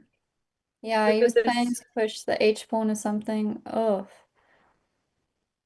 Yeah, and now white has literally 2 passers, 1 extra pawn, but 2 passers, because this is not going to be. You're going to have to play h6, but you never be able to play it because this pawn is going to be even stronger. And white is just grabbing all the pawns on the queen side. No, this looks like completely winning for India. At least India cannot lose this. If India would lose this game, India, it means El Salvador would get the first place in the Open. Yeah. No, But I India don't has think. to win. Yeah, I think India. this will be straightforward. Exactly. So let's then go to the youth section because they're still playing. There are still 3 boards playing. On the first board, as we were mentioning earlier, India is winning this end game. The one game we finished on the second board. And what about the third board? Just a recap from the previous match. India beat Ecuador 3.5-half. So now they're playing the second match. India's already a point ahead. 3 more games. Do you think they're going to take this one? Yeah, looks Beat like this. Ecuador? India is super strong. I mean, we have seen the games they played in the previous match, like in the first match, and they were really so, I mean, decisive and truly impressive. This position, although is not maybe so clear at the first glance, but then you see there is an extra rook. So at least in the end game, right? You have to try to find a win. And by the way, the board four, there is an extra. I want to say there is an extra piece for Ecuador. No, apparently not. Oh my God, I don't understand what was. The Why was it? rooks.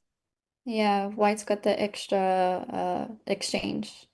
Oh Change wait, up. what? Oh my God, there was Bishop G5 move. Look at this. Bishop G5, attacking the queen, and if you take Knight F3. Ooh, beautiful. Wow. Wow. Incredible. That's not easy to see. And look at Black's time. Yeah, again, like under half a minute on the clock. That's And that's why strange. Black didn't find it, unfortunately. But do you think there are internet issues? Because if you look at the other boards, the clock is ticking, but moves are not being played. I'm not sure. There might be some technical issues, but look at this, 20 seconds on one of the boards. Yeah. Also comparing the time situation of India and Ecuador, there might be technical issues for Ecuador team, or they just spend so much time. It's one of those. Maybe they're just got taught chess so much, yeah, like just think a lot. Yeah. Okay, well, hopefully it's the latter, but let's see. Ecuador has so much to play for, and they don't look very good on time in any of the boards. Unfortunately not. And here we have to another rook end game. Might be the only game which is going to finish with some positive result for Ecuador. So still, it's important, losing 4-0, it's tough. But if you lose like, okay, 3.5 to a half, it's still like you have like some honor, right there. You Yeah. so much. So it's really great. And by the way, this is the fourth board, and the fourth board was the one to draw the previous match. So it means there is a pretty strong player there playing. Okay. Yeah, this fourth board player will be quite happy with their performance in this championship. I would like to go back one more time to the Open to see if the end game finished, and look at this. The game indeed finished. 2 queens. Yeah, the queen was promoted, the other queen, and checkmate was played. So India won. In the second match, we will see playoff. This is really exciting. I'm looking forward to it. And yeah, for now we still have the youth teams. Maybe on the women's, let's give a check. They already all played. Mongolia won, right? For the fight for the third place. And El Salvador and Ukraine will continue in playoffs. Wow. So we've got India in the youth. I think we're finished with the youth now because India has beaten Ecuador. In this match too, they've got 2-0, and all they need is a draw to go through. So congratulations to India for the bronze, for being third in the youth section. Huge congratulations indeed. I mean, India was very impressive in the first match, now in the second as well. Probably is going to win this match, but at least draw, as Charlize, you said. But I just want to figure out what was happening in this position in the endgame. Here, it is all equal. Then suddenly rook c5 is played, offering a trade of the rooks, going into the pawn endgame, completely losing. The next move is played, everything is changing again. Now it's okay, it's still better for white. and then this take, and again offering the trade of the rooks. It would be losing one more time because after take, there is going to be this passer in the pawn. Yeah, absolutely, exactly. And then after a4 is played one more time, now it's better for black. I mean, everything is turning around, and at the end of the story, we appear at the pawn endgame. Oh. Okay. It's just changing all the time. Yeah, now it looks like, of course, looking at the pawns, first of all, it's equal to, okay, right now it's not equal anymore, but it was materially equal, but since the activity of the king, I mean, the king of white is too active, taking all the pawns, and yeah, ready just to promote the f pawn, it's going to be winning for white. Yeah, the pawn endgames are so tricky. And how is it for you, Charlize, when you're playing yourself and you have the pawn endgame? Yeah, I think endgames are my least favorite part of chess, especially because there's so many theoretical things to know. And really, if you mess up, then a winning game just slips out of your hands so quickly. So yeah, I don't know what the players think, how much they would like endgames and how much they study endgames as well, because they do get regular coaching. I wonder how much time is spent on the fun tactics versus the slow endgames. Charlize, let's play queen e7 or e5 or any move, and then it will be just a draw.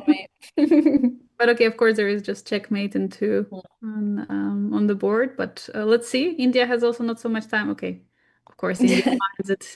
Enough time for a two-move checkmate, I think. Yeah. No. And yeah, checkmate on the board. So, ooh, 3-0 for now. And the fourth game, which the third board, also looks completely winning with extra rook for India. Incredible performance. Yeah, talking about, I mean, this endgames, this pawn endgames, rook endgames, that's very tricky.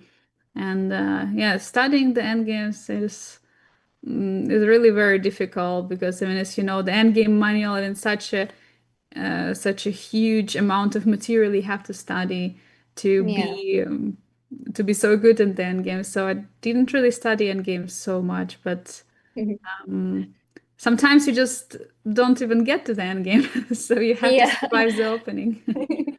Survive all the theory in the opening, have some fun in the middle game, and then maybe you'll get to the end game. But speaking about the manuals, I saw this morning that Dvoretsky's sixth edition has come out of his endgame manual, and there's a foreword by Magnus himself that wrote something about the book. So I'm interested to check that out.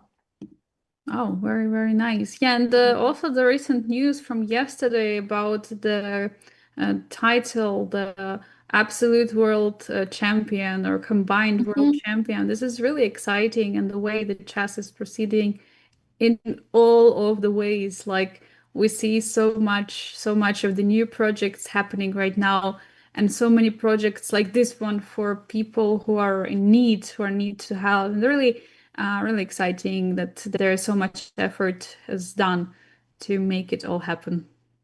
For sure. Chess is just growing, getting bigger every year all over the world. And I feel grateful that, we get to be part of that. Yeah, absolutely. And I think the players right now who are playing in this championship, Intercontinental Championship, they're also happy to give their own input, improve their own, and learn not only the chess, but also have more, friends, because through chess you're also getting so many friends. I think also in the. Oh, sorry to interrupt this very interesting conversation. Is it winning? Yeah. Okay, of course it should be winning somehow, but you have to be careful because no, stalemate. But Black was avoiding that for so long, and then just last minute. But how? Like, go back. G3, King G2. Do you have to give up this H pawn? I think there is the only way is somehow to go King F4 to give up this pawn.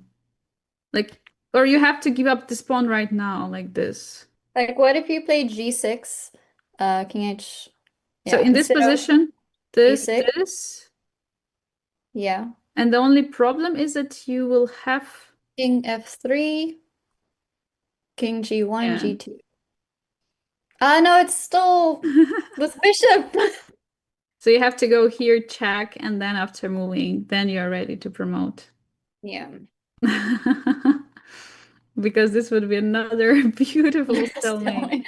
Imagine getting that far. You did some good in-game calculations and you still stalemate. That's Wow. Yeah, this is really exciting. So one more time, congratulations to India for the third place and Ecuador, amazing play in the group stage also yesterday to qualify for the finals. Fourth place is a huge result for Ecuador, I think. I mean, getting on the top four amongst like so many teams which were participating original, I think was really, really impressive for them. But that concludes the U section. We already have the winner, right? Iran's first place, England is second, India third team is third, and Ecuador fourth place. And what about women? Women, we also have the third place, right, Charlize? Yeah. Women, we had I think El Salvador just let me check. Yeah, no, Mongolia. Yeah. El Salvador is doing well against Ukraine, that they're still going to playoffs, but Mongolia absolutely crushed El Salvador 4-0 and then 3-1. Wow, yeah, truly impressive. And for the first place, we still don't know anything because first match was won by Ukraine, second match was won by El Salvador. So much action happening. What is happening in the Open? I think we also have playoffs for the first match between India 1 and El Salvador 1. Yes, I think we are waiting for the games to get started. They're going to go to Blitz now, but let's take a short break, Angelica, while we wait for these games to start, and we will be back in a few minutes. Chess is more than just a game. It's a tool for empowerment, connection, and transformation. In 2025, FIDE is proud to launch the Year of Social Chess. We believe in the power of chess to bring about positive change, from therapy and education to rehabilitation and inclusion. Social chess is our way to build a better world. The Year of Social Chess will introduce groundbreaking initiatives across the globe. Monthly themes will address critical social challenges: chess for protection in refugee camps, chess for cognitive health among the elderly, and even chess for addiction recovery. Through this initiative, we are mobilizing communities, conducting research, and creating opportunities for all to experience the joy and impact of chess. Join us for online chess events, global conferences, and even a documentary film festival that will showcase the power of social chess. Let's make 2025 a year to remember. The Year of Social Chess is here. Let's change the world, one move at a time.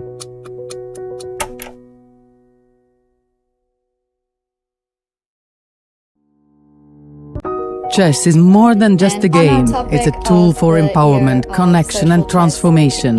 In 2025, FIDE is proud to launch the Year of Social Chess. We believe in Andrei Vuklin, who is the head of the FIDE Social Commission.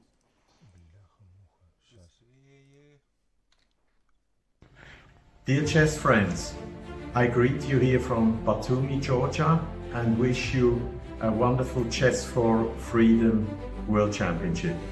We have 135 teams at the start from 57 countries. This is a record, and it's my pleasure to invite you for this wonderful event. I would like to greet also and thank Michael Kornman, the project leader of Chess for Freedom, for his huge work for making this possible in all these countries, in these prisons. He is, with his team, the person who over years now has made this possible. I had the possibility this year to visit Dubai in UAE, the prison in Dubai, the champion of last year, and I would also like to say hello to them. All the best in this championship. We had, as a commission, the opportunity to visit also other prisons. we are highly impressed about your work, the trainings you do every week, and let's make this project for the future be successful. Have a great time, and I will follow this championship afterwards, after my stay here in Batumi in Yerevan with the team of Armenia, and it will be a great pleasure to see how your games are going. Thank you very much. All the best.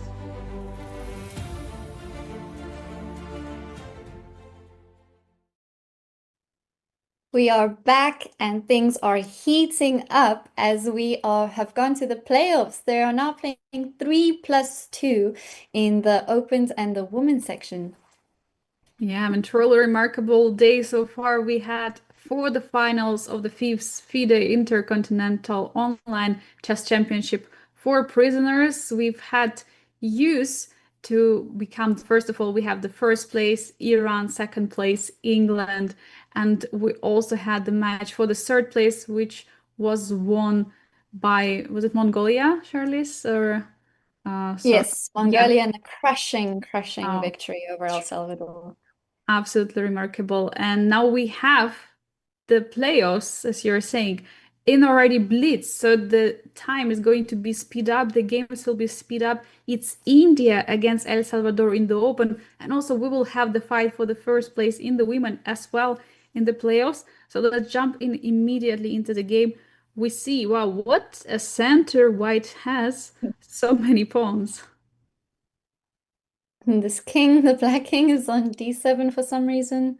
Artificial castle is incoming. That's what I expect to be there.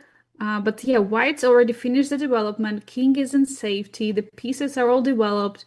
There is a b file. There can be attack if king is coming to c8. Absolutely great position for white. But black, I think, also is not so far behind. h5, h4, something what can be a plan for black to attack the white's king. Rook b8 back again? Okay. Yeah, looks like this. And also I think one of the tremendous ideas for white could be d4 break. d4, e5, just opening up position because king, as you were mentioning earlier, king is in the center and white has to use this chance right now to strike with d4 and e5. Wow, black is just playing very passively. Very passively. It doesn't look like so great for El Salvador, although they won the first match so convincingly. Let's look at the second board. What is happening there? Oh, there is a little bit different situation. Now it's El Salvador who is looking great because the pieces are developed. The queen is in the center. And for black, still the knight was on b8, now on d7. Probably more comfortable position for white. What would you say? Which side would you choose here, Charlize? Well, although the black queen looks quite scary on g3, very close to our king, black just needs more pieces in the mix. So I'm not entirely sure how that's going to happen. Maybe now it's possible. Knight is coming to f6 and then e4. I actually don't mind black over here. Yeah, it's very tough to say, right? One mistake is going to show so much. But right, knight f6 coming to e4 next move. And now bishop f2, as you were mentioning, the queen was so great on g3, but now bishop is just kicking the queen out of that position. Queen will have to step backwards. Queen d6 is played. Oh, and now knight e4 is something what you want to do, right? Just yeah. Knight e4, knight f4, like the queen has stepped back, but I think maybe that also allows space for the knights to come in. Absolutely. And more exciting game is the game of the first board that we were discussing a bit earlier. White managed to open up the position. So d4 was played at some moment. And then a c5 was played. Wow. And the king is all the way in the center. That's what we were mentioning earlier, right, Charlize? Yes. And with the bishops out, white is just enjoying a very, very nice position. Oh, absolutely. And at some moment there will be bishop h3, but for now it's not yet possible. Oh, trading the queens. That's something you don't really want to do, right? No, because you have the attack, right? That's something you want to keep on the board so that you have more to play for. But okay, the pawns are connected now. That was black's strongest piece. So I do see the logic behind it. Yeah, and also the pieces of white are very active. Like the knight on e8 is very passive piece. The rook on b1 is targeting the pawn on b7. The other rook is on the open file. You're getting ready to double your rooks, enter to e7. So yeah, great position. Also bishop against the knight in the open position will be very good piece. Maybe d6 at some moment.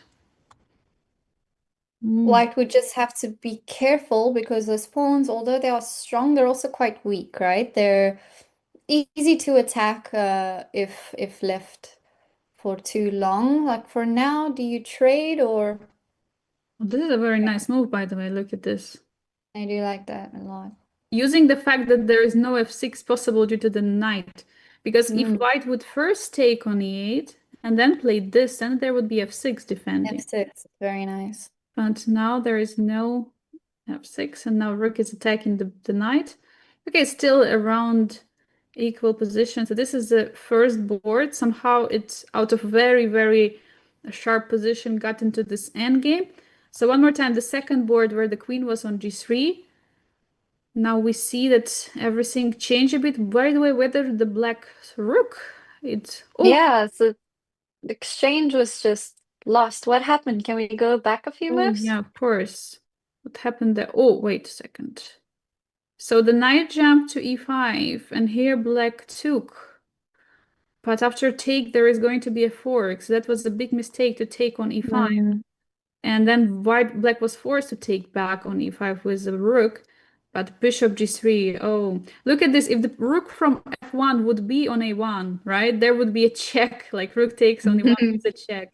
But now there is not possible, and after knight going to e4, giving back the material. Now it's white. At least this knight was still quite strong. But look at this. Yeah, knight is strong, and knight got found the fork. Oh, nice. Okay, now black is doing better. Black has an open file. Black is up a pawn. And now the most important thing for black is just to figure out how to defend the queen side, and then everything will be great. So on the first board, there was slightly better position for white. The second board, slightly better position for black. So it was India who was a bit better. On the third board, by the way, look at this chart. India is completely winning. Other queen is coming on the board. We don't have even to discuss this game. This is winning.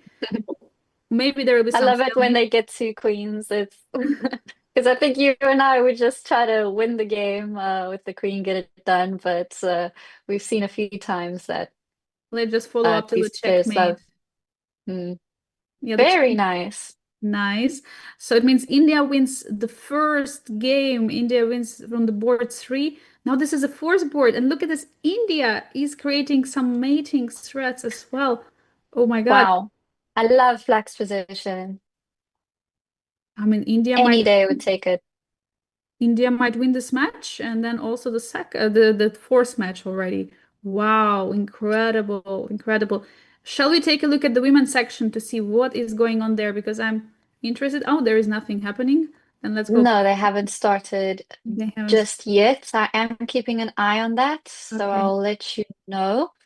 Yeah, we have Ukraine and El Salvador playing, but for now we focus on the open. Wow, the tables turn on the first board, and it's El Salvador who won the game on the clock. And also, I think on position because the pawn on g3 would fall and the other pawn. Let's just roll back a bit just to see what happened. Wow.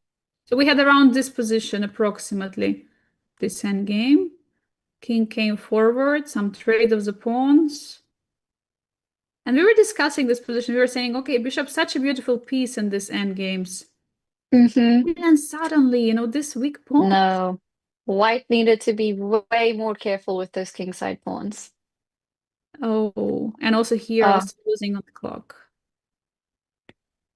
By the way, do they play with the increment? I don't think they have increment. They have 2-second increments, so it's 3 plus 2. Yeah.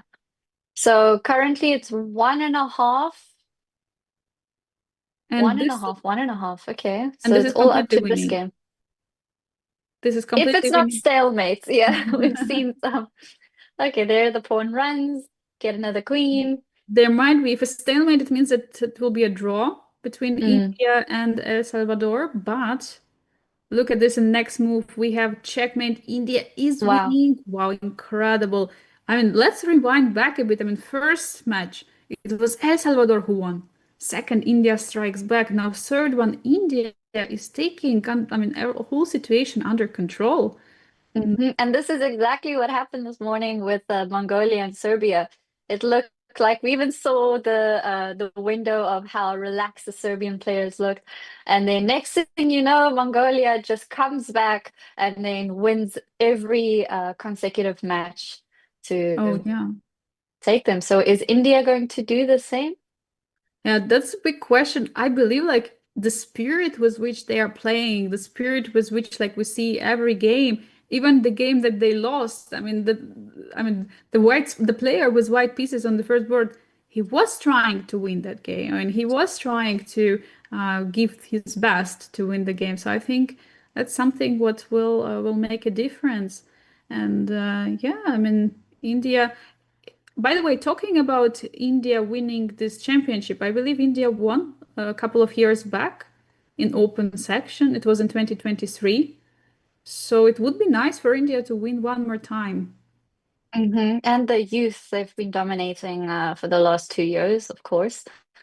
But yeah, I wonder what the psychology is behind the players having motivation of knowing how big India is in chess in general, right? We have Gukesha world champion, they're Olympiad winners. If they keep up to date with this news and if in the coaching they know these things, because that is a big motivating factor, don't you think? Absolutely. I also remember when we were talking with Kevin, who is doing coaching in the prison of Singapore, he's telling that not only teaching chess brings difference to the inmates, but also talking about chess, all the news which happened, Magnus banging on the table or saying that he will not defend world championship title any longer, Gukesh becoming world champion, Indian team, and especially for India, of course, Indian team becoming a champion in both women and open sections of the Olympiad last year. I mean, so many exciting performances by Divya recently winning the World Cup, also having such a great performance at the Grand Swiss. Definitely, I mean, Indian chess is booming and India is becoming one of the strongest countries of chess in the world. Although there was match recently, right? India against USA and USA.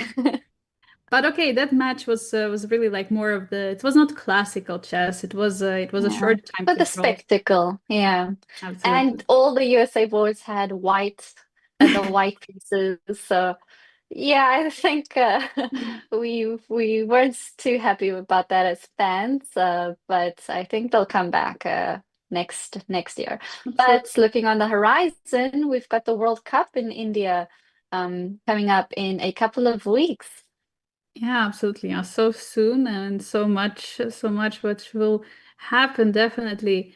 And yeah, talking probably about this project, about the championship, Intercontinental Championship, and how it happened. Maybe we can go back a bit and talk that we were already mentioning in 2021, it was an initiative together of FIDE with Cook County Sheriff's Office, Chicago in USA. They launched the project. There was online conference. There was this demo tournament with 4 teams, and one time, how huge it became. And like, right, Charlize? I mean, this is incredible. They were visiting the Cook County jail. They were talking to the prisoners, and already the same year in 2021, it was the first Intercontinental Online Chess Championship for prisoners taking place, altogether with 32 teams. And back then, Mongolia won. And we have seen this domination of Mongolia, by the way, also till today we see it. Today we see that Mongolia is doing so great in youth and women's section as well. And yeah, in 2022 there was a second championship with 42 teams when Philippines won. In the women's section it was Mongolia one more time, and for youth it was Serbia. But in 2023 it was even more teams, 85 teams were participating, and this was the year also where you were saying that the India became this domination in winning youth section, and it was Mongolia who won the women's section one more time.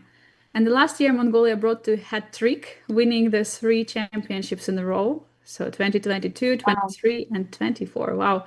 Mongolia is really dominating. And it was UAE who took the championship from India last year. And that year also in use. Still, India was on the first place. And this year we see so much changes, right? But India can one more time become the Open champion. Would you believe? Good. I mean, El Salvador has been doing amazing continentally, but I think India, they've shown us now that they're here to fight and to win the match. And speaking about that, they have started their match 4, so now they've switched colors, and India has put El Salvador in a must-win position. Otherwise, they will be going to the final tiebreak, which is Armageddon, which is super exciting for us as viewers, of course. But let's see if it will go any further or if India will take it now through the Blitz. Yeah, absolutely. Look at this, the first board of India against El Salvador. Look at the position of the player. Wow. I think I mean, the players understand this is either win or they're going to lose the championship. I mean, they have to win the game. And that's why I see El Salvadorian player has this bishop on G6, the pawn are marching, the fork. Everything is on the line. You cannot take with the queen. It will be a pin or skewer or whatever you call it. And it's going to be really, really great. The rook is coming in. Oh, gosh, this is just all of black's pieces are on the wrong side of the board. Yeah, that's why I love it. I mean, when you have this must-win situation, you're risking, you're going for it. And this is what we see what happens on this board right now. I would like just to keep an eye on this board because I feel like checkmate will be very, very soon. What do you think? Very soon. Very, very By the way, soon. how to stop it? I mean, you have to play e5, right? The only move. It's the okay, or knight e5, opening the c6 square. Whoa, what a game by white. Do you want to checkmate Beautiful. with a rook or with a queen? Yeah. You have choices. Yeah. Wow, no, this is incredible. Wow. You could also postpone and play like this, but wow, wow, wow. Okay, so El Salvador team understood the task. Let's go to the second board. Second board also feels great, right? The bishop pair, beautiful bishops attacking the king side, but looking at the pawns and material looks very equal. But I think still dominant position, static position for black. We've seen a few examples of these double pawns coming up, and Angelica, I don't know if it's the same with you when you first learn chess growing up, that you're taught that, double pawns are not good, avoid them. But then in reality, they can be very good. Like in this case, if you're protecting the king and you're opening a file, they can be of good use. So it's been interesting to see how the players have been using that as well to their advantage. Oh, absolutely. I mean, first, I mean, there are so many exceptions from the rules in chess. I mean, first, as you're mentioning, as a beginner, you learn those rules, and then later on you understand there are exceptions. And sometimes when you see, oh wait, oh no, there is a problem on G3. There was a bishop. No. Oh wait, but I think that there was like tactics of taking here, right? I think this was because the rook would be hanging on c1. But was rook f1 necessary? That all just happened very quickly. Yeah, rook f1 is necessary because the rook would be defending this. So rook f1, bishop takes, and then this. This would be a correct tactics, but h5 looks great. And now queen 8 takes on h4. The queen cannot be taken due to the pin. Wow, finding all these ideas. And now the pawn is marching to h4. This is going to be lost. Wow. That king is in trouble. Yeah, big trouble. And it's one more time, it's El Salvador player who has big chances for win. By the way, meanwhile, on the fourth board, it was Indian player who set up a checkmate. So India strikes back 1-1 right now. India needs very nice. India needs 1 point. India needs 1 point. Yeah, but El Salvador is doing better on both boards, second and third board. Let's check the third board. We haven't looked at it. There are bishops for white, very beautiful bishops. Very beautiful bishops, and the pawns. So many extra pawns. It looks like at some moment there could be some kind of a checkmate. I mean, I'm not so sure. And yeah, black is forced to give up the rook, otherwise there would be issues here. But yes, you're saying the pawns are marching. And some players, sometimes I was thinking myself, oh, there are just double pawns. But in the endgame, double pawns have double power because it's double. 2 times we have the passer. So if one is not working out, the second will be there. So you shouldn't neglect the double pawns. I mean, the power of them can be really, really huge in the endgame. Almost checkmate, but still f2 square is there. Oh no, look Wow. at the clock of Indian player.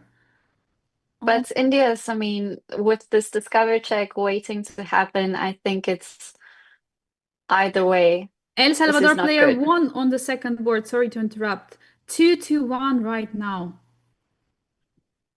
This will for sure be 3-1, which means Ooh. we do get an Armageddon. Wow, no, this is going to be huge. Wow. And just to explain, yeah, El Salvador wins. Wow, huge congratulations. Whew, this is what it means, right? The players are getting very competitive. They're so close. I mean, incredible. And this is what it means. Oh, by the way, we have the match of women started. Yes, I was just going to say, women have started their first match in the 3+2 time control. So I'll keep an eye out while we look at the women's game. I'll keep an eye on the Armageddon game that will take place because they still have to decide now the colors, who's going to play. So I think we have some time to look at the women. Yeah, absolutely. And we were getting a message from the chief arbiter, from Nebojša Baralic, about the Armageddon. And it's, if I'm not mistaken, it's going to be just one board. So there's going to be just one player from each team who is going to defend their own team. I suspect it should be a board one. It would be logical. And then there's going to be Armageddon. So it means doesn't matter if there will be a draw one more time, then it will be in favor of black. But we will explain the rules of Armageddon once we're getting there. But I'm really excited that we are there.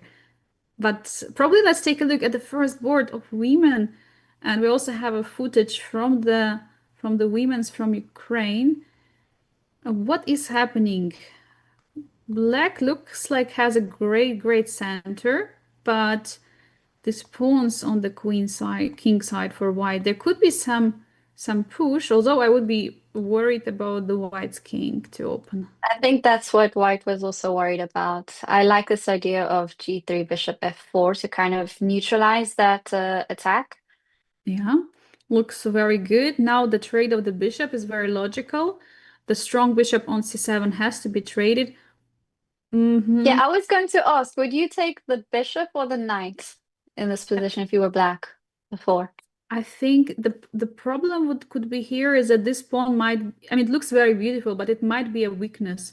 So for that reason, I would take the bishop just to have an opportunity after take to have a knight in the position. Because now this bishop was a very good defensive piece. And I think this pawn will fall at some moment. And generally, I prefer having bishops over knights. Of course, it all depends on the position, but generally, I think many chess players are inclined to trade the knight for the bishop. Isn't this just checkmate? Sorry to interrupt, but queen takes h3. Oh my god! Yeah, this is a problem that white had to Oh no, the be checkmate. wary of. Oh, you cannot stop it. No. Oh, wow. This is a problem of having the dark squared bishop in the position where your weak squares are light squared. The checkmate is unstoppable. Wow. Meanwhile, El Salvador wins on the board 4. So after this, we will have 1-1. Okay. Wow, then it's going to be all up to the board 2 and 3. Let's go to the board 2. I think there will be checkmate now in a moment. I think the player from El Salvador cannot believe what just happened. Let's go to the board 2. White's time. Oh no, so low on the clock. And also looking at the position, where is the rook? There is only one rook for white. So yeah, looks not so good now here for white. El Salvador should win this because extra rook is just way too much. And the whole extra 2 minutes on the clock, this is for sure Black's game. Meanwhile, to the take. checkmate was delivered. Also on the fourth board, there Wow. was checkmate from El Salvador. Let's check the third board, where El Salvador playing with the white pieces. There is an extra piece for Black, though. Look at this, bishop. This game is very Ooh. important for Ukraine to win, to level the score.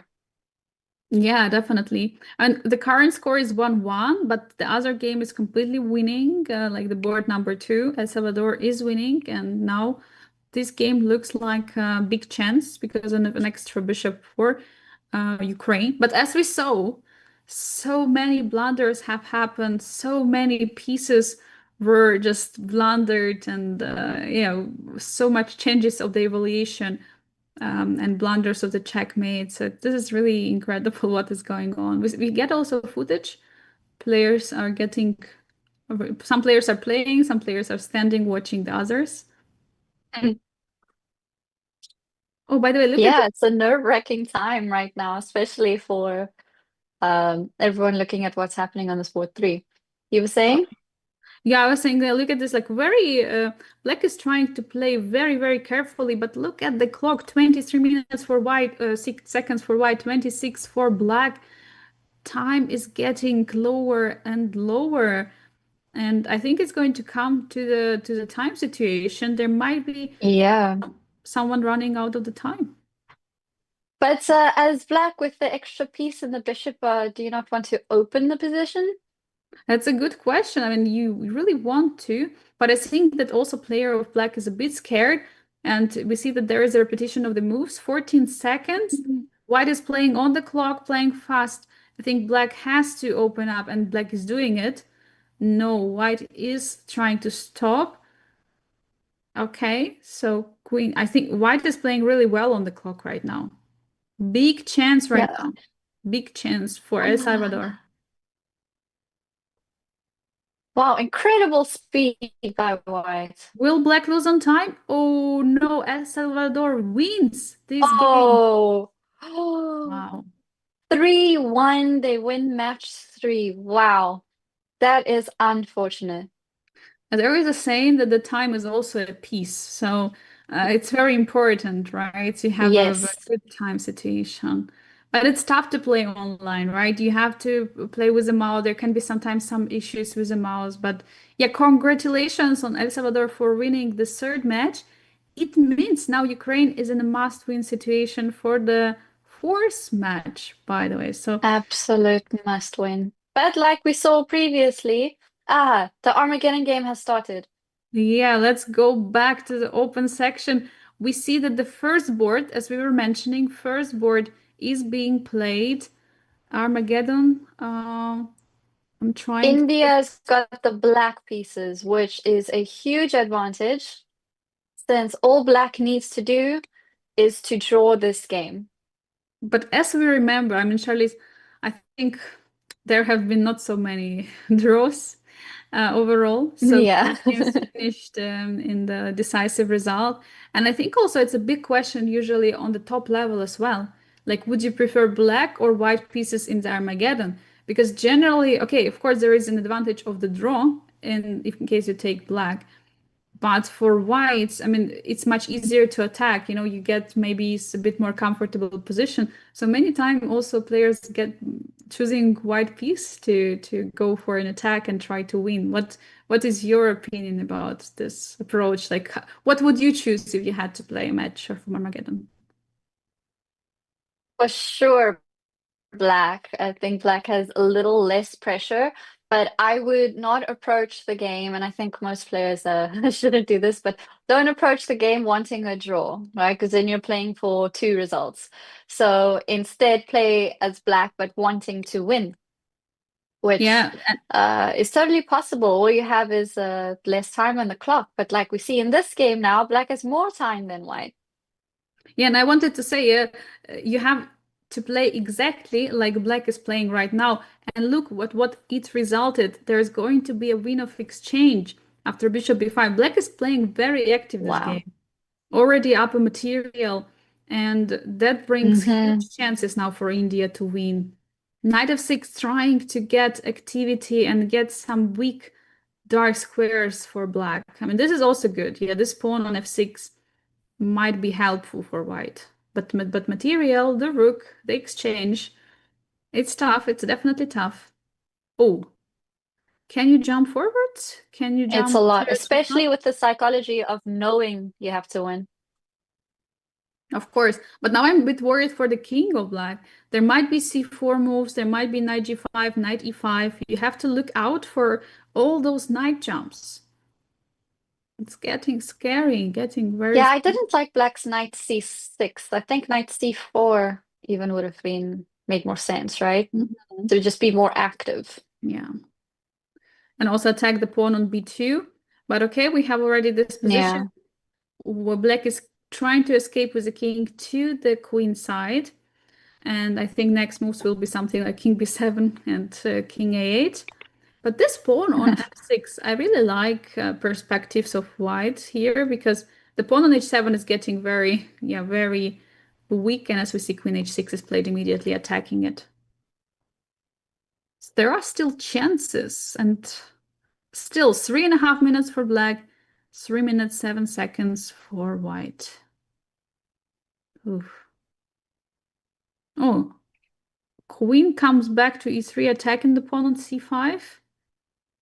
Defending back. Now, let's recall, black is fine with a draw, so repetition, but black might just repeat. Repetition, and white doesn't want to capture on h7 just because the queen will be stuck, right?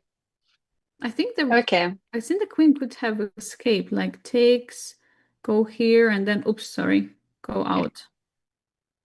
Yeah. I think, but once you're, I mean, it's very much easier to always to say and advise something when you're watching the game than when you're playing yourself. When you're playing yourself, you're watching so many goals in the position, so much. You're getting worried for any types of attacks.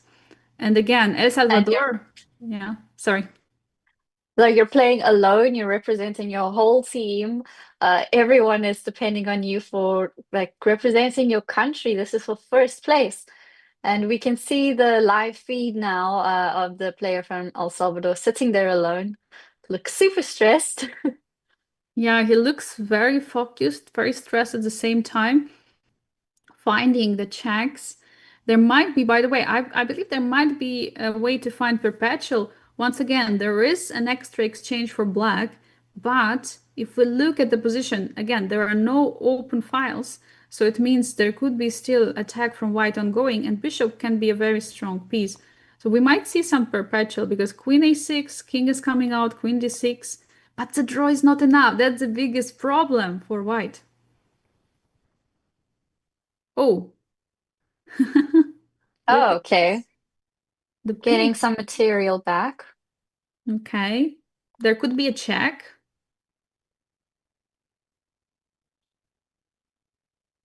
There could be a check on e6 and then maybe taking the rook. Okay, queen is coming backwards. So now basically what black is saying, if you want to take my rook, you have to trade the queens. No, he's coming back. Very nice, very wise choice. Keeping the queens on the board. I think it's not so bad if black loses the rook because the bishop has been quite active and like annoying. So Definitely. trading off is not so bad, especially black just needs a draw.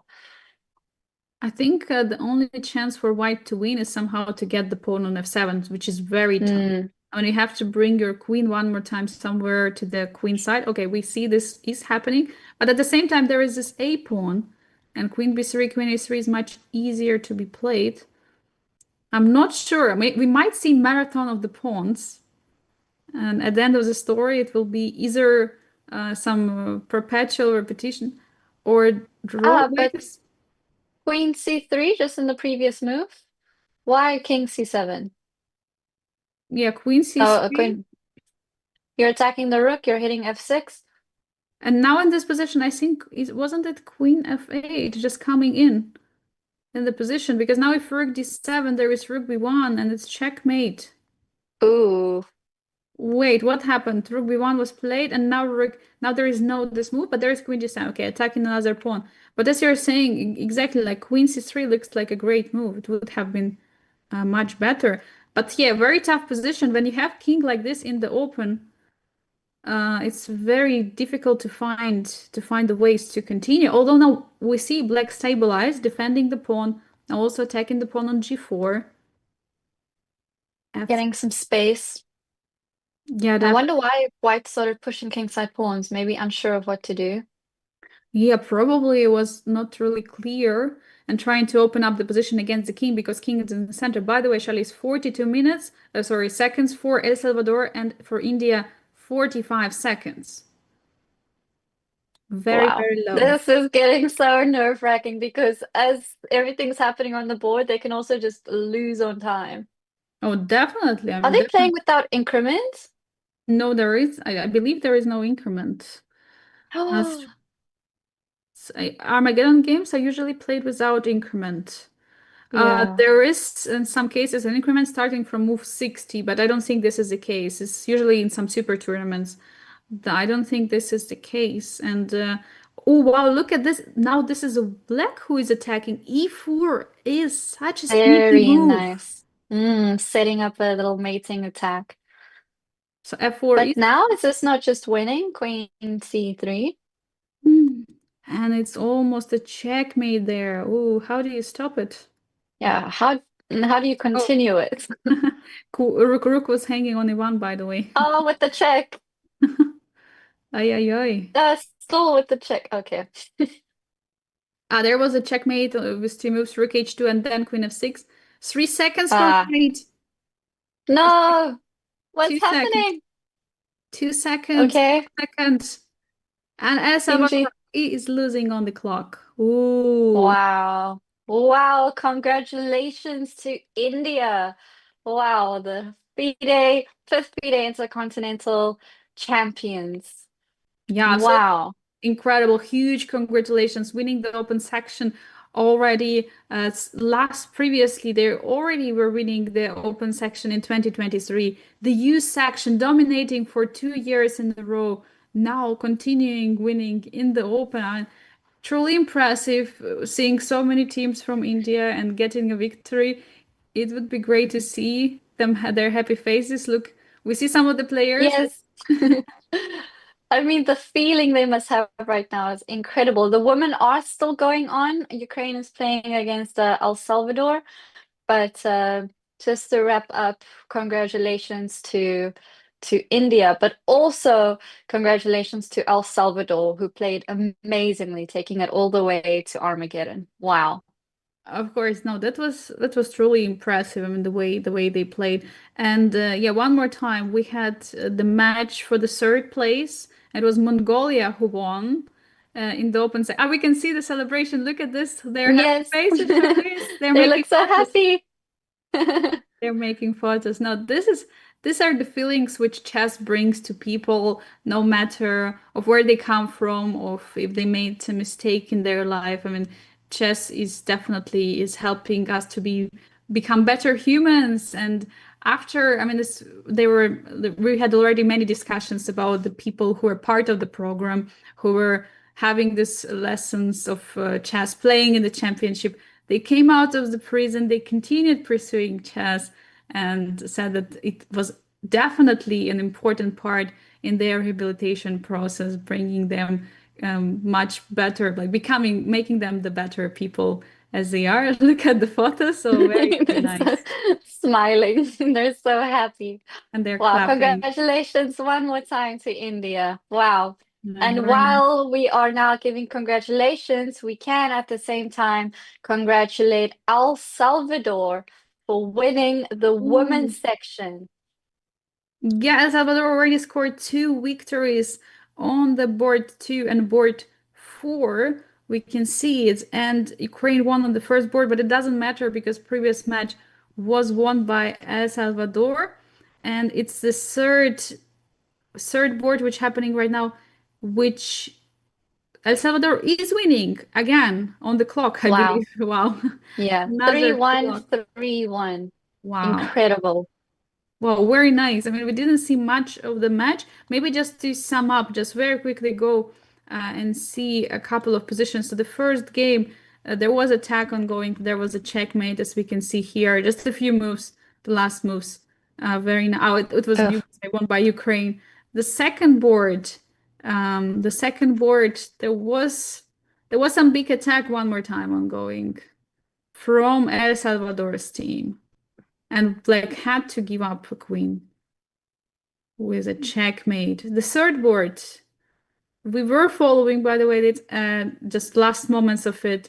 It was around equal, but then something happened. Apparently, Black was losing, but on the clock, White was the one who lost. Oh, And that's then so unfortunate. Yeah, and then we had the fourth board. There was also something happening with the clock, I believe. Oh, there were probably some problems or thinking way too much, but still a great result. I mean, El Salvador, congratulations, winning 2 last matches. And yeah, very, very nice performance, handling the time, handling the pressure, and still great performance, I think, for Ukraine, getting into the finals, getting the second place on the podium. And yeah, truly, truly great performance. I mean, Shalice, what a day it has been. What a day it has been indeed. So much exciting chess and good level of chess, I think. We saw a lot of scholars mates the first day, but here we saw some more normal openings and some good games being played. I want to congratulate all the players, all the federations, just everyone being part of this project, of this event for pulling it off. Absolutely. I mean, there has been a lot of people who has been working behind it, and I think it's a good moment for us one more time to say thanks. Before saying it, I just want to highlight, look at the video, right? We have El Salvador players, they're clapping, They're so congratulating. happy. Oh, Huge if they congratulations. can hear it. Oh, amazing, amazing performance by them. Team is Wow. very, very happy. Yeah, very, very nice. And I think they played very close, or at least they were playing in the same uniform as the male, as we remember. I mean, if you remember the video from the male section, they have the same yellow uniform. I think they also have some logo there. Very, very nice. And I don't know, they play in the same room or it's a different room, but still, yeah, looks very nice. The team spirit they have. Yes, amazing. Well done once again, El Salvador. Yeah, and one more time, as we're mentioning, I mean, this is a huge project, Chess for Freedom. We started long ago, and there are so many people who are contributing to it. Huge thanks for everyone. First of all, to FIDE and FIDE Social Commission, as well as to the Cook County Sheriff Office in Chicago, who started this initiative together with FIDE, to all the arbiters who are taking part in it, to making sure that all the pairings are correct, to the pairings officers, to the fair play, making sure everything is fair played, and especially huge thanks to the key team of the Chess for Freedom project. Those are the people we have: the FIDE president Arkady Dvorkovich, Sheriff Thomas Dars from Chicago, Dana Rybnice, Mikhail Korenman, Nebojša Boralic, the chief arbiter, Lasma Kokorevica, Anna Volkova, and Kema Goraeva. So we have huge team working on this project, like so much time. Especially would like to thank the platform chess.com, which is becoming a host of this event for players to play on this platform, and especially for the support from Sotris Logothetis. And also our broadcast team, we have Andre, the producer who's making this show possible. And as we were mentioning earlier, Michael was here with you, Charlize. Huge thanks to him, although he's not here, but he was providing huge input in the commentary, as well as to you, Charlize. Huge thanks. And obviously to everyone in all the countries who are participating, to all the federation, all the volunteers, coaches who are making it possible, technically, financially. Really amazing project. And thanks to you, Angelica, and your amazing commentary. I know you do this quite often. You're such a natural. And it was really, really fun doing this with you today. I hope we get to do that again next year for the 6th edition of the FIDE Intercontinental Championship, which will be even bigger. So stay tuned, everyone. Thanks everyone for watching. I think also big thanks to our viewers, right, for following. Yes. I think also many families or like people who are friends of the people who are participating are happy to see them compete, to see them have good emotions and become better people. So yeah, it was nice to be here with you, Charlize, and looking forward to more. Keep up to date with everything on the FIDE social media channels, and we will see you next time. Bye-bye.